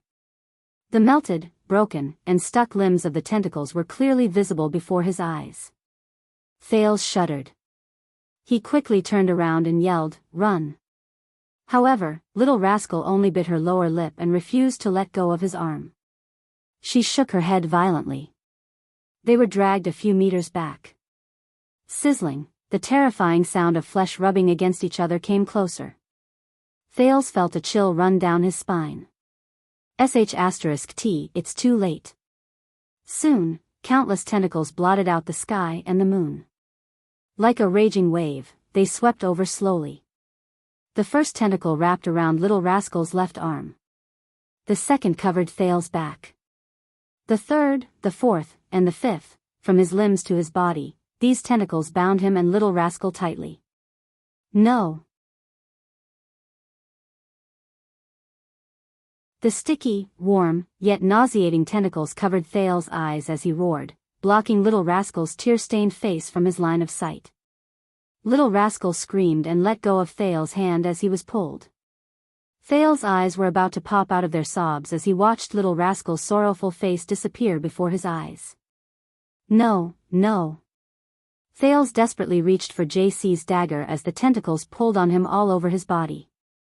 At the juncture of life and death, he no longer cared about secrets or side effects. He had to use mystic energy, or what he thought was mystic energy. However, just as the second prince was about to stab himself with the dagger, another tentacle came from behind and bound his right arm. Then, it dragged him backward. He could not touch the dagger. Thales gritted his teeth in indignation. No, he was like a prey hunted by a spider, trapped in a spider's web and unable to move. He could only close his eyes and wait for death. But at this moment, Black Sword's low growl suddenly rang in his ears. Ah! Then, the sound of flesh being torn apart could be heard one after another. Asterisk swoosh. Asterisk Thales shuddered. He felt the momentum of his being dragged suddenly lessen. In the next moment, the tentacles wrapped around his head and face were suddenly released. Blood splattered everywhere. Black Sword, who was covered in wounds, appeared in Thales' sight. Thales was instantly invigorated. Before he could speak, Black Sword roared and swung the red small sword in his hand amidst the surging group of tentacles. Asterisk whoosh. Asterisk the wind howled, flesh and blood splattered everywhere. The blade of the sword drew circles and circles on the flesh and blood of the tentacles. It cut and severed the tentacles one after another. The tentacles trembled, and like a pot of boiling oil, they madly attacked Black Sword. With a body riddled with wounds, Black Sword displayed a speed that did not match his physical condition. His body sometimes trembled to break free from the entanglement, and sometimes he turned to dodge the attacks. He fought with all his might in the group of tentacles that surrounded him from all directions. Black Sword dodged a tentacle that reached for his left shoulder. His right arm trembled, and with a strange rhythm, he shook off a tentacle that was resting on it. Then, he roared and cut off a tentacle that was binding Thales' left leg. Black Sword's expression was unpleasant. He stepped on the ground full of tentacles. His legs had been unknowingly entangled, but he was still oblivious. The small sword in his hand never stopped swinging. Sometimes, it would cut off a tentacle that was binding Thales, and sometimes, it would cut off a tentacle that was trying to stop him. Black Sword stood in front of Thales amidst the group of countless tentacles. His gaze was firm, and his body moved. At that moment, he was like a restless bug that had fallen into a spider's web. He was stubborn and unyielding, struggling with all his might and trembling incessantly. Thales watched the scene in a daze. "Hold on to me!" Black Sword roared. His left arm, which was wrapped in a thick cloth and had a thick bloodstain on it, grabbed Thales' shoulder in a death grip. Then, he swung the small sword again and instantly cut off 3 tentacles that were binding Thales. Asterisk rip. Asterisk the next moment, Black Sword's expression was fierce. Like pulling a carrot, he forcefully pulled Thales out from the mass of tentacles. Thales hugged Black Sword's arm tightly and coughed continuously. Black Sword swung with great force and threw Thales out of the tentacle's range. Thales rolled on the ground and panted rapidly. A few tentacles wanted to follow Thales, but they were mercilessly cut off by Black Sword before his eyes. As for Black Sword himself, he was increasingly entangled by the tentacles. Thales did not even have the time to catch his breath. He quickly turned around and saw Black Sword, who was almost drowned in the tentacles, struggling bitterly after saving Thales with a burst of power. Thales instinctively wanted to crawl backwards, but when he raised his head and saw Black Sword's gaze, he could not help but stop in his tracks. That man was still fighting ceaselessly in the mass of tentacles. This sword. Why isn't it working? Black Sword looked at the red small sword in his hand and roared, "These things haven't disappeared." Thales, who had just escaped death, felt mentally and physically exhausted. He propped himself up on the floor and listened to the sizzling sound of the tentacles behind him. The helpless expression on little rascal's face when she was finally dragged away appeared in his eyes. He could only feel an unbearable resentment in his heart. How could this be? He gritted his teeth and roared back without thinking, "How the F***ck would I know? I was holding it just now and..." As soon as the words left his mouth, both of them shuddered. Thales understood something. A tentacle seized the opportunity to wrap itself around Black Sword's neck, causing him to tremble all over. At the critical moment, Black Sword did not swing his sword again. Almost drowned in the tentacles, he gave Thales a deep look. "Little fella." Black Sword suddenly raised his voice. Thales panted and tried his best to stand up. A few tentacles had already bypassed Black Sword and were in front of Thales. However, in the next moment, Thales saw Black Sword move his arm, causing the wind to whistle. A black shadow spun and pounced towards the prince's face. Thales subconsciously narrowed his eyes. He could not help but raise his right hand to protect his head and face. However, the black shadow made a perfect turn and accurately fell into Thales' right palm, which he had just raised. The Prince of Constellation subconsciously clenched his fist and felt a weight on his hand. Thales bent his knees. In a flurry, he caught the small sword that Black Sword had thrown at him. The hilt just flew into his palm. Although I don't want to admit it, Thales took a deep breath. Black Sword's throw was really accurate. Black Sword took one last look at Thales before he was completely drowned by the tentacles. The tentacles that wrapped around Black Sword lifted the prey and swept it backwards. Thales breathed in a daze, but he knew what he was going to do. "Please." He gritted his teeth and brandished the small sword. Stepping on the ruins and snow, he ran forward. "Hurry up and give it to me, make it work." "Ah!" In the next moment, Thales roared with all his might, as if that would calm him down. He swung the small sword at the tentacles that were pouncing towards him. One of the tentacles touched Thales' face, causing him to feel numb. The other tentacle reached for his hands and made an unpleasant sizzling sound. However, in the next moment, that strange burning sensation attacked his heart again. His blood vessels began to surge endlessly again. Thales' small sword changed. As if it had been injected with some kind of power, its dull, dark red blade, starting from the hilt in Thales' hand, gradually changed color and glowed. It became bright red again, as if it had been revitalized, just like before. Red light spread out. The two tentacles that were closest to Thales immediately trembled before the small sword's blade. In just a few seconds, their warm and strong flesh curled up and withered into dull gray limbs. With the sizzling sound of roasting flames and red steam, they were turned into ashes. Thales was shocked. "It's effective." He did not stop. Instead, he charged forward without a care for his life. Not far away, the blood mystic, who was facing off against Gleeward and Nicholas, turned her head and cast a glance in his direction. Giza's tentacles were very memorable. Thales did not want to experience the warm, solid, sticky, and slippery sensation when he bumped into them. "It's too disgusting." But this time, Thales only lowered his head, raised his small sword, and charged forward with all his might. Surprisingly, Thales did not run into any substantial obstacles that could stop him for more than a few seconds, even though the group of tentacles looked so terrifying. Thales stared at the ground, not letting the surging tentacles in front of him affect his vision. With just one breath, he continued to run. His entire body crashed into the mass of tentacles that wrapped around the black sword in a disorderly manner. The wall of flesh and blood formed by the tentacles crumbled the moment he touched it. Ashes fell continuously in front of him. If he was entangled by a tentacle, Thales would subconsciously lean the blade against that spot. In just a few seconds, the tentacles would tremble slightly, then loosen and turn into ashes. Like ripples on the surface of a lake, the tentacles trembled, retreated, and dispersed in front of him. At a speed faster than when they came, they curled towards the roots. But Thales still did not care. He just raised his sword and charged forward. The next second, he felt the ground beneath his feet become empty. Thales panicked and fell to the ground. But he did not fall. Thud. A dull thud was heard. Thales felt a pain in his head. He felt as if he had crashed into a thick wall. Something caught him just in time. "Enough." Black Sword's cold voice rang in Thales' ears.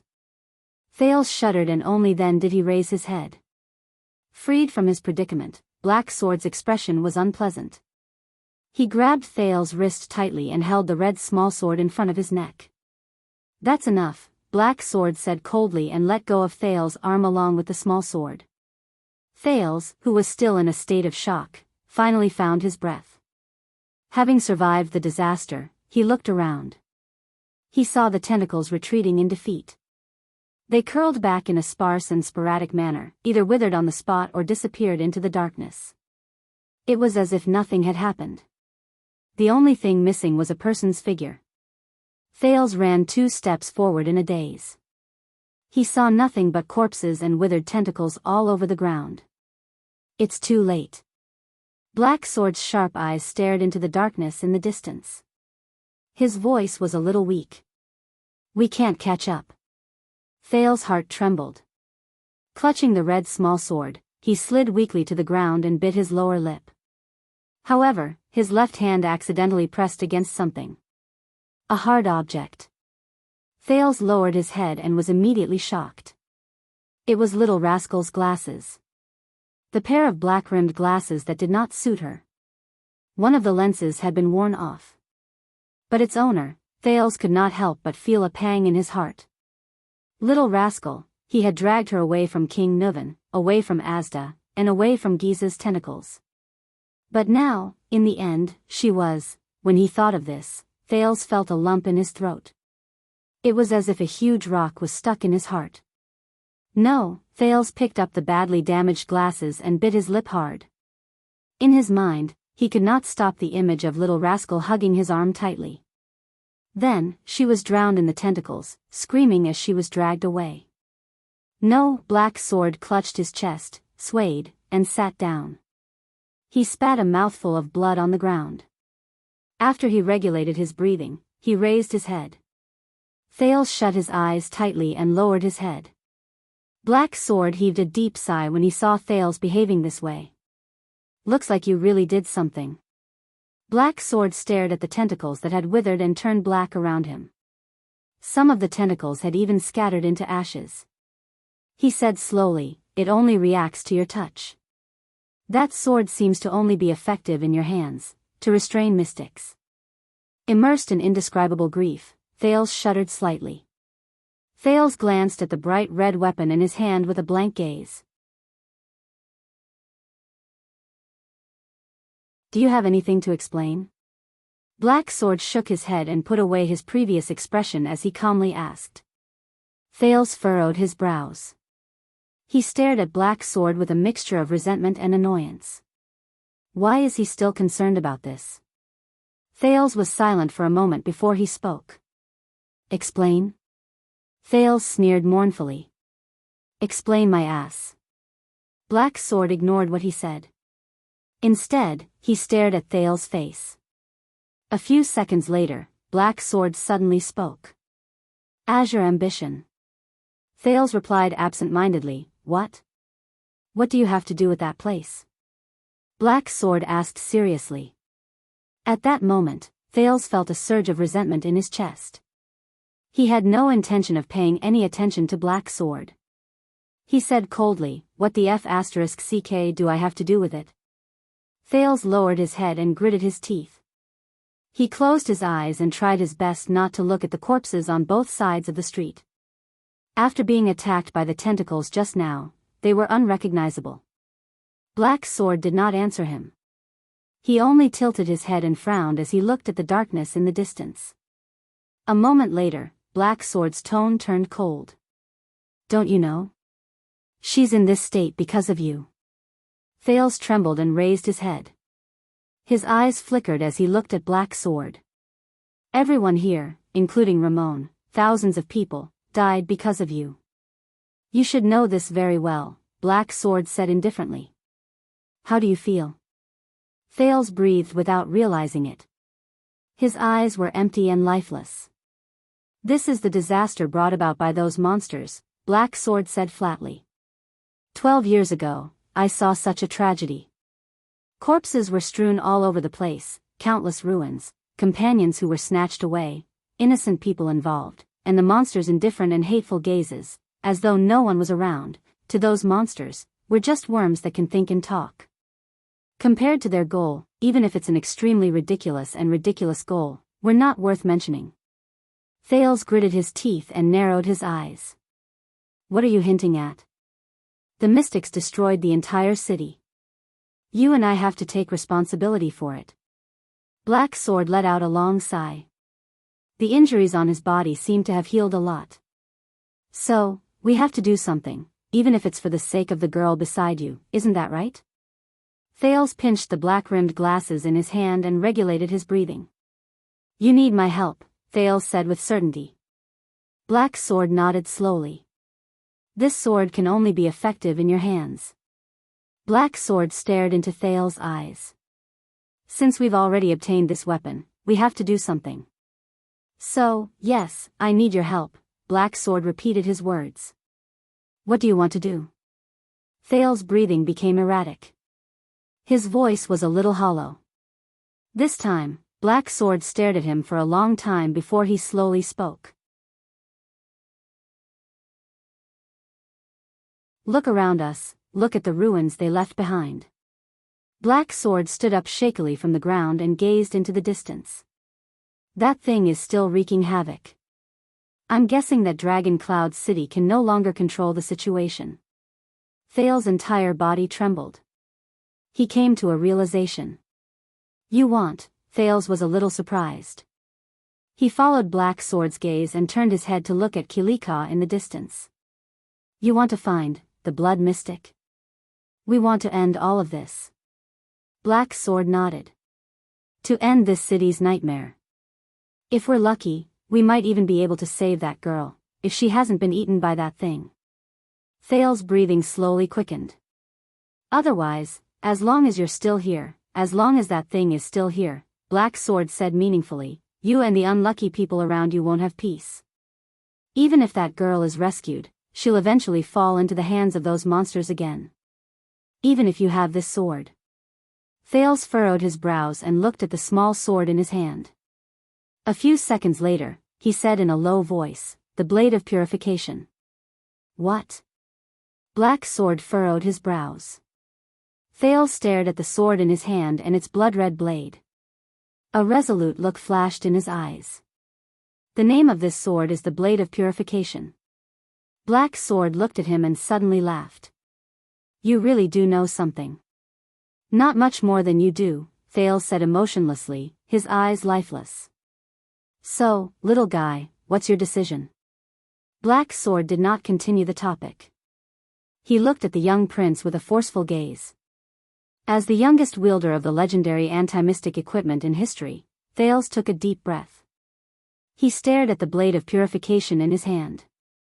Only the howling cold wind and the faint sizzling sound of the Hydra remained in his ears. Asda's profound gaze appeared before his eyes. Giza's sweet and gentle smile. Little Rascal's tearful expression. The screams of the Northland residents fleeing for their lives rang in his ears. In that instant, Thales' gaze became resolute. All right, I'll go with you, but before he could finish, Black Sword suddenly said, by the way, let me remind you. Thales was stunned. Excessive use of the legendary anti-mystic equipment will put a huge burden on the body, Black Sword said calmly. If you can't control its power, it'll be dangerous. Hearing that, Thales was slightly stunned. He lowered his head and scrutinized the blade of purification in his hand again. Under the moonlight, its blood-red blade looked so bright and dazzling. Dangerous, he said in a daze. Especially for those who have not reached supreme class, they can't guarantee absolute control of the legendary anti-mystic equipment. Black Sword's voice continued to ring. And you better think it through. Black Sword's words were extremely cold. Thales frowned heavily. In that instant, he suddenly thought of Gilbert, Yodel, and Gines. He thought of their gazes, even though he had never seen Yodel's gaze. He thought of what Gilbert had told him, that he had to protect himself first when he encountered a calamity. But he also remembered his own identity. Every time I use mystic energy, I have to pay a heavy price, right? Anne. He thought of Giza's smile again, and her gentle but determined gaze. She won't let me go. Thales sneered. You were persuading me to go with you to find the mystic, and now you're saying this? What's your answer? Black Sword raised his eyebrows slightly. Thales' gaze gradually focused. He raised his head and looked at Black Sword's sharp gaze. Then, he nodded heavily. Let's go, Thales said flatly. Let's go and see that cute big sister.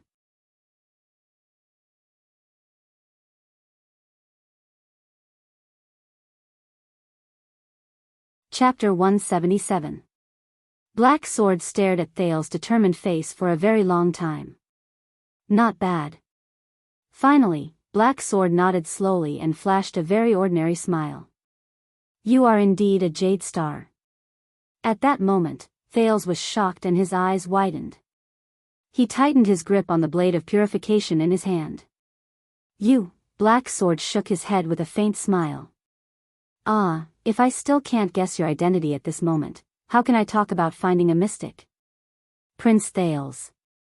The next moment, Black Sword picked him up with his right arm. Hold your sword. Black Sword said coldly. He quickly jumped onto a half-collapsed roof in Kilika's direction and leaped away. In his astonishment, Thales felt the wind whistling past his ears. He knew his identity. Thales could not help but recall King Nuvan and Asda's words. The mercenary leader's skills are strange, carrying a strange long sword, the map of Renaissance Palace. You're the assassin who killed the crown prince, aren't you? Thales' heart pounded. What would he do? But there was no turning back. An earth-shattering explosion came from afar. It was as if Kilika was angry. What should we do? Thales only reacted after a long while. He forcefully suppressed the nervousness and shock in his heart and asked with a trembling voice. What should we do? Black Sword held him in his arms with his uninjured right arm.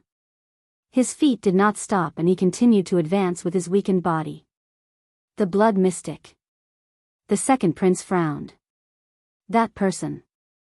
I saw it with my own eyes. She can't be sealed by the legendary anti-mystic equipment. If we can't seal her, if we have to fight her face to face with those strange abilities, Thales could not suppress the worry in his heart. Of course there is a way, Black Sword said with certainty. There has never been an enemy that cannot be defeated. That kind of creature only exists in night novels. They are called protagonists. Huh? Thales was stunned. What way? First of all, Black Sword nimbly turned and avoided a tentacle that vaguely appeared in front of him. You have to change your mind. Thales was slightly stunned. Change my mind? You think you're weak, don't you? Black Sword lowered his head and allowed his voice to travel with the wind into Thales' ears. Do you think that your chances of winning against that person are very small? Thales opened his mouth, sucked in a mouthful of cold air, and spoke with a trembling voice. Isn't that the case? Thales hugged the blade of purification tightly in his arms and said in a rather dejected manner, I'm very weak. Facing an enemy like that, other than you, not to mention me, even a transcendent magus would be insignificant. When Black Sword heard that, he sneered without a doubt. Actually, I'm far from finished what I said to Asda just now. Black Sword's tone suddenly became a little solemn. Now, listen to me. Black Sword paused and stopped in front of a low wall. Next to them was a pair of lovers who were hugging each other, motionless. No, little fellow. Black Sword's tone was extremely cold. The sound of a house collapsing came from afar. The battle seemed to be very intense. Under Black Sword's murderous gaze, Thales suddenly felt inexplicably nervous. He said resolutely and decisively, You're not weak at all. This time, when he heard Black Sword's unquestionable tone, Thales was truly stunned. Do you think that you're powerless and vulnerable, and that anyone with the slightest bit of ability can manipulate you? Black Sword lowered his voice and hid behind the low wall with Thales, listening to the sizzling sound that came from nearby. Then why are you still standing here? Thales was a little speechless. I'm lucky. I'm occasionally a little clever. I can bluff my way through every time. Black Sword's eyes narrowed into slits, but the light that shone from them was unprecedentedly threatening. A few seconds later, the leader of the Brotherhood said in a casual but unquestionable tone, "Only a truly weak person would use pure strength as proof of their strength." Thales's eyebrows twitched. For a truly powerful person, strength is but a decoration. True strength does not lie in how many heavy axes you can swing, how fast you can stab with your sword, how sturdy your bow is, or how accurate your blade is. When he saw Thales frown, Black Sword only paused for a moment before he continued expressionlessly, "In fact, it does not lie in how many tens of thousands of soldiers you can command, or how many sturdy cities you can break. I've seen famed supreme-class elites die in humiliation in a beggar's sack. I've also seen powerful suzerains fall hopelessly under their servants' axes." Black Sword's pupils narrowed, and his words were cold and threatening. "I've also seen an insufferably arrogant mystic being frightened by a frail and sickly girl, panicking and at a loss for what to do." Thales took a deep breath and raised his head. His eyebrows were tightly furrowed as he whispered, "Supreme class, suzerains, and even mystics. Those are just coincidences.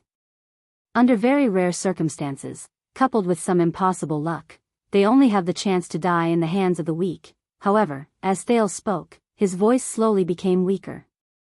He stared at Black Sword, who was shaking his head slowly. "You're right." The ordinary-looking man exhaled. "Coincidences, circumstances, luck, opportunities, and so on. When all of these are added together, they are the key to determining the difference between the strong and the weak, the superior and inferior, and the difference between victory and defeat." Thales widened his eyes, slightly startled. "You mean?" The corners of Black Sword's lips curled up slightly, as though he was looking at a mischievous student. "A truly powerful person views all the factors that determine victory and defeat as their own strength." The sizzling sound disappeared beside his ears. In the next moment, Black Sword's figure rose from the ground again. Thales shut his eyes tightly, feeling the frost and snow blowing against his face. But Black Sword's words still reached his ears without missing a single word. They were clear and unmistakable. A truly powerful person turns disadvantages into advantages, disadvantages into advantages, death into opportunities, and absolutes into uncertainties. They turn their enemy's strength into their weakness, and infinitely magnify their own strength. They seek hope in a hopeless situation, fight for a turnaround in a loss, sublimate a favorable situation into a sure-win situation, and turn unforeseen circumstances and accidents into their own aid. Black Sword stepped over a man who had fallen to the ground. The dead man's face still showed signs of suffocation. They turned into an alley that was missing half of its entrance. The sounds of intense battle ahead were getting closer. As the cold wind blew against his face, Thales could not help but say, but Black Sword did not allow him to interrupt. Instead, he continued. "They unfold a chessboard in the vast world, using all living beings as chess pieces and everything in the world as chess pieces. They turn a seemingly simple duel into a supreme game of chess to determine the outcome of the battle." Black Sword took a deep breath and looked up at the sky. "These people turn what the enemy relies on into what they own, and regard factors including the enemy, themselves, the situation, and luck as bargaining chips. These people who grasp everything in their hands, take the world into their hearts, and see the entire situation, only they are qualified to be called."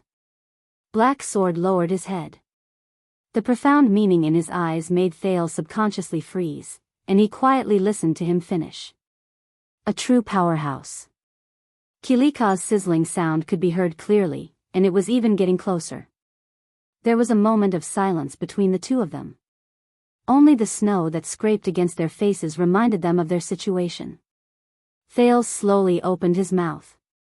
After gritting his teeth and hesitating for a while, he finally spoke. "But..." Thales revealed a bitter smile, which made him look rather haggard. "For a mystic who breaks the rules, no matter what kind of scheme or how many factors are considered, their effects are limited." "You're wrong again," Black Sword said with a cold expression. Black Sword made a sharp turn and held Thales in his arms. With a slide shovel, he slid across a dry and frozen ditch. The action was a little rushed, and Thales only felt dizzy. Even those who seem to have unparalleled power, who can destroy cities and countries with a wave of their hands, who are invincible in the world, and who are even immortal, at this point, Black Sword seemed to intentionally look around at the ruins around him.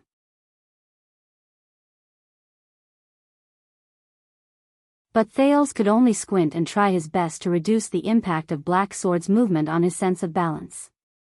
Black Sword slammed his left palm on the ground and leaped up. He raised his head and snorted softly. If you can't do this, then you're still a weakling, at best, a relatively strong weakling.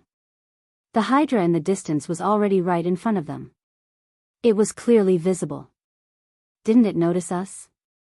Thales was a little nervous. I have my ways. Black Sword glanced at him indifferently. How do you think I survived the Blood Mystic's attack? They stopped again. Black Sword extended his hand and touched a spot on the ground. He closed his eyes slightly. It was as if he was feeling something. But his words rang out again. In short, in the eyes of the truly powerful, even those calamities, even their seemingly unstoppable power, are nothing more than a slightly larger chess piece on the chessboard. As long as this large chess piece is gently removed from their chessboard because of you, Black Sword retracted his hand from the ground and gently tapped the blade of purification in Thales' hand. His eyes were filled with wisdom and shrewdness. These so-called invincibility will be useless, and even laughable and despicable. Thales lowered his head thoughtfully. Black Sword took a deep breath. His gaze was unfocused and profound, as if he was immersed in his past memories. He spoke in an ethereal tone. Have you ever seen a supreme-class swordsman who lost both his arms break down in tears after waking up? Thales was slightly taken aback. Black Sword continued. Have you ever seen an elite scout who can travel thousands of miles in a day get drunk and depressed after his leg bones are completely shattered? Have you ever seen a high-ranking official who lost his power and status spend his days in the countryside and go crazy every night? Have you ever seen a famous general who was convicted after commanding 1,000 troops, lose hope in prison, and die of depression? Have you ever seen a 1,000-year-old noble who was stripped of his family name and gave up on himself like the most desperate beggar? Have you ever seen a terrifying calamity who is unparalleled and has boundless power tremble in front of a small legendary anti-mystic equipment and flee? I have, the man said faintly. Thales' breathing became heavier and heavier. Ah. Thales exhaled softly and flashed a tired smile. Cheat factor dependence. But I've seen more than just them. Black Sword did not understand what he said. He only took a deep breath as if he was concentrating. I've seen a prince who fell into the enemy's hands overnight. His legs were broken, his reputation was tarnished, and he was reduced to a lowly slave. In 2 years, he overthrew his slave master and led a new army to travel thousands of miles back to the capital. I've seen a weak woman who has been deprived of all her strength, but she is able to maneuver among the malicious enemies like a gust of wind. She is able to kill people without leaving a trace and destroy an army in an instant with her sweet laughter and graceful gestures, as well as her eloquence and eloquence. Thales did not speak. Black Sword frowned slightly and pressed his palm on the ground in another direction. Black Sword's keen senses gave him invaluable information about the battlefield. Someone was confronting and dealing with the Blood Mystic. 2 of them. Based on this situation, it's highly likely that they have a legendary anti-mystic equipment. Good chance. But it's not the best chance. I have to wait patiently. That's a true powerhouse. Black Sword, who was distracted, came back to his senses and nodded slowly, as if he had confirmed that the path ahead was safe. The existence of this kind of person is free from the shackles of all power, authority, and status. No matter where they are, they can shine. Even the smallest ant can shake the supreme gods. Thales frowned slowly. Are you also this kind of person? Black Sword fell silent. No. The man's tone was low. I can only be considered as one of the people who strives to catch up to them. But you, young man. You have this kind of potential. Black Sword turned his gaze. His gaze was like a blade that cut through Thales' face. Your performance on the cliff surprised me. Thales widened his eyes. You have fewer chess pieces than everyone else, but you try your best to seize all useful and useless factors. You hold on to every possible bargaining chip and place the most crucial piece, thus changing the entire battle. Young man, just based on those few points just now, you are stronger than most people in this world. Black Sword observed the scene in the distance. Kilika's figure was already right in front of him. You're a powerful person. You were able to find a way to escape from that adversity just now and stand firm. This is something that many so-called supreme-class powerhouses can't do, Black Sword said in a low voice. Then, you have to believe in this even more. You have to uphold the attitude of a true powerhouse. Thales revealed a doubtful expression. That was your plan on the cliff, the second prince defended himself. From the initial probing attack to holding me hostage to find an opportunity, I even suspect that you accepted my suggestion in the end. Throwing me off the cliff was also part of your plan. Don't forget that you prepared the climbing rope beforehand. Don't comfort me when you talk about the crucial piece and whatnot. Thales pursed his lips. Black Sword's expression froze. I'm doing this to encourage you. Black Sword's expression was unpleasant as he coughed softly. And, don't interrupt. Thales flashed a sheepish smile. Black Sword heaved a sigh.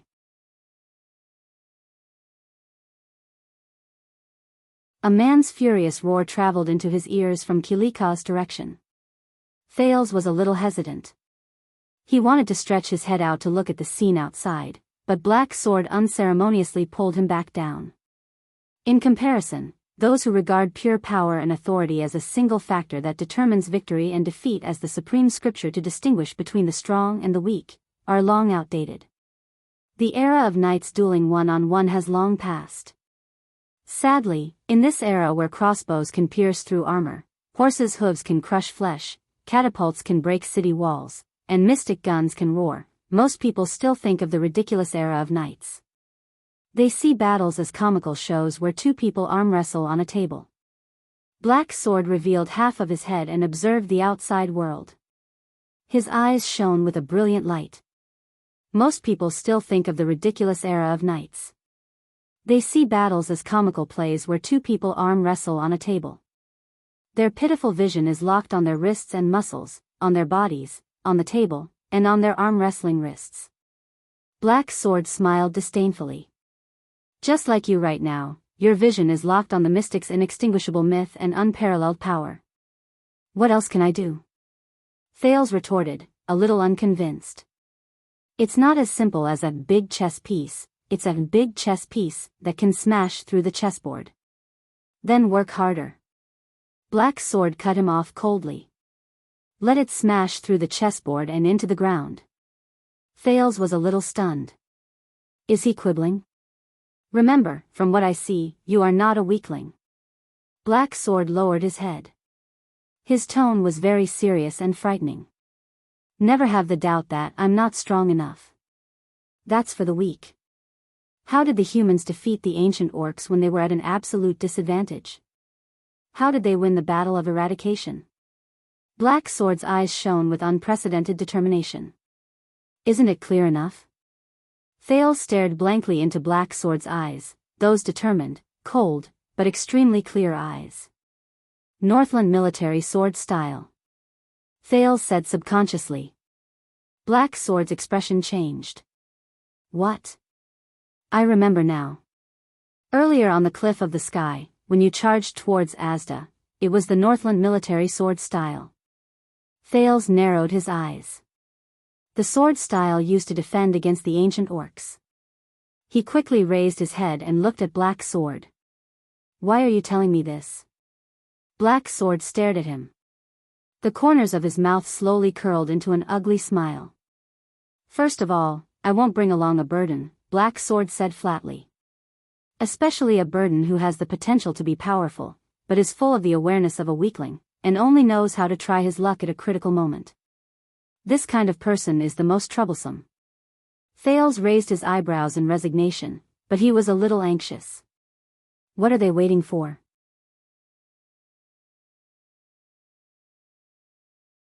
Kilika and Giza are right in front of us.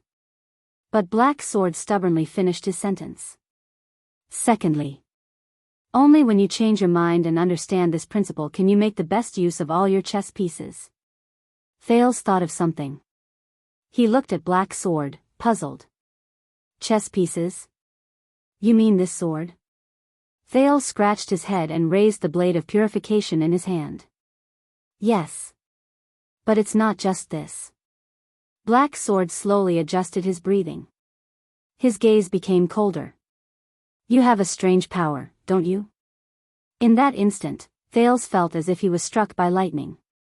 No way. Strange power? Don't tell me he's talking about my mystic. However, Black Sword's next words stirred up waves in his already shocked heart. It's that power that allowed you to see Asda's air wall, see through its essence, and even warn me. Black Sword's words were like a heavy hammer, pounding on Thales' heart. It even allows you to see further, run faster, have more strength, and have more acute reflexes. Power? Thales stared at Black Sword in a daze.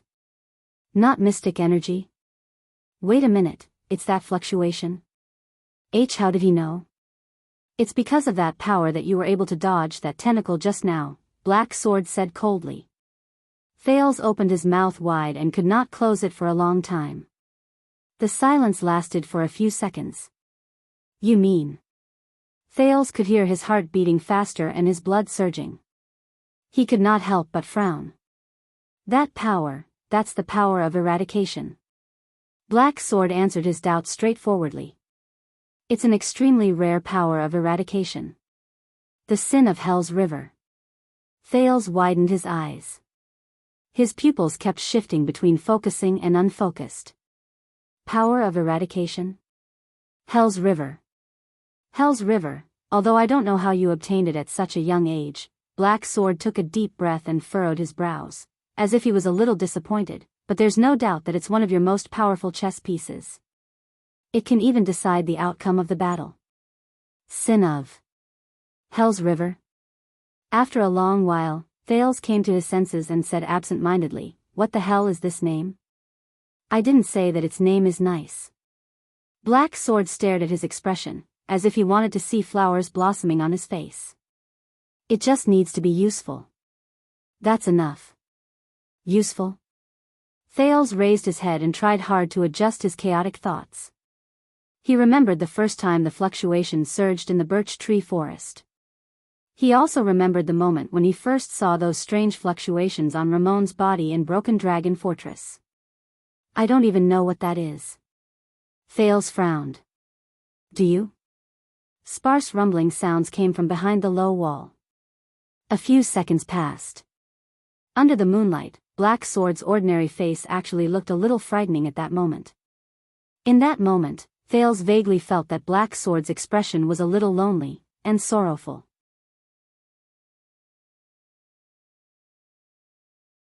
I don't just know. Thales blinked.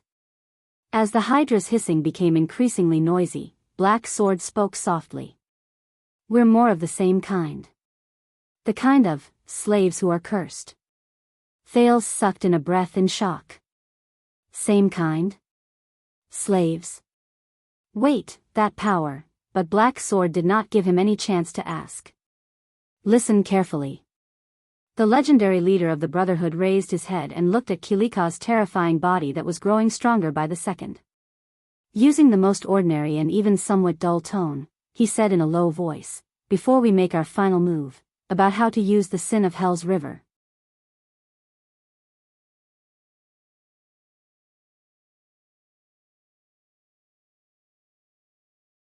Chapter 178. At 6 in the morning, in the center of Shield District in Dragon Cloud City, the moon had already set in the west. The darkest hour of the day was about to arrive. The Hydra, Kilika, seemed to be very excited. Its gigantic body emitted a chilling sound of flesh rubbing against each other. It could not help but make people think of the scene of someone grinding pork with a millstone. It waved its limbs and tentacles in a frenzy, continuously releasing wave after wave of people to surround Nicholas and Gleeward. The two supreme-class elites, who held legendary anti-mystic equipment, fought with all their might in the crowd controlled by the mystic and advanced with all their might. With great willpower, the two of them endured the cries and screams of the residents as they killed their way through a layer of the crowd. With great difficulty, they managed to get closer to the mystic. However, the girl with a bright smile only shook her head slightly. A gigantic tentacle reached out from behind her and sent her 20 meters away. More people who were controlled walked out of the tentacle in confusion and surrounded the two supreme-class humans. They could not help but block the space that the tentacle had vacated.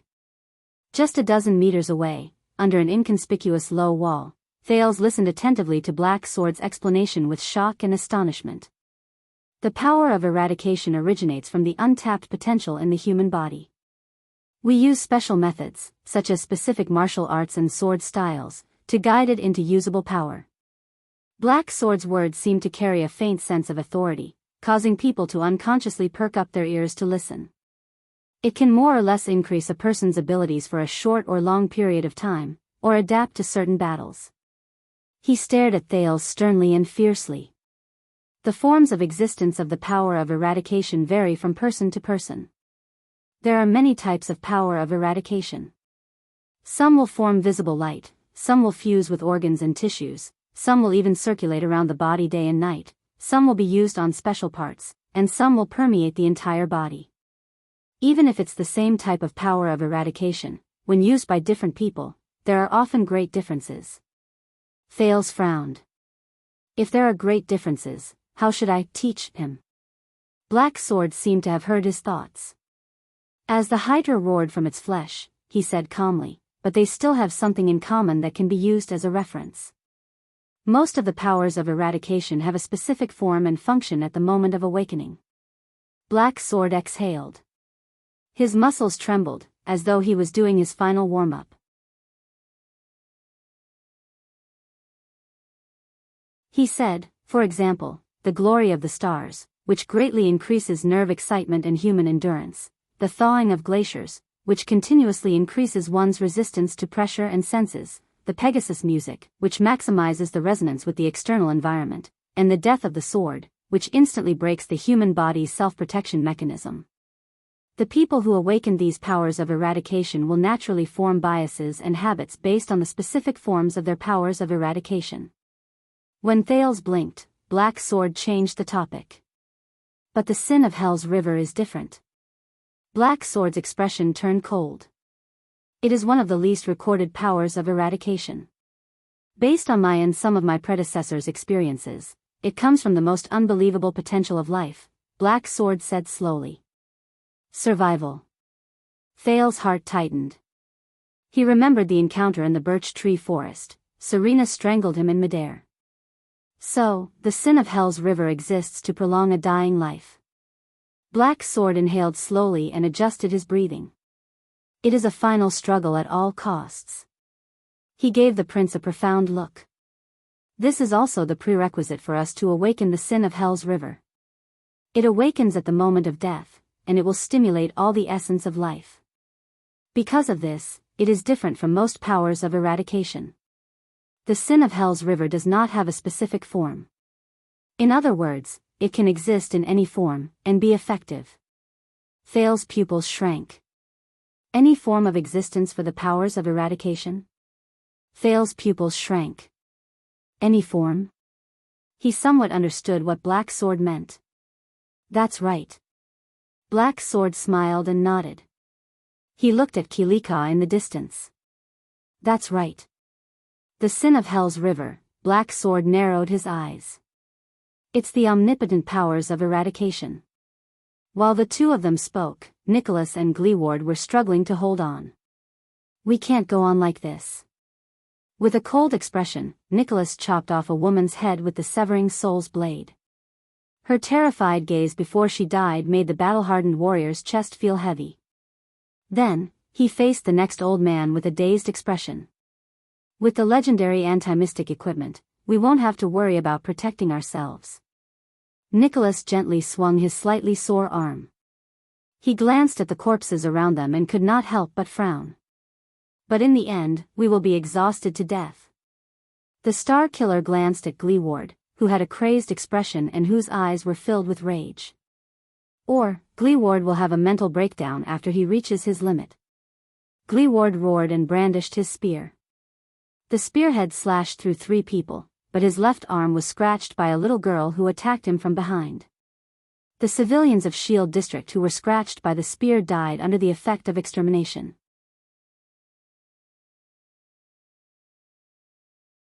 Gleeward tried his best not to look at their expressions before they died, but his entire body was trembling violently.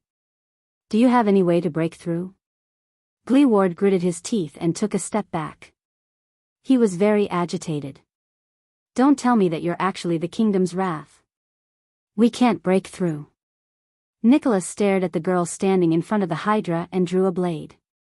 But we can make it so that she can't retreat. Gleeward's expression changed. In the next moment, the Star Killer's aura changed. 2 patches of red appeared on Nicholas' pale face. He retracted his arm and stopped attacking the densely packed crowd in front of him. He stroked the severing soul's blade with his finger. In an instant, with a loud crack, the severing soul's blade, which had 2 curved sections, broke into 2 halves from the protruding part of the blade's spine. The blood mystic raised her eyebrows as she watched all of this.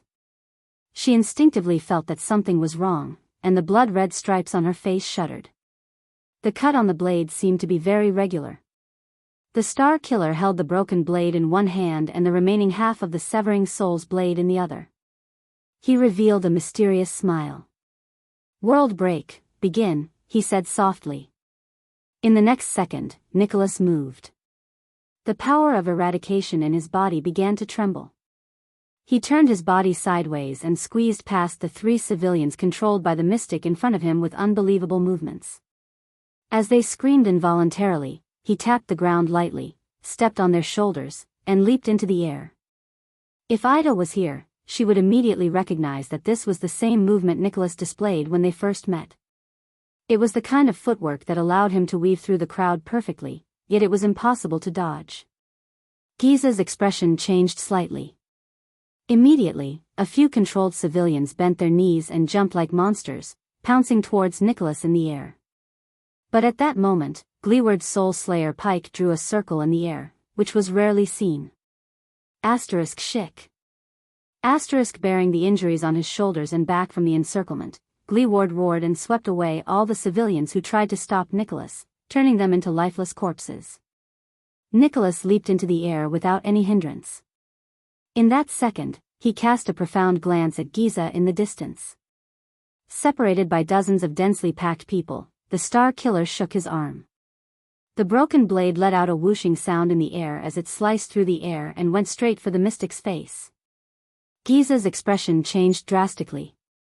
Amid the piercing sound of the wind, she cautiously extended 2 tentacles from her body, struck the ground, and pushed herself backwards. Thud. The blade stabbed into the ground, only a few meters away from the blood mystic. Nicholas' expression did not change.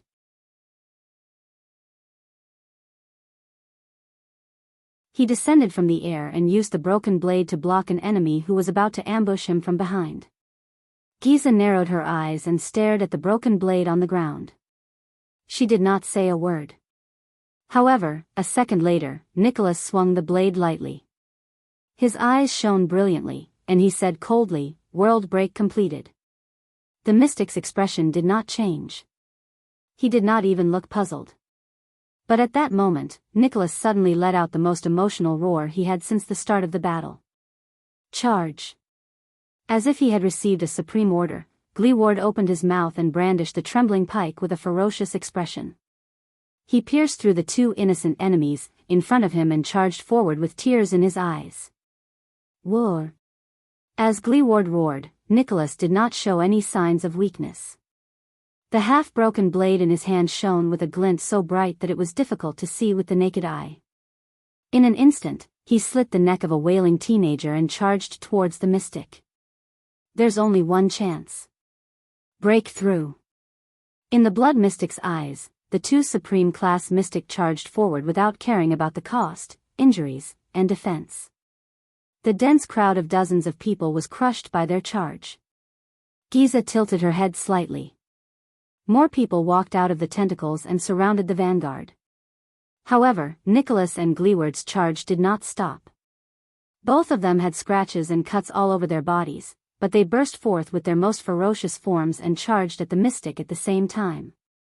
They were getting closer and closer to the mystic. In the end, Giza still closed her eyes. Soon, Kilika stretched out a giant tentacle from behind her, grabbed her waist, and swept her backwards. But an accident happened at that moment. The mystic on the tentacles retreated no more than 10 meters. The blade of the severing soul's blade that was stabbed into the ground suddenly shone brightly. The broken blade shone with the most dazzling yellow light. The tentacles that protected Giza continued to drag her backwards, but a yellow light that was identical to the one on the blade suddenly appeared behind Giza. Giza's expression changed.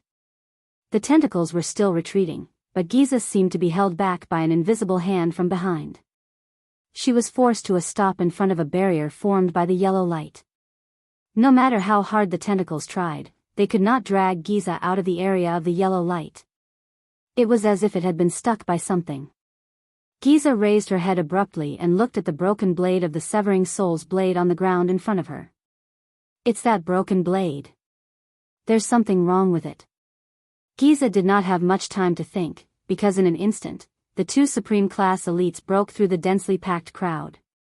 Covered in blood, they charged fiercely towards the mystic, who could not retreat even a single inch.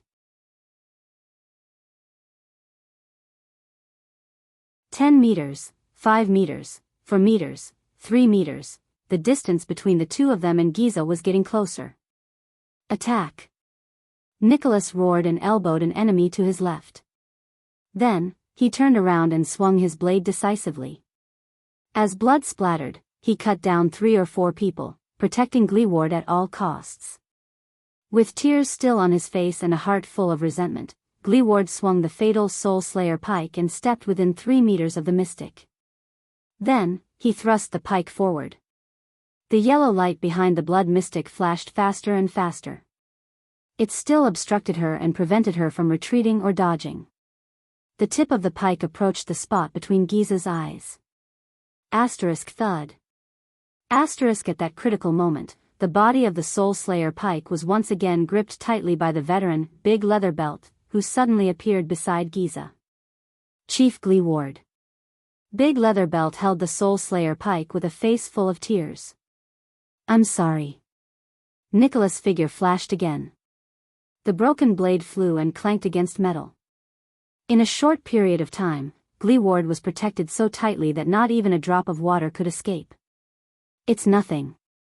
Gleeward gritted his teeth and glared at Big Leatherbelt, who was forced to stand between the mystic and the Soul Slayer pike. It's just another unlucky battle. The three of them were locked in a stalemate.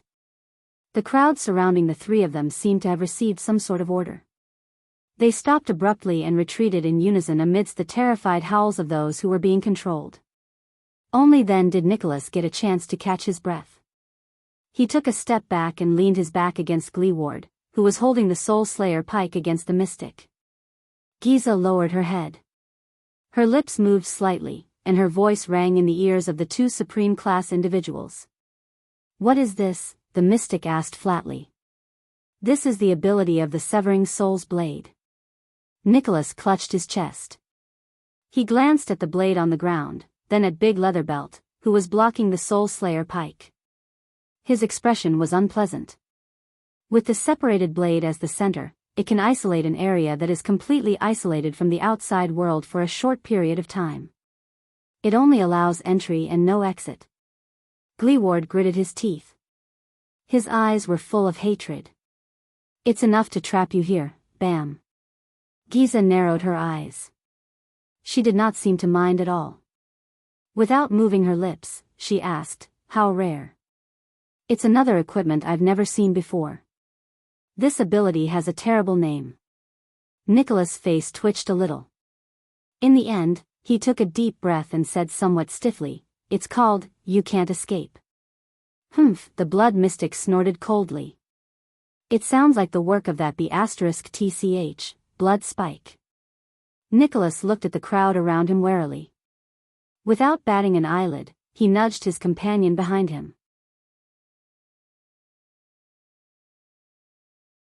The Blood Spike Empress originally forged this equipment to fight against the Void Mystic, that kind of illusory, untraceable existence. The Hydra, Kilika, let out an enraged and indecipherable roar. Just to deal with Zarkal? The Blood Mystic shook her head slowly. You don't know how sad that fool will be when he hears you say that. Nicholas turned his head and fixed his gaze on Giza. Of course, we later realized that if the Severing Soul's blade is used with other equipment, it will be quite effective against most calamities.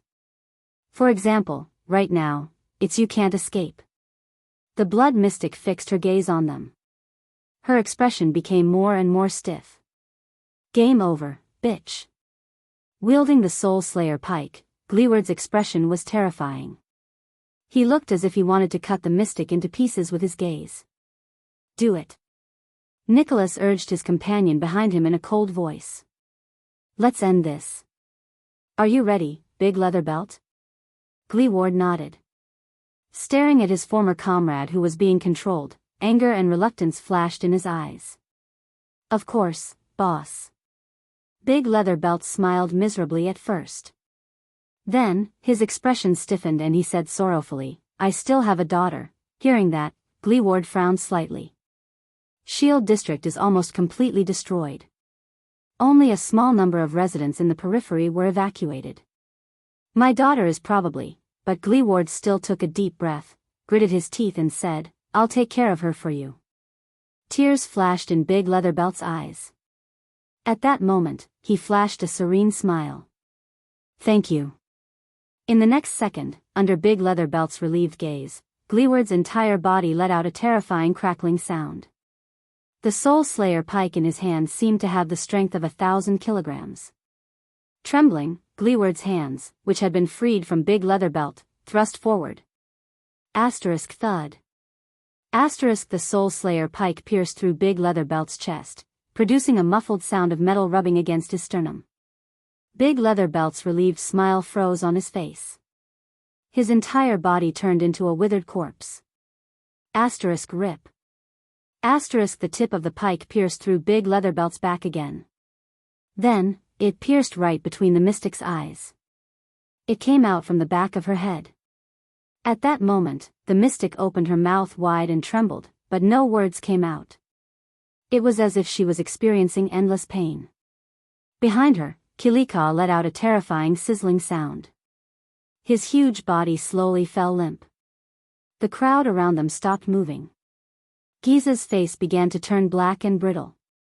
Like cracked, dead wood, pieces fell off. Nicholas exhaled. Panting, he staggered 2 steps forward, picked up the blade that was stuck in the ground, and slowly fastened it to the broken Severing Soul's blade. A dazzling yellow light flashed at the broken part. Then, the 2 pieces of metal fused together seamlessly. It was as clean as new, as if it had never been broken.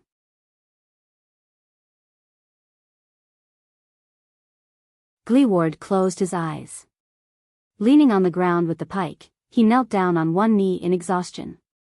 It's over. Nicholas turned around and looked at the tottering Hydra. Wait! Gleeward's violent roar rang in the air.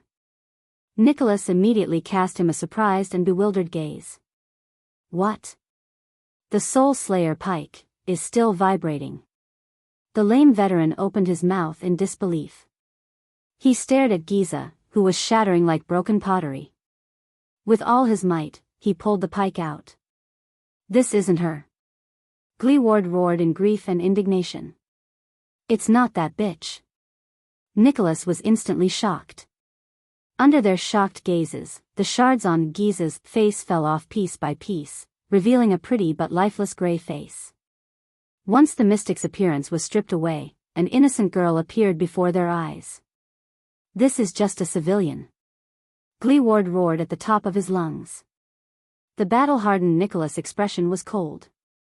He spread his arms like lightning and turned to the crowd around him. But it was too late. Countless people instantly moved and pounced on Nicholas, who had just relaxed. They drowned him in the crowd. In the next moment, a tentacle was quietly flung out from the crowd and reached him in an instant. Asterisk bang. Asterisk unable to react in time, Gleeward was struck by the tentacle. Under the boundless force, the lame veteran flew more than 10 meters away. Asterisk thud. Asterisk like a broken sack, Gleeward crashed into a ruin. Dirt and stones flew everywhere, and he rolled a few times before he fell to the ground, motionless. He seemed to have lost consciousness. His soul slayer pike flew in another direction and rolled on the ground with a dull clang. No! Nicholas' sorrowful and indignant roar pierced through the crowd. He fought his way out of the countless people whose strength, speed, and reflexes surpassed that of ordinary people. He was covered in wounds. Blood splattered everywhere. The Star Killer rolled a few meters away. With one hand on the ground, he lifted his head weakly and looked at Gleeward, whose fate was unknown. The multi-headed snake, Kilika, who was on the verge of collapse, became active again. It sent out a tentacle and split it open. A gentle and beautiful girl, the real blood mystic, appeared in the tentacle with a pleasant smile on her face. With a gloomy expression, Nicholas looked at Giza, then at the substitute who had fallen under the Soul Slayer pike. No. You. When did you change your true form? Nicholas said, trembling in disbelief. Giza only looked at him with a smile, as if she was looking at a naughty child. Nicholas closed his eyes, punched the ground, and howled in grief at the sky. It was his fault. He should have thought of it earlier. From the beginning, the mystic had never smiled, never moved her lips, and never had much of an expression on her face. Now that I think about it, that was just a substitute. The blood mystic's gentle voice came from afar.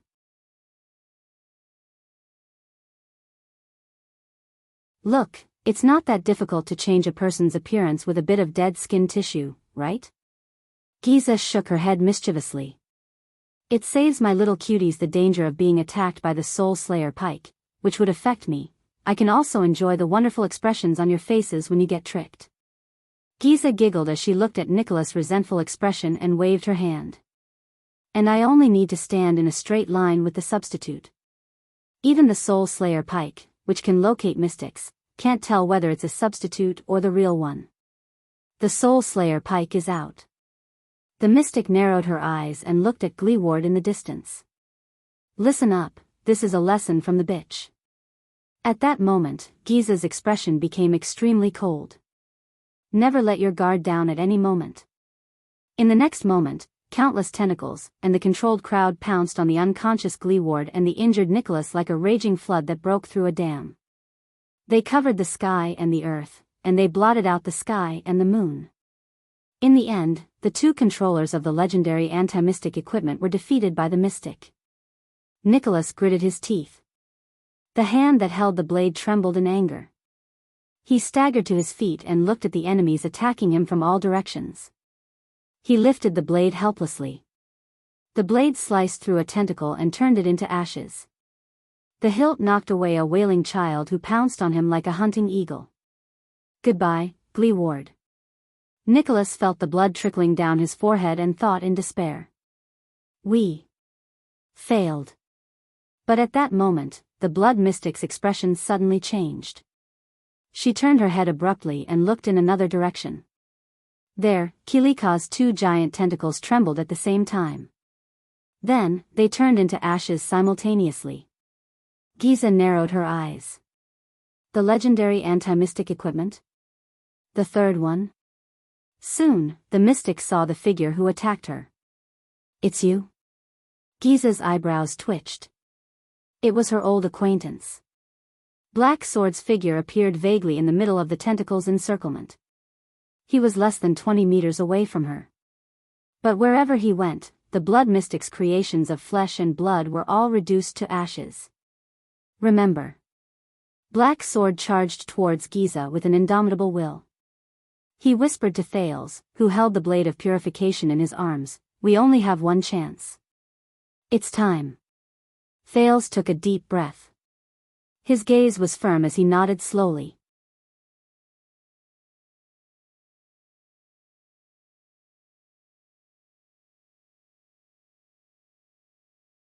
Chapter 179. The battle later will be very intense. If you feel nervous, afraid, and your limbs are stiff, it's very normal. Recruits are like that. When that time comes, you only need to do one thing: repeatedly think about what I'm saying now to focus. Black Sword charged through countless obstacles and rushed towards the blood mystic at an astonishing speed. The shadow of the Northland military sword style could be vaguely seen in his movements. Thales was held in Black Sword's embrace with one arm. He tried his best to look up as the air whistled past his ears. He held the strange blade of purification tightly in his hand. Following Black Sword, he charged forward at high speed. Those two men, even if they are rare supreme class elites, even if they both have powerful legendary anti-mystic equipment, I still have a feeling that they will lose in the end. The Blood Calamity, that seemingly harmless little girl, is an extremely terrifying opponent. Over the past 12 years, she is the only existence that can make me feel fear and anxiety at the same time. In the howling cold wind that was so piercing that he could not open his eyes, the second prince opened his mouth and struggled to suck in the air that drifted past his mouth to maintain his breathing. He could not help but recall Black Sword's last words before they charged forward. Her fearsomeness doesn't lie in her uncanny power or her infinite power.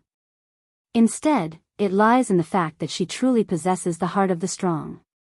Even as powerful as she is, she remains calm, cautious, decisive, and resolute. She seizes every opportunity and never underestimates any opponent. She reacts quickly and adapts in a timely manner. Even if she occasionally shows madness, it does not affect her attitude and instincts towards battle.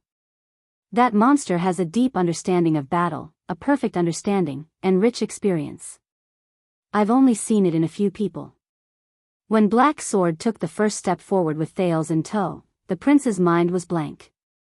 It was as if he had returned to the cliff of the sky and was rapidly falling to the bottom of the cliff hundreds of meters below.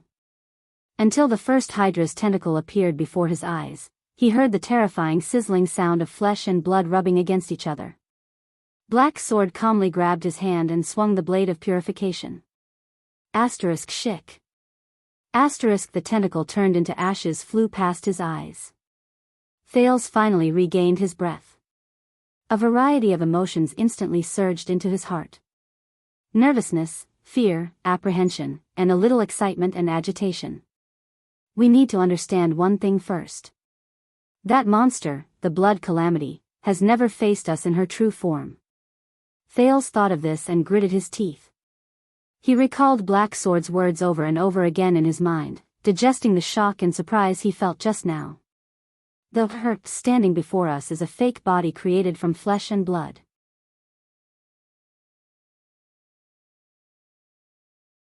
This is the information I obtained after fighting her twice, treading the line between life and death. I exchanged my blood for it. In other words, it is not as you said. The legendary anti-mystic equipment cannot seal that monster. It's because the person who tried to seal her was unable to lock onto her true body amid the countless pieces of flesh and blood. Thales frowned a little and looked at the gentle girl in front. Not her. In the distance, Giza raised her head and stared at them with a strange expression. This. Giza, who appeared after defeating two legendary anti-mystic equipment, is also a fake. So, in the birch tree forest, when Sonia shattered her under the supreme shield, how could she appear unscathed? Swoosh. A sharp whistle cut through the air. Two medium-sized tentacles, one above and one below, swept towards them. When we face her, we must exhaust all possibilities, seize every advantage, and bet all our chips, just for the final victory. Let's start by finding her true form. Thales felt waves of power surge in Black Sword's body. Black Sword's feet trembled, and he stepped lightly on a short stone block. They rose a foot into the air. Black Sword turned in the air in disbelief and slid through the middle of the two tentacles. First, it's the time to attack. When the two men completely fail and she kills them, it will be the moment we step into the battlefield.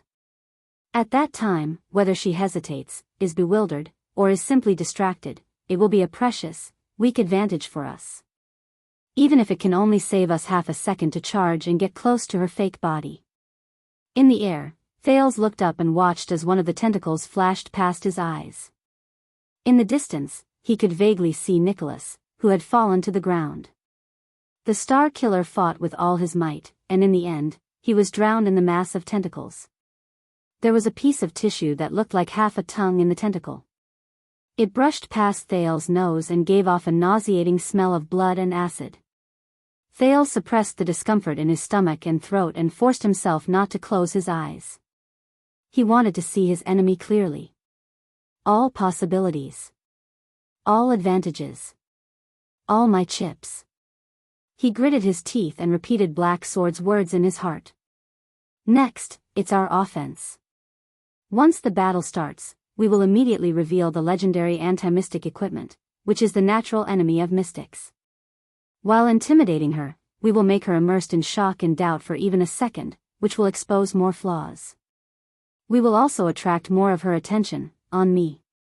Black Sword gripped his sword-wielding hand tightly. The blade of purification danced in the air and slid past the two tentacles, leaving 2 wounds on them. The tentacles quickly withered and turned black, as if they were instantly burnt, and finally turned into ashes. They were only 30 meters away from Giza.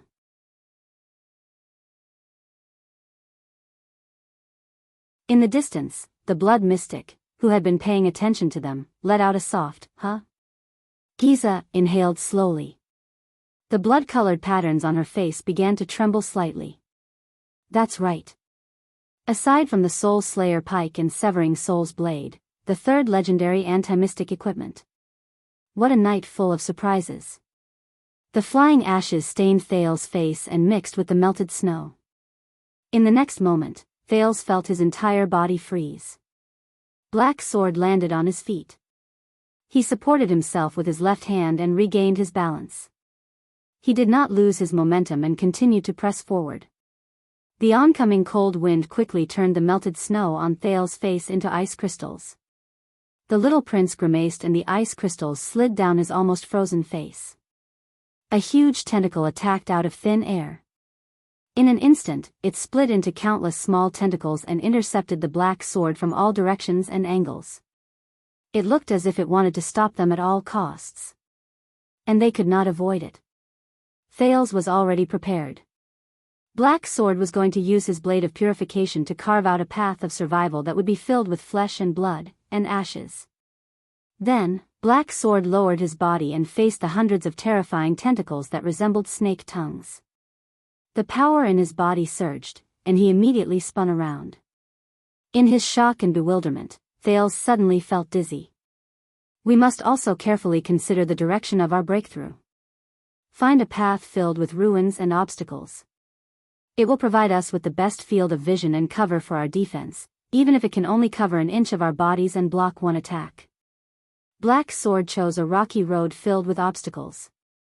Houses that had collapsed due to the fierce battle between the two mystics could be seen everywhere. They turned into a low house that had been destroyed. A wall of earth stood between them and the countless small tentacles. The tentacles attacked in a large area, covering a far larger area than the wall of earth. The tentacles that were scattered all around quickly swept past the wall of earth. Asterisk bang. Asterisk the tentacles that were concentrated in the center mercilessly exerted force and smashed the wall of earth. Soil and stones flew towards Thales' face. Black Sword raised his arm and blocked some of them. However, just as the wall of earth shattered and the momentum of the tentacles that smashed it weakened, Black Sword moved again. A strange power spread through his legs. With a calm expression, Black Sword instantly sped up. Asterisk swoosh, asterisk Black Sword charged head-on and broke through the cracked wall of earth. He squeezed into the weakest gap, allowing the flying soil and stones to graze the other parts of his body, leaving behind countless bloody marks. Thales shut his eyes tightly, feeling the dust and soil graze his face. Black Sword held Thales' hand tightly against the flying soil and stones.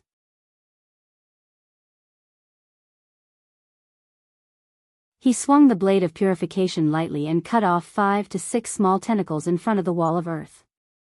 The stench of blood and burning filled Thales's nostrils. The ashes of flesh and blood scattered around them. Black Sword broke through the wall of earth, and they rushed another 5 meters forward. Only by cherishing every opportunity in battle, just like how a traveler in the desert treasures every drop of water, can we accumulate every little bit to make a mickle and build a wall out of sand. Victory and survival are built on the meticulous carving of every detail, single quote. Especially when facing the blood calamity. With the strange and rare power of eradication, Black Sword dodged left and right under the Hydra's frenzied attack. Occasionally, he would use the blade of purification to open a path. The path under their feet stirred up waves of dust. Under the contrast of the flying snow, it became even more hazy. Thales could only grit his teeth and endure the double torture of extreme speed and cold. He only felt that Black Sword's right arm, which was holding onto him, was tightening, almost cutting him into two. However, they were getting closer and closer to Giza. There were less than 20 meters left. When we reach a certain distance, you will enter her field of vision. Giza saw the boy in Black Sword's arms clearly. She then smiled. I see. I was wondering why Kilika couldn't find you after searching everywhere. The mystic said softly. Her clear voice sounded as if it was right beside his ear. Thales could vaguely see the blood mystic's terrifying expression as he moved, dodged, broke through, and fought with Black Sword in a frenzy. My condition is terrible. I can't maintain my charge for too long. Fortunately, we have the blade of purification, which can ensure that we are not affected by her ability. At least, we won't be suddenly captured by her bizarre manipulation of flesh. So you found yourself a new bodyguard. What an amazing child. Giza glanced at the expressionless Black Sword, who had extraordinary skills. She watched as their charging figures closed in. Don't worry. The blood-red stripes on Giza's face branched off again, making her smile look even more bizarre. Everything will be over soon. Thales shuddered. If her target is you, with such a close distance and a weak prey that she is determined to capture, there is a high chance that she will not retreat or evade. She will rely on the advantage of being unable to be sealed as you said to kill me and take you down in the shortest time possible. Giza raised her hands abruptly. Pucci. Behind her, the Hydra, Kilika, roared. 6 gigantic tentacles grew out of its body. Amidst the exaggerated tremors and noises, the gigantic tentacles attacked them from the ground, under the ground, and in the air. That will be our chance. A giant tentacle of flesh and blood blocked their path. Black Sword gripped Thales' right hand calmly.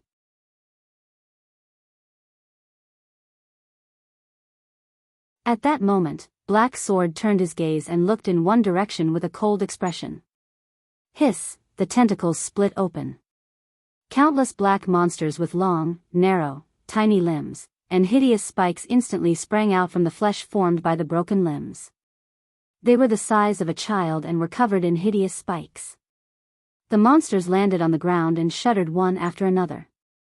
The spikes on their bodies stretched out like blades. Her true body should be hidden in those disgusting creatures made of flesh and blood. Underground, in the tentacles, in that huge monster, or in any other possible flesh and blood. Just like how water melts into the sea and trees are hidden in the forest. We need to find her true body among the countless piles of flesh and blood. Asterisk hiss, asterisk like starving larvae, the monsters opened up an organ in their bodies and let out a terrifying hissing sound. In the next moment, the pitch-black monsters raised their heads and swung their limbs. Some of them ran, some jumped, some rolled, and some crawled. There were even a few monsters who spread their equally ugly black wings in the air. They swarmed towards Black Sword and Thales, covering the sky and the earth. They surrounded Black Sword and Thales in a densely packed manner. At that moment, the smiling Giza in front of them was obscured by these terrifying little things. Asterisk hiss. Hiss, asterisk Thales shuddered.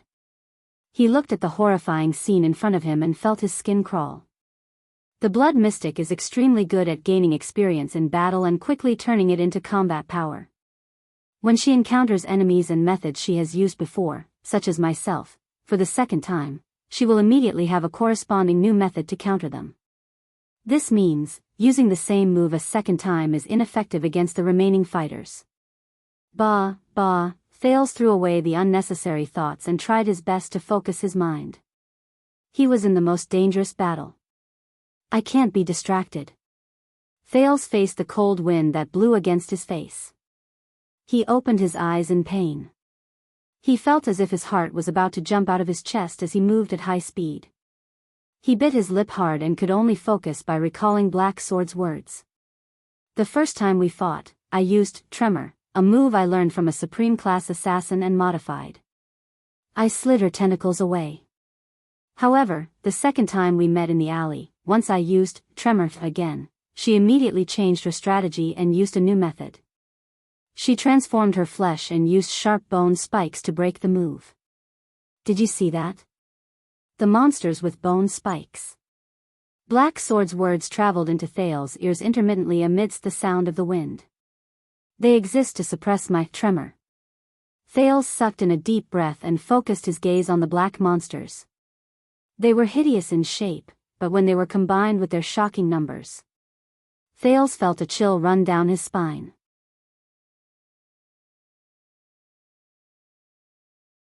That feeling was like a group of child-sized black locusts, tens of thousands of them, blotting out the sky and covering the earth as they pounced towards him. Without hesitation, Black Sword rushed towards the group of monsters in front of him, as if the danger before him was not life-threatening, but a beautiful dream. So, the second time we fought, I was suppressed by her in just a few seconds. I almost died in the hands of these little monsters. This time, Black Sword did not hold back. He did not use tricks or save energy. Thales felt Black Sword's body tremble beside him. A pulsation that seemed to have a substance surged from the depths of his body. He knew that this was the sin of Hell's River.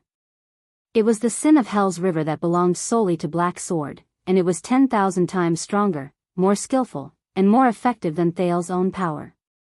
The chill that surrounded the surface of his body seemed to have a substance that seeped into Thales' heart, causing him to tremble. Thales felt that the man beside him had become different. Black Sword's expression became solemn and gloomy. His faintly discernible aura began to become fierce and violent, and the muscles on his body began to swell. Black Sword's pupils, which were already firm and fierce, slowly widened as more and more light entered his eyes. At that moment, Black Sword was like a fierce beast that slowly opened its eyes and bared its claws and teeth. Finally, the first pitch-black monster attacked from the air. It was only a foot away from Black Sword's head. The bone spikes on its body trembled slightly and seemed to have become sharper. Behind it were countless ferocious and terrifying monsters of the same species. Amidst their roars, they swarmed towards Black Sword from all directions. Compared to them, the size of the blade of purification seemed insignificant. At that time, I had no choice but to use instant death in the midst of those monsters. I extinguished all signs of life to avoid her senses and snatched my life back. I think, when we meet for the third time later, she will immediately have a way to counter instant death. Kiss, the spider-like monsters surged towards Black Sword like a huge, pitch-black wave. They wanted to capsize this powerless boat in an instant. Thales sucked in a sharp breath and held it tightly. He clamped his left arm, which was trembling unconsciously, under his armpit. No matter who the man beside him was, at this point, he could only trust Black Sword. Trust him. But at that moment, when she transformed her tentacles into countless bone spikes, I sensed, in the next moment, Black Sword let out a low growl as he faced the boundless wave formed by the pitch-black monsters. He pressed Thales into his arms with his four limbs and held the blade of purification tightly in front of his chest. Just before the first monster pierced its bone spikes into Black Sword's head, Black Sword instantly restrained his entire body.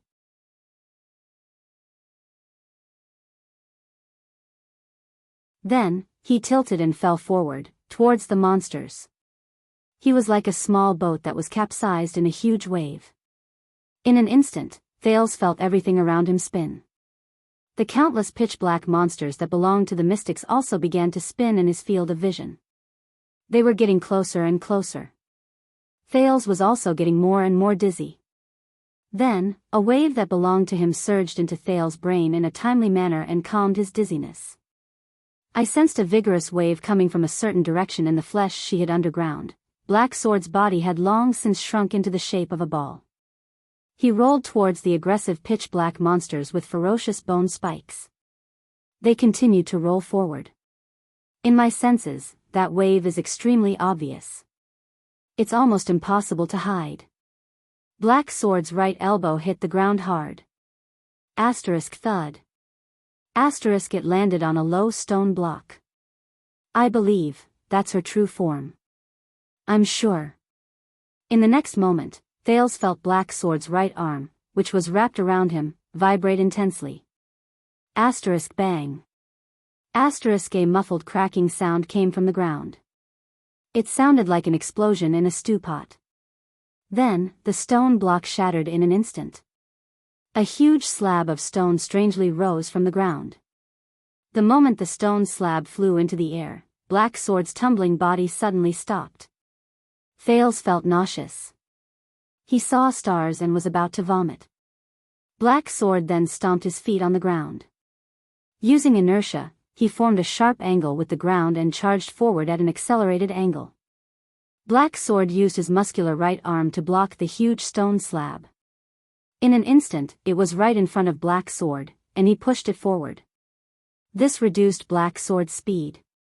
However, it provided him with protection. This is our biggest bargaining chip, the ability to lock onto the monster's true form. However, that momentary sense can only give me a rough direction. If we attack recklessly, she will only notice it in advance and evade it. So, what we need to do next is to endure her attacks and charge a certain distance away, then, we can force out that abnormal wave of hers for the second time. This way, the place where the two straight lines intersect in two directions will be where her true form is. In that second, Black Sword pushed against the thick stone slab and charged into the group of monsters. Everything around them darkened. The monsters that filled the sky and the ground blocked their entire vision. Asterisk hiss, asterisk countless hisses filled Thales' ears, making him agitated and flustered. Will they succeed? Yes. I guess. The first monster's spike went straight for Black Sword's cheek. Black Sword lowered his head slightly and hid his face behind the stone slab. Asterisk shing. Asterisk the monster's bone spike pierced the stone slab and created bright sparks. However, it could not even scratch a hair on Black Sword's body. It could only watch as Black Sword rushed past its side.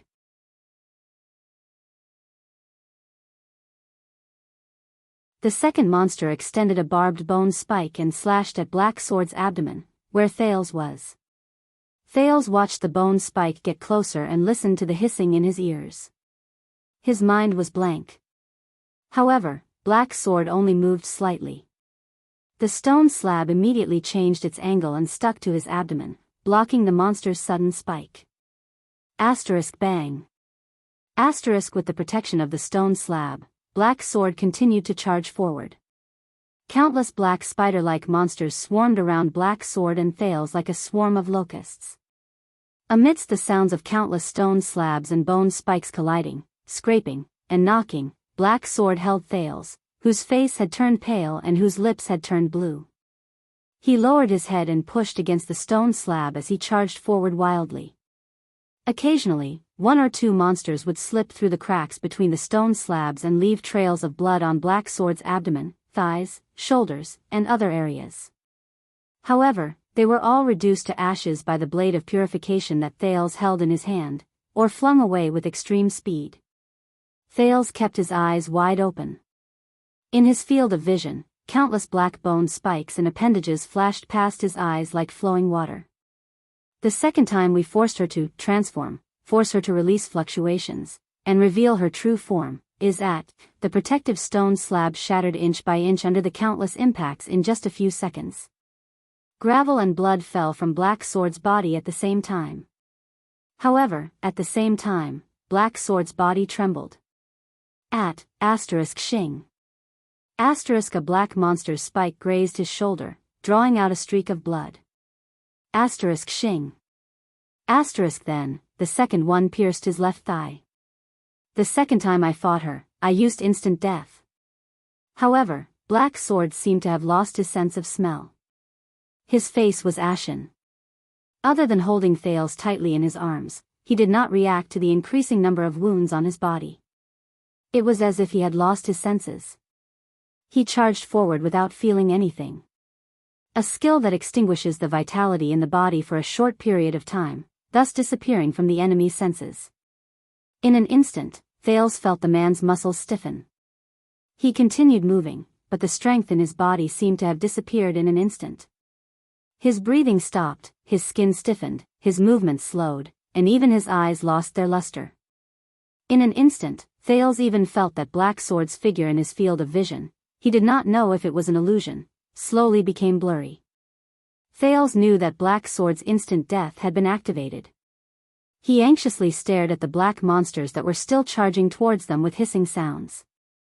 Soon, Thales no longer had to be anxious. Countless black monsters charged towards them in a frenzy. However, like headless flies, they surged past them.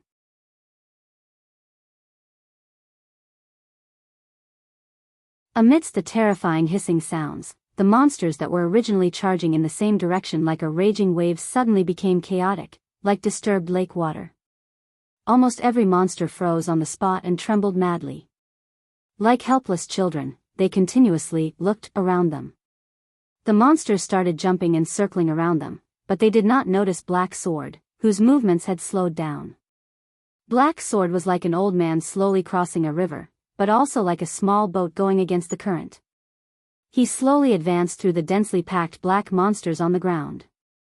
It made Thales' skin crawl. From time to time, Black Sword was tripped by a monster, bumped into his shoulder, and even got scratched. However, he still carried Thales and walked among the monsters, unscathed. All the way forward. Thales exhaled slowly. Black Sword, along with himself, had completely disappeared from the monster's senses. At the same time, he remembered Black Sword's warning. "She has seen instant death before. She will definitely have a new way to counter me, whether it be transformation, rampage, amplification, proliferation, or instigation of that big monster to transform." In the distance, Giza's figure paused for a moment. The mystic's lips twitched slightly. In the next moment, the Hydra Kilika behind her roared again. At that moment, all the black monsters beside Black Sword transformed simultaneously. Thales watched in astonishment as 1 to 3 bone spikes on the back of these little monsters let out cracking sounds before they turned into soft, straight, and thin limbs. The limbs became smaller, sharper, and softer. Like antennae? The monsters that had transformed into antennae seemed to have suddenly seen light in the dark. They no longer trembled and spun around like headless flies. Instead, they raised their antennae and slowly turned them around. The monsters' antennae trembled slowly as if they had a life of their own. They swept towards Black Sword and Thales in unison. Then, they slowly stopped. They seemed to have sensed Black Sword's location. It was as if they were making a final confirmation. Thales was shocked.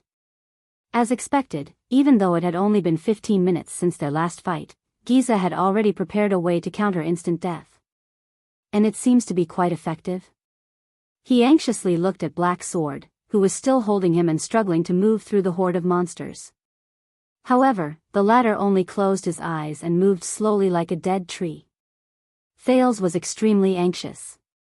Giza has already moved, shape-shifting or some other method, so, Black Sword, isn't it time for you to wake up? When that time comes, I will be able to sense her true body's location for the second time, and completely lock onto her. Thales hugged the blade of purification in front of his chest and watched the little monsters gradually aim their antennae at Black Sword.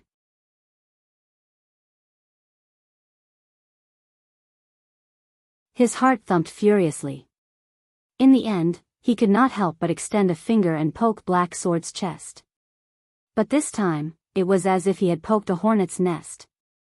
In an instant, all the black monsters seemed to have suddenly awakened from their slumber. They carried trembling antennae on their backs and ferocious bone spikes. Once again, they let out a terrifying hiss and stomped their hind legs together. They pounced towards Black Sword and Thales. Asterisk hiss, asterisk at that moment, Thales had goosebumps all over his body. But it was also at that moment, Black Sword, who looked like an old man with one foot in the grave, suddenly moved. As if it was the first breath of air he had taken since he was born, Black Sword took a deep breath. Then, his entire body trembled as if he had just woken up from a nightmare. You're tuning into the Carefree Valley YouTube channel. Don't forget to subscribe and join us on this journey to catch the most captivating stories.